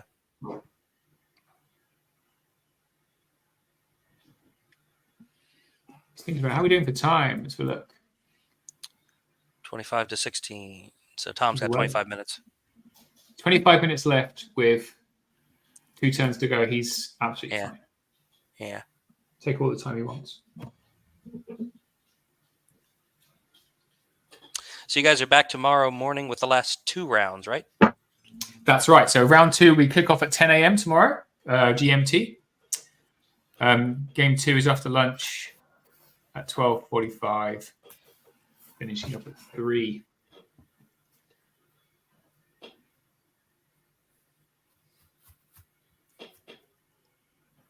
If any results have come in yet. Some people were already finished. There's some really fast players. Nice. I'm still upset that John Quayle has got beaten by Chris Lynch. How dare he? He was my tip for the top. In fact, I haven't even looked at the sweepstake about who on the list preview got the most correct game ones. Well done, sir. Nice. How's Mr. Tanner doing? How is Mr. Tanner doing? What a great question. Let's have a look. So, 1-1. He lost the Matt Goody last game. Oh, right. And he's currently playing Andy Marshall's Halflings.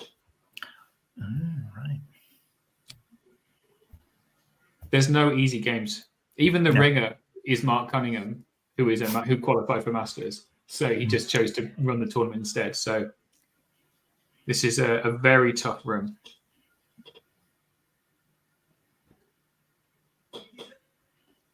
Really As nice it should position. be. As it should be for being the Masters. Mm-hmm. Is it? Do you find you were talking about the atmosphere in the room, and I've always found that like at the U.S. Masters, even though it's like the hardest room, it's somehow also like kind of the chillest tournament that you go to. So I think we don't really have many super competitive gamers in the UK. Everyone's very friendly. I mean, Steve goes to more tournaments than most people in the country. How many have you been to this year, Steve? I only did 10 last year, so Only the 10 tournaments you went to last year. 14 the year before. But that Masters tournament a couple of years ago, 3 years ago, I think, was the only tournament where there was tension in the room whatsoever. And that's probably because it was about -1 in that church we were playing in. Very chilled. It's a very chilled atmosphere in general to all the tournaments I've been to. But this room particularly feels very happy today. Really nice atmosphere. Everyone is really having a good time. So I think that's the main difference you find with Kings of War up to playing other games by other companies, shall we say. Sure. There's a lot more chilled people about. The more competitive. We all the like games to are, win, but the it's more not fun, right? Yeah, we all like to win, but and as long as you don't space Steve too much, you're fine. Poor Steve played last year's Clash of Kings. His opponent was late, and so he had to play me instead. Poor guy playing a random list. Oh. We always have good games, Steve, but I always seem to choke. I am 3 for 3. Yep. Right, so there's a game happening. What's happening? There is. Tom has gone in with one of his snow trolls on the enslaved guardians to hold them back. Okay. He's sent the horde into the giant. He has blocked the other enslaved guardians with the chimera, but not charged, so we can breathe with them. And he's parked his other snow troll prime on a wall to guard the flank of the horde. Basically, just took his line and just pulled it right down, and now has Matt basically trapped in a corner of the table on a board control scenario in turn 5. It's very, very, indicative of how strong the list is that he can now. He's kept the snow troll primes back rather than using them as chaff. He's allowed Matt to come in. The snow troll primes now can pounce out and just hold things down. really, it's all about board control, isn't it? And he is completely in control at this point. Yeah. And a couple of wounds on the enslaved guardians. And it doesn't even matter if those snow trolls die because, well, no, the horde is just in a really great place. A really great place.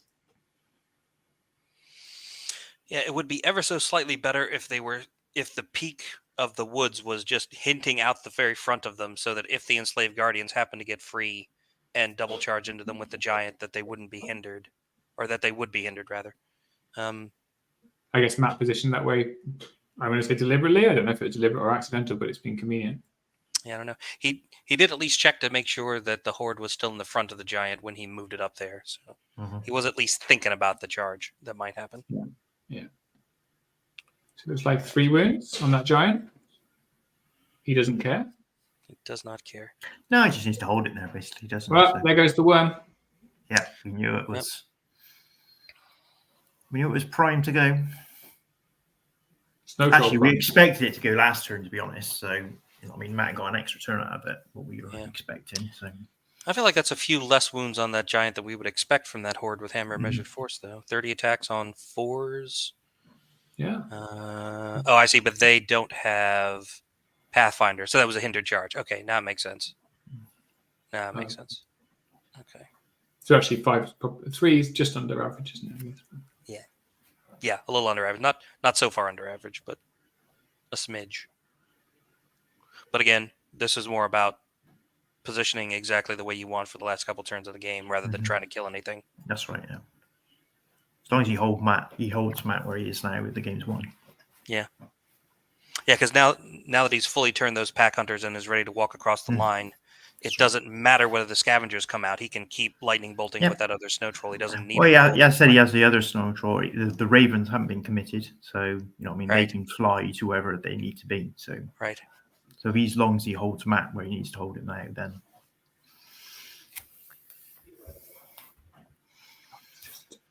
Every time I try and I think of something, oh, maybe Matt could, but there's something to hold it back. So like if this snow troll prime in the center dies, it doesn't matter. They can't jump across the line because turn 6 the ravens come. The ravens are coming. The ravens are coming. The eagles are coming. And that's the thing. As long as he captures 2 of the zones, that's the game won, isn't it? That's the game, yeah. And there's no worrying about extra points. It's just a flat 5 for winning. So that's right. Win the scenario, and that's what Tom is razor focused on the whole game. Getting stuff into position, making sure he can take that other flank whenever he wants, making sure the middle's his the entire game, and letting Matt play on that left flank all he wants. Matt basically needs a good turn this turn, and he needs everything to go right. Yeah. So the rest are going to flank. He even needs to, I would say, to spike a few dice, to really get that. He needs to pick up lots of stuff. Yeah, he needs to pick up a lot of stuff this turn. Yeah. And we're guessing that those Rev Cav that just charged in there already burned their Strider boots on their first charge of the game. So even though they're in the flank there, they're going to be hindered. And also, I think that's a really terrible move that he's just made, because it puts those Rev Cav, which is one of his few unit strength heavy units left, in a really terrible place next to a phalanx ensnaring horde. Right. That's the last place he wants to put that Rev Cav regiment. He could have charged them into any other multi-charge unit. I mean, a better place would have been into the ice elementals that he can maybe you can see. I don't know if he has fit in there. Yeah, he can't. There's other Rev Cav in the way, so they're all the same height. Yeah. Or if he backed up his skeleton warriors and put it into the flank of the other troll on the wall, would have been a better place. Yeah. Right. Because then he's got a clear line to the horde's flank. Yeah. So there's just much better places he could have put. I mean, they would have taken ravens with boots of striding next turn, but it's better than down there, because down there, what are they going to do next turn? What's going to happen? Yeah, their unit strength is still in the same scoring zone as it was before he moved, and it's not in a position to get it into another one because he's literally he's just clogged himself up in that area, hasn't he? He's just literally blocked himself in. Yeah. So even if the snow troll goes down, you know what I mean, and there's no guarantee it will go down. Yeah, he's between and behind his own guys. He can't. That's right. Anywhere. He's not in a position where. No, it's very easy to sit here and go, what an idiot. Exactly. You couldn't catch me making that kind of a foolish You error. wouldn't catch me at a Masters, mate. What are you talking about? If I got to turn 5 in a game against Tom Robinson and I still had a regiment of cavalry that I was like, oh, what am I going to do with this unit? Like, I figured I'm doing pretty well, right? Like, I haven't been tabled already. The chances of me ever playing Tom unless it's turn 1, game 1 of an event is not very likely anyway. So he loves a challenge. He loves a challenge. That's a life leech there. So he's then put those wounds. I think was he hexed, and he's just put the wounds straight onto the. I don't know.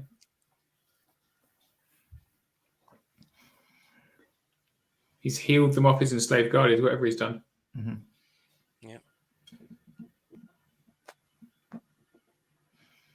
Did he maybe the Healed snow off troll? giant? The snow troll prime on the wall. Maybe is that the one that he? So, yeah. I think that one didn't have wounds before. Which is double why he should have charged it in the flank with the Revcav. So, yeah, in my humble opinion. What? Why are the ravens gone? Oh, he shot. Oh my god! How did that work? Soul snared the ravens off. Wow, well, that's big. I did say he needed a big turn. None of us saw that happening. And they're gone. And the pack hunters are gone. 14-16. So yeah, I guess. Yeah. Mr. Goody, I take it all back. 4 or 5 wounds on him, which a snow snare can do, and a high roll.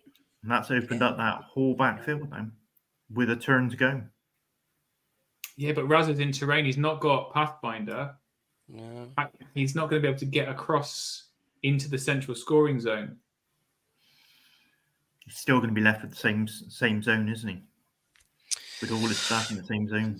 Yeah, because Raz is only probably 1 unit strength. Yeah, he's only 1 unit strength. So long as that horde is still alive, that Naiad horde is still alive, it's going to be hard.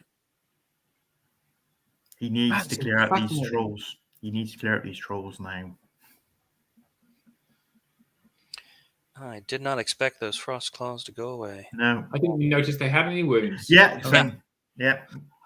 I noticed that he moved up and measured to see if the soul snare could get to them, but I thought they were out the way he measured it. Yeah. Oh wow. Huh. All right. Well, certainly if this was a tournament where you got bonuses for attrition, that would be a big swing. Wait, it's a determinant. It's a determinant. So that looks like some wounds. Can't see how many, but there is some. From the giant, yeah. So now, but since it's not, we'll have to see if Matt can capitalize and turn that into a win on the scenario. He's gonna. I mean, what can he get into the central scoring zone? There's just nothing unless the Chimera dies, in which case he's. I said if he takes the Chimera down, then. Yeah. I mean, there's still a turn left, isn't there? Yeah. Okay. He has gone ahead and snuck again? the scavengers across the line. They're not scoring yet, but they can turn and fly up and score. But then the pack hunters will just come take it from them anyway. It's like he killed it once and then didn't kill it twice. Ooh. Oh goodness, that's disappointing. So he's now doing the snow troll in the middle. Yep. But to be honest, is it too little, too late? I mean, look. So the central scoring zone is where that red line is. It's exactly where the horde is. So that Nide and Snare's horde is exactly in the right place. If he goes gangbusters on that next turn. Well, that's the thing. If we get murders it, and he might be able to. If we have a turn 7, it could be a complete different game. It's close. If he goes to turn 7, if he gets the those, isometers are still alive at the top. Yeah. So these are going to be the flank attacks from the Revcav regiment. Yeah. If the enslaved guardians are both alive, so he's hitting on 5s, and that is a disgusting amount of 5s. A lot of 5s and 6s. A lot of 5s. Good job, Revcav. All right. Let's go, Revcav. And 4s, right? Because only Thunder 1. Only Thunder 1, yeah. That's 4 wounds. 13-16, nerve on a snow troll. 9 and a 9 again. That'll pick it up. See you later. So then he should sidestep those, right? Yeah, the Guardians, yeah. To try to get himself some breathing room. Yeah, there we go. 2 over. Perfect. Exactly what you want. But now this cavalry is Yep. in the wrong place. Kind of stuck. Yeah. Because now all you need to do is put that troll into them. Okay, on to turn 6. Guys, don't turn over both. Never mind. I'm going to go in. It is an interesting game now. It's a very interesting game. It is. It is still Tom's to lose, I think. Right. But Matt has pulled off some unexpected things here in the bottom of the game. It is definitely not a boring game to watch. If we go to a turn 7 as well, Matt's still got some heavy hitters left, and he can take out that horde. That was heal. Was that heal? Look like it.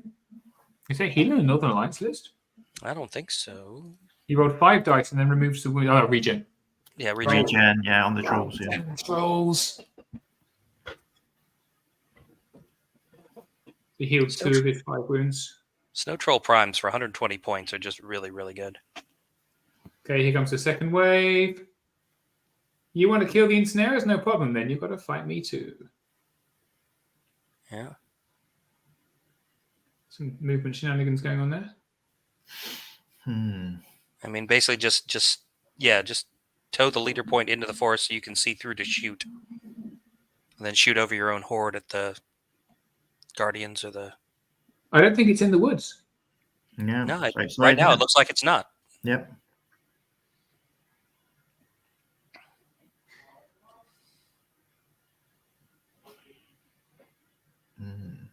More movement positioning.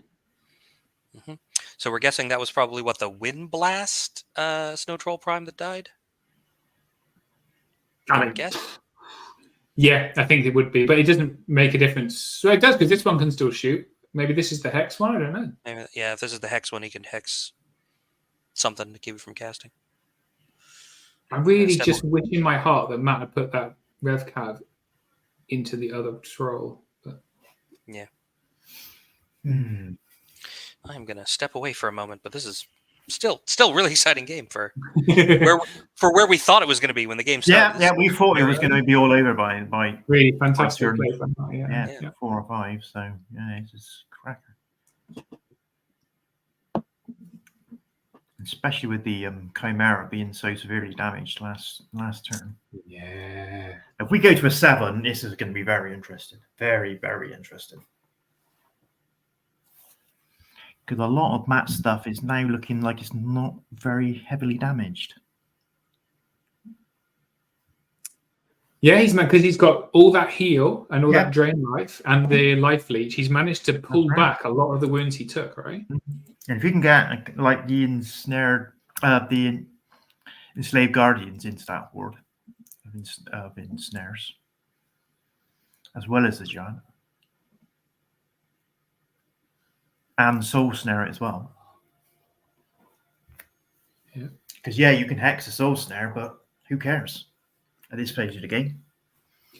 You know, who's doing well? Rich Luke is doing exceptionally well. He's on table 3 with his Basileans. Oh, great guy. Playing Brendan Heath. Undead.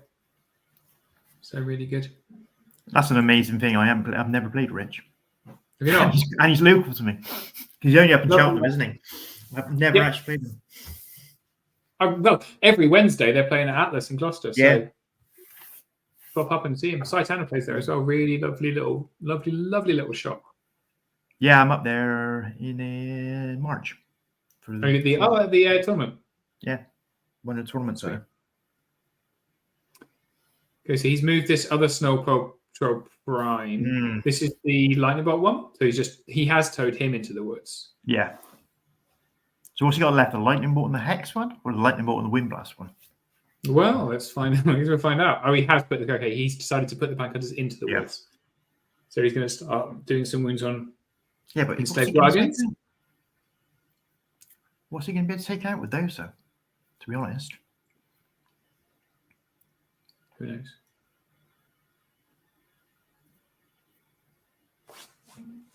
I bet Matt wish he didn't have the Slayer on the giant name.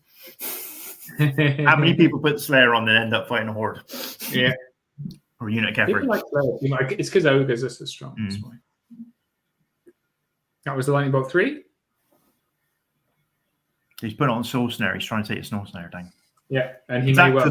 That could be key if he takes the soul snare out. Yeah, so all that shooting is going to the soul snare. On 8 wounds now.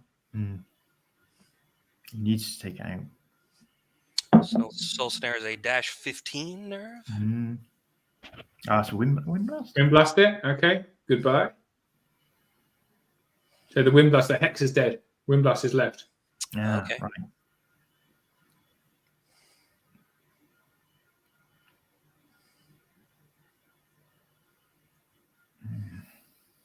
So the ice elementals, he did not countercharge.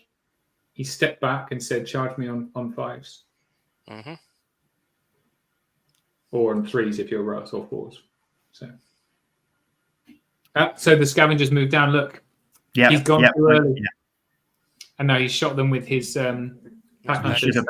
should have left them beyond the hill. 4 Kept them out wounds. of the way. Scavengers are 11-13. 4 and 7 is 13. No, it's not. It's 11. Hindered. Wavered. Wavered. So, So 4 on the soul snare. Soul snare's okay. Wow. So a waiver on those birds means they can't, since they're not playing control, he can't turn and fly up the table to get into the scoring zone with them. If it was a waiver. If it was a waiver, yeah. I don't want to go and have a look because I'll miss something. Yeah. So what? This is the horde swinging back here? Yeah, this is the horde on the giant.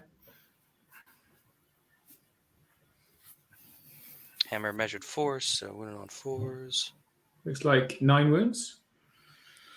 30 attacks, hitting on 4s, 15. Should do like 8-ish. Yeah, 9 wounds sounds about right.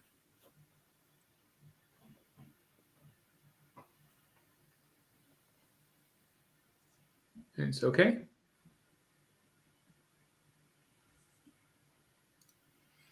And the bone giant is -19. This is ridiculous. Oh, so Right, we're in. Okay. double in there. Yep. What's he going to do against the horde? This is the thing. Who's he going to see? He's going to soul snare everything's on the prime. Okay. It's going in. All in. And then everything is going on that horde. But what can he get in? If he charges with is a better bet. a Rev Cav, at least the giant will slide down and enough to make the room for them to get in. I don't see how you get those guardians in. Unless you slide the giant the other way to make room for them, and that's what you put in. There you go. That's the giant. The guardians went in. I guess the guardians will at least be unhindered, which is what they're checking to make sure there's no terrain peeking. Because the Rev Cav is in terrain. Hey, there's the cursed high priest. There he is. Still alive. Look at you go, buddy. Good job. If he gets a soul snare on the naiads as well, man. Yeah. Because they're already wounded as well. If they both overrun, that's 3. Exactly. 4 unit strength to 4 unit strength. They draw the center, and then they draw the whole game. This is massive. That's if we don't go to 7. So without 7, if you kill that horde in 1, overrun into the center with both of them, it's a straight draw. Right. So what if he kills the chimera as well? We did not waver the birds. They have now hidden behind a hill. But that's fine. The pack hunters can as well with the other enslaved guardians.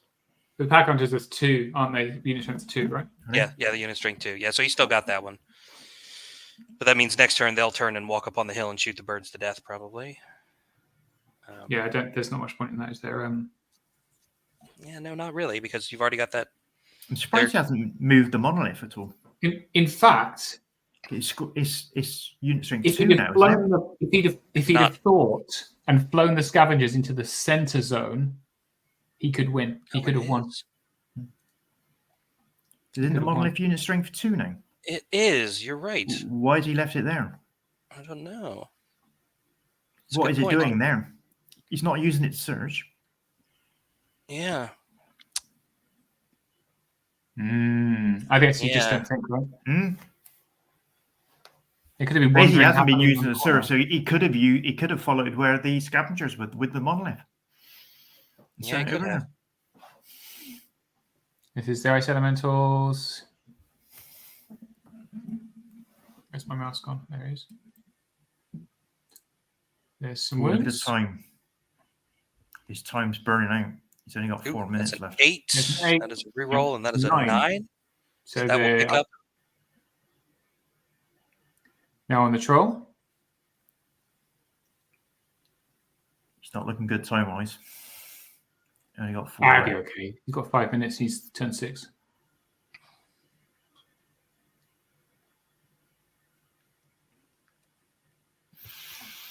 Hmm.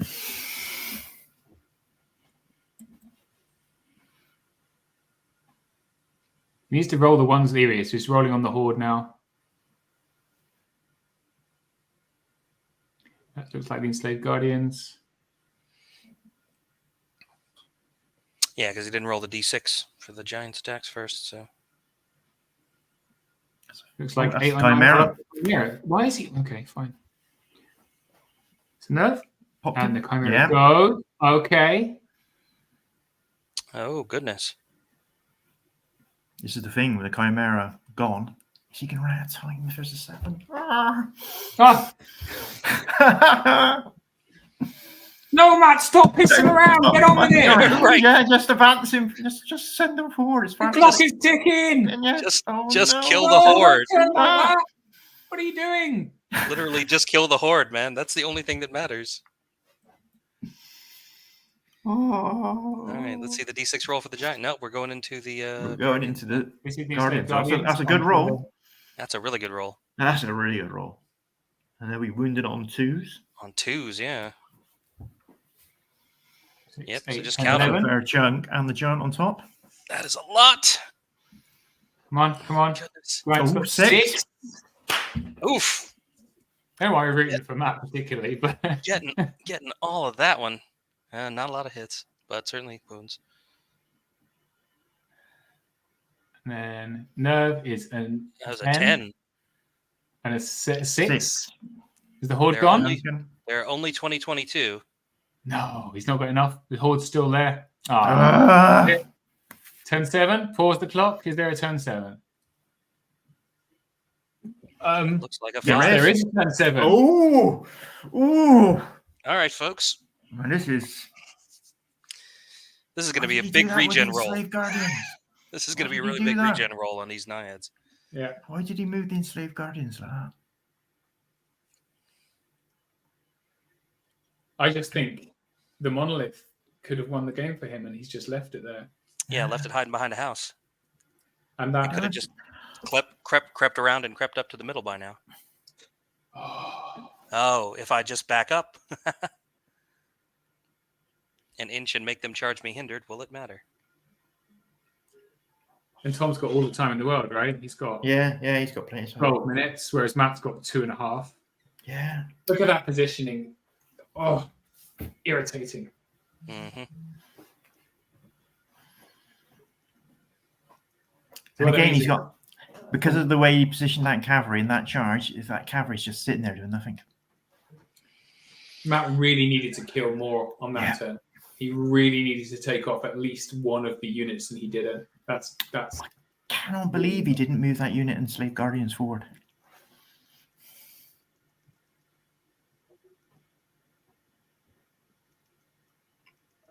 Yeah. I just cannot believe he didn't do it.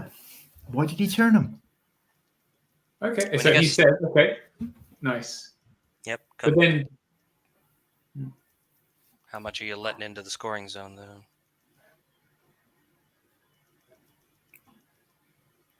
Well, he can always turn them, walk them, and surge them on his turn if there's a clear path to get into the scoring zone with them in 2.5 minutes. in 2.5 minutes. Well, if that's all it takes to get enough unit strength into the scoring zone to win the game, that's the only role he has to do. Yeah, that's right. He doesn't need to worry about killing anything. As long as he can get enough stuff into the scoring zone, then. That's right. So what Tom has done here is he's given 2 flanks up, knowing that Matt's got 2.5 minutes left on his clock. That's an enormous amount of dice to have to roll. Yeah. He's now telling him why he can't win. Here's the you put those ones in. That's my impression of Tom's accent. He's not.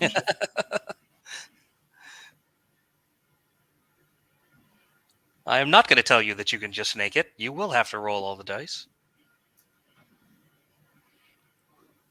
Those scavengers, he should have put them in the central zone. Oh, man.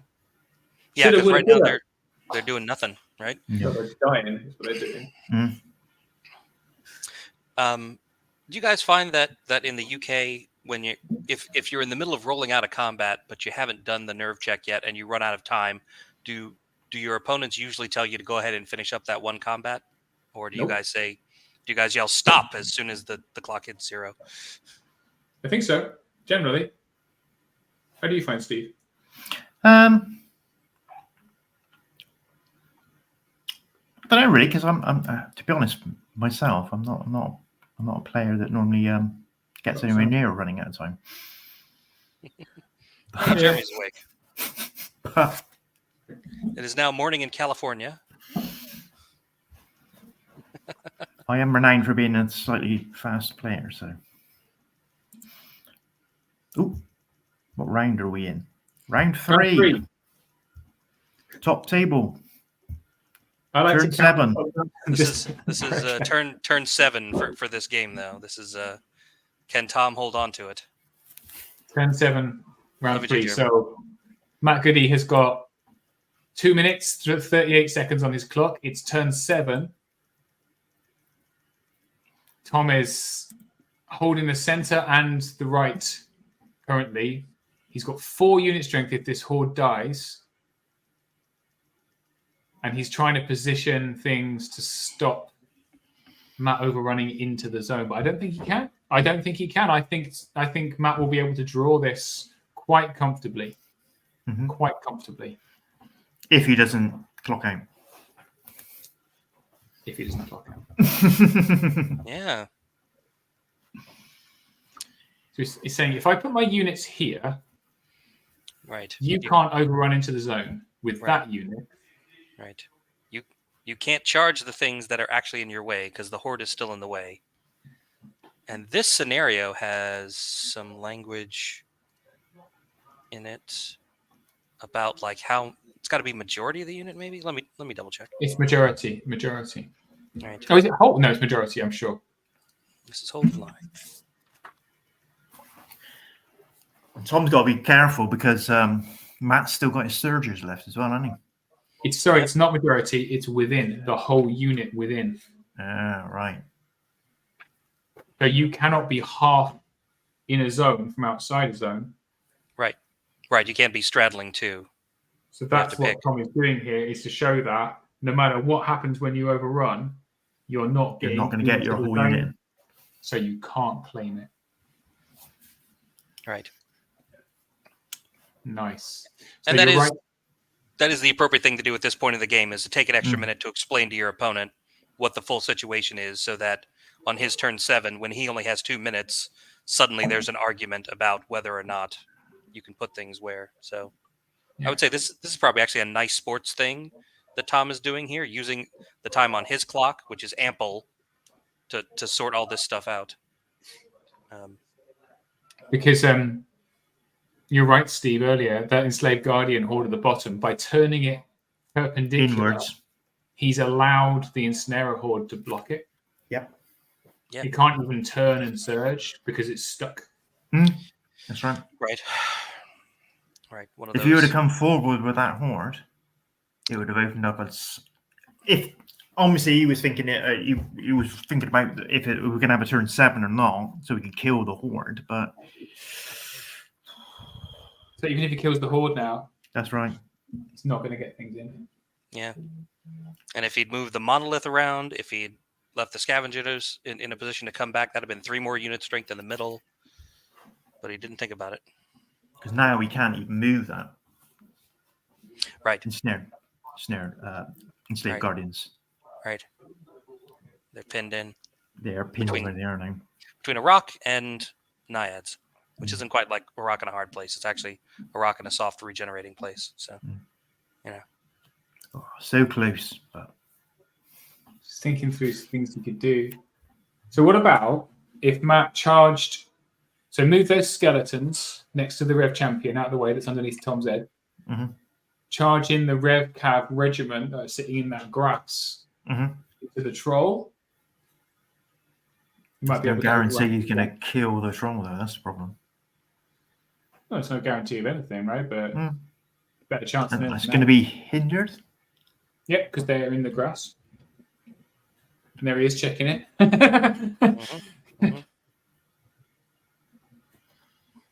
He's really talking. He's really taking his time. He's used 6 minutes of his 12 minutes of clock. Could Matt turn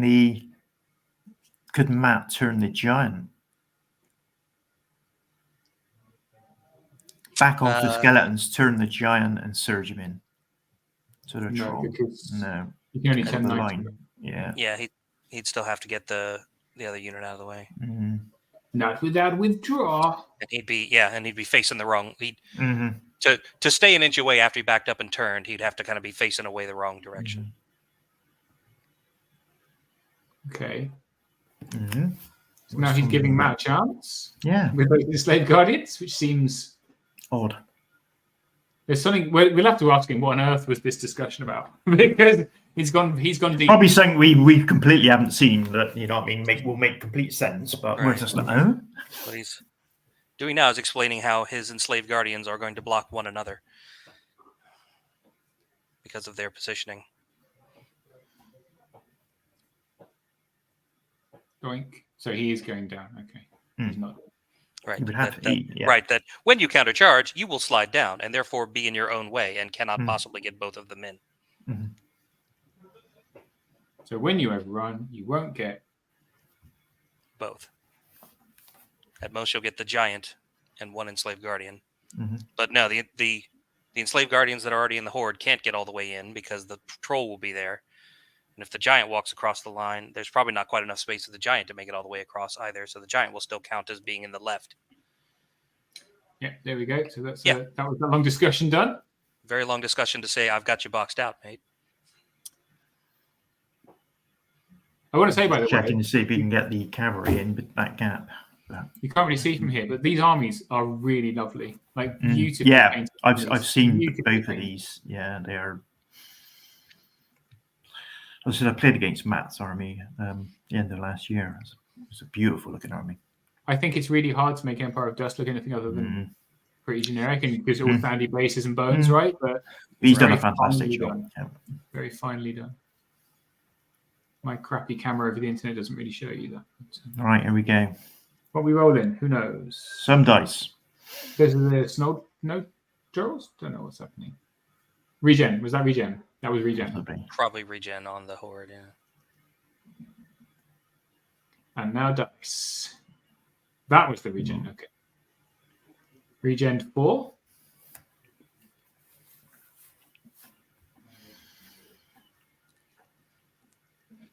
And now Tom's rushing because he's got 2 minutes left on his clock. Yep. And he's hoping to maybe pick a unit up somewhere.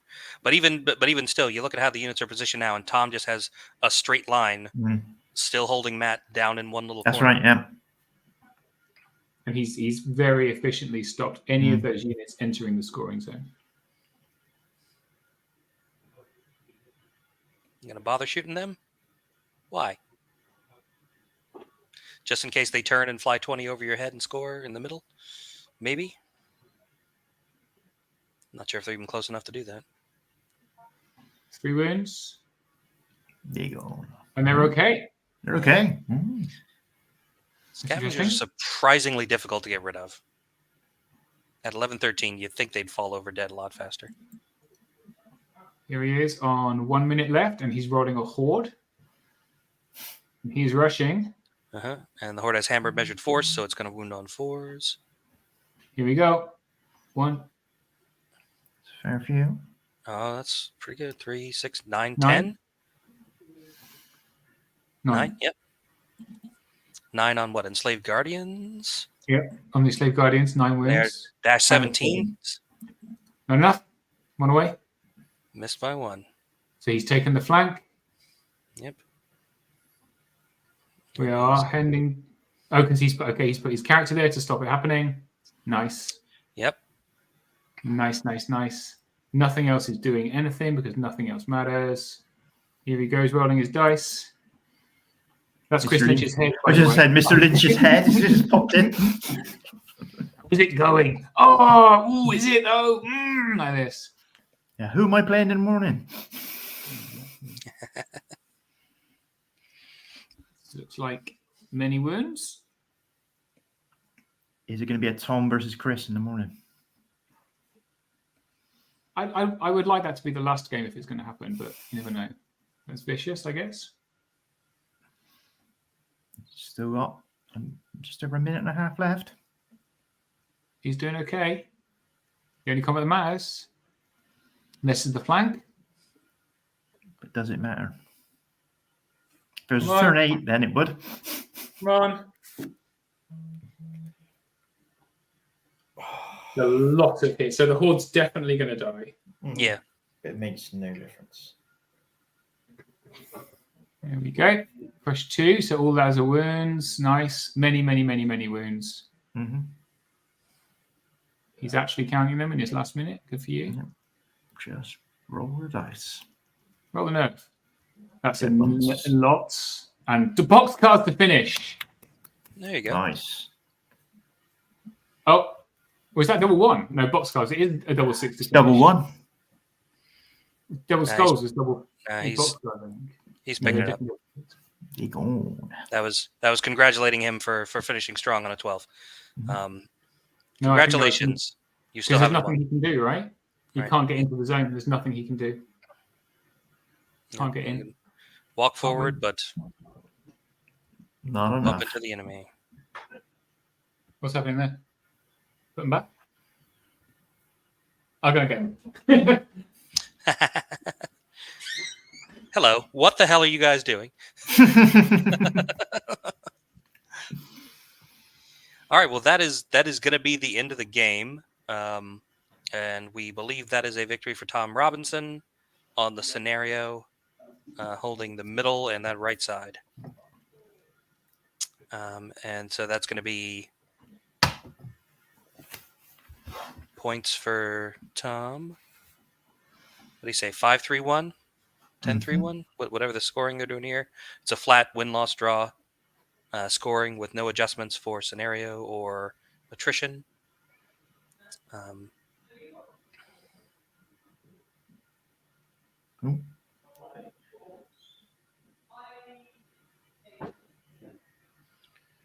Have we paused the clock to get a ruling on what within means?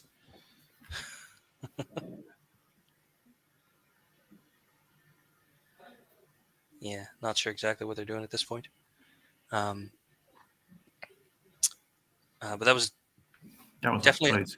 That was it a was lot closer than I thought it was going to be. it was a lot closer. It was a lot closer than Yeah, any the of us first couple of expected it to turns, be. I thought Tom was just going to walk away with it, but Matt is giving him a hell of a game. Oh, here he comes. Yeah, they I'm going to do a debrief. Oh, I was just going to say right here. I don't go fishing. It's too long. Yeah. That was double 1 at the end. It was certainly double 1. Oh, that was a double 1. I thought it was. Those are the GW dice, aren't they? Yeah, GW skulls. GW skulls on the yeah. I thought when I seen that, I thought, I'm sure you used because I'm sure that's what you used against me when we. That's right. Yeah. Yeah. Super Yeah, close. We nice just game, felt like Jets. watching the Nice game. Yeah, you just Fantastic. like he pinned you in Yeah. this side. I had so much on that side. I thought I should have put the cap on the other side, but And it was this unit of cavalry. Yeah. When you charged them down here, Yeah. they're like, no, you should have, because there was, if you'd have brought them up this way, you'd have had the chance to come in here. And But they were just so blocked in, I couldn't see a way through. Like my cavalry troop, they were actually just in my way the whole time. Yeah. And you knew that as well. I was like, oh, they're dog shit on there. Yeah. So I'm just going to keep them there for a while. So yeah, they got Yeah. my way quite a bit. And how are you thinking about soul snares right now, Tom? Well, I mean, I should have really sent the birds after it. I was being Mhm. overly cautious with the undead monolith worm thing, whatever it's called. I had both lots of shooting to go at because I was just like, I double won them before. I was a little bit bad, and I thought, all right, it should be all right. Needed a 5, got a double 1. And then I thought, I'm not going to chance it this time. And I really should have just taken, because they were going to die anyway, just taken the hit and just gone for the soul snare and just got rid of it. Because like at the end, when it gets to those kind of bits where soul snare plus Insane Guardians can, possibly do a dragon, that it's worth going for. So I really should have done that and have forced him to pull stuff out because the Revenant King, you can't rely on it to do a damage. But, Oh yeah, it's absolutely fancy combat. yeah. So, I probably should have done that. I was being overly cautious. And then at the end, he double won the ice naiads on about 30 million damage. And then both of us got the scenario because I can only apologize because I spent so long making sure he couldn't get in on the overrun. And then I forgot about the individual, so he managed to control his overrun. Then both of us didn't remember that scenario is wholly within, not partially. I don't think I really did that. So it wouldn't have mattered. So my cavalry at the bottom, they're not even doing anything because they're not wholly in there. No. Oh, great. So you see the wound. It says here on the scenario. It says the units. Where are we? The player who has the highest unit strength in each rectangle controls it. It doesn't have to say wholly in there. Yeah, add up the total unit strength of each player's unit within a rectangle. So it says within a rectangle. Yeah. All right. So it doesn't say like half in. It says really specifically within. I think. Well, that's how I saw it anyway. I mean, you could ask. It is your scenario. I didn't write this one. This is a Cunningham scenario. Let's get Mark in there. Play Mark then. Playing. Oh, you're playing. Yeah, he's playing. In the case, that was a. I guess you could read that differently, though, couldn't you? But I yeah, think all three of my games would be me playing some. Usually, I just go like kill as much as possible, and in turn 4 figure it out. And all 3 games have been like, right, I'm going to do this. I'm going to plan for 4, 5, 6, where he's going to be outside of the scenario box. The other thing, Matt, is you've got a unit strength 2 monolith down here. I was counting the time. I was counting how long it take for him to get in, and it wasn't enough. yeah. I mean, Yeah, we were here saying that. We were saying, why is the monolith still there? He's not doing anything. It's just sat there. I mean, It's I unit was trying to strength use it as blank protection for Mm. Skeddies Yeah. and the Guardians, but I realised while I was playing, I was like, I'm keeping these Skeddies here for no reason whatsoever. I need to just throw them away or get them out of the way. Yeah. And then that was a bit too late anyway. But Yeah, you did. I think you did really, really well at controlling the Chimera down here because he pulled it right down here, and most players start really spinning everything around, and Oh, yeah. you managed to, and you kind of managed that very well. Yeah. So he was forced to put it back up again. I thought that was really well done. yeah, thank you. Yeah, we were basically saying at the beginning of the game when Tom had got the Chimera down there, we were saying, all of us were saying the same. Oh, that's the game over. But the way you came back, you know what I mean? The way you came back, Matt, it was. Yeah, no, it was. we my teammates got to actually roll any dice in a combat, which was down to dragons and everything just doing quite well. But I mean, I was happy with my Chimera on the bottom doing nothing because the enslaved Guardians didn't move up because they didn't want to come out of the height 6 bubble of the monolith. So all of it stayed further back, and as a result, he kept his skellies further back. So that's Chimera. If it doesn't charge all game, but your opponent doesn't move towards the scenario, it's Still winning. Yeah. I mean, Right. I used a chaff at the end. I was hoping to get 1 round of combat. Yeah, no, there was a round in there. I think maybe it was round 3 where up in the kind of left side, Matt managed to pick up like 1 or 2 more units than we expected him to, and then all of a sudden, like that flank kind of turned back towards the middle, and we were like, oh, okay, wait a minute, this might be a game. Hold on. That's where I was starting to get edgy because I was hoping. Again, I've done the mental gymnastics thing. All right, I'll just hold on. I'm just going to hold on that flank, and then I'm going to push up, take the middle, and he won't be able to get in. But everything started disappearing much quicker than expected. I didn't expect it. Oh, Going well. Didn't expect it. yeah. And when those ravens went, we were like, what? We didn't even know they were wounded, to be honest. You really needed one of the things to die. This, or this needed to go, and none of them. I think did. by that point, I was kind of thrown in the towel. Like, oh, I'm not going to win it. I'm going to see what attrition I can get, what sort of stuff I can get. And then with the bit in the middle, I was like, oh, actually, there is a chance.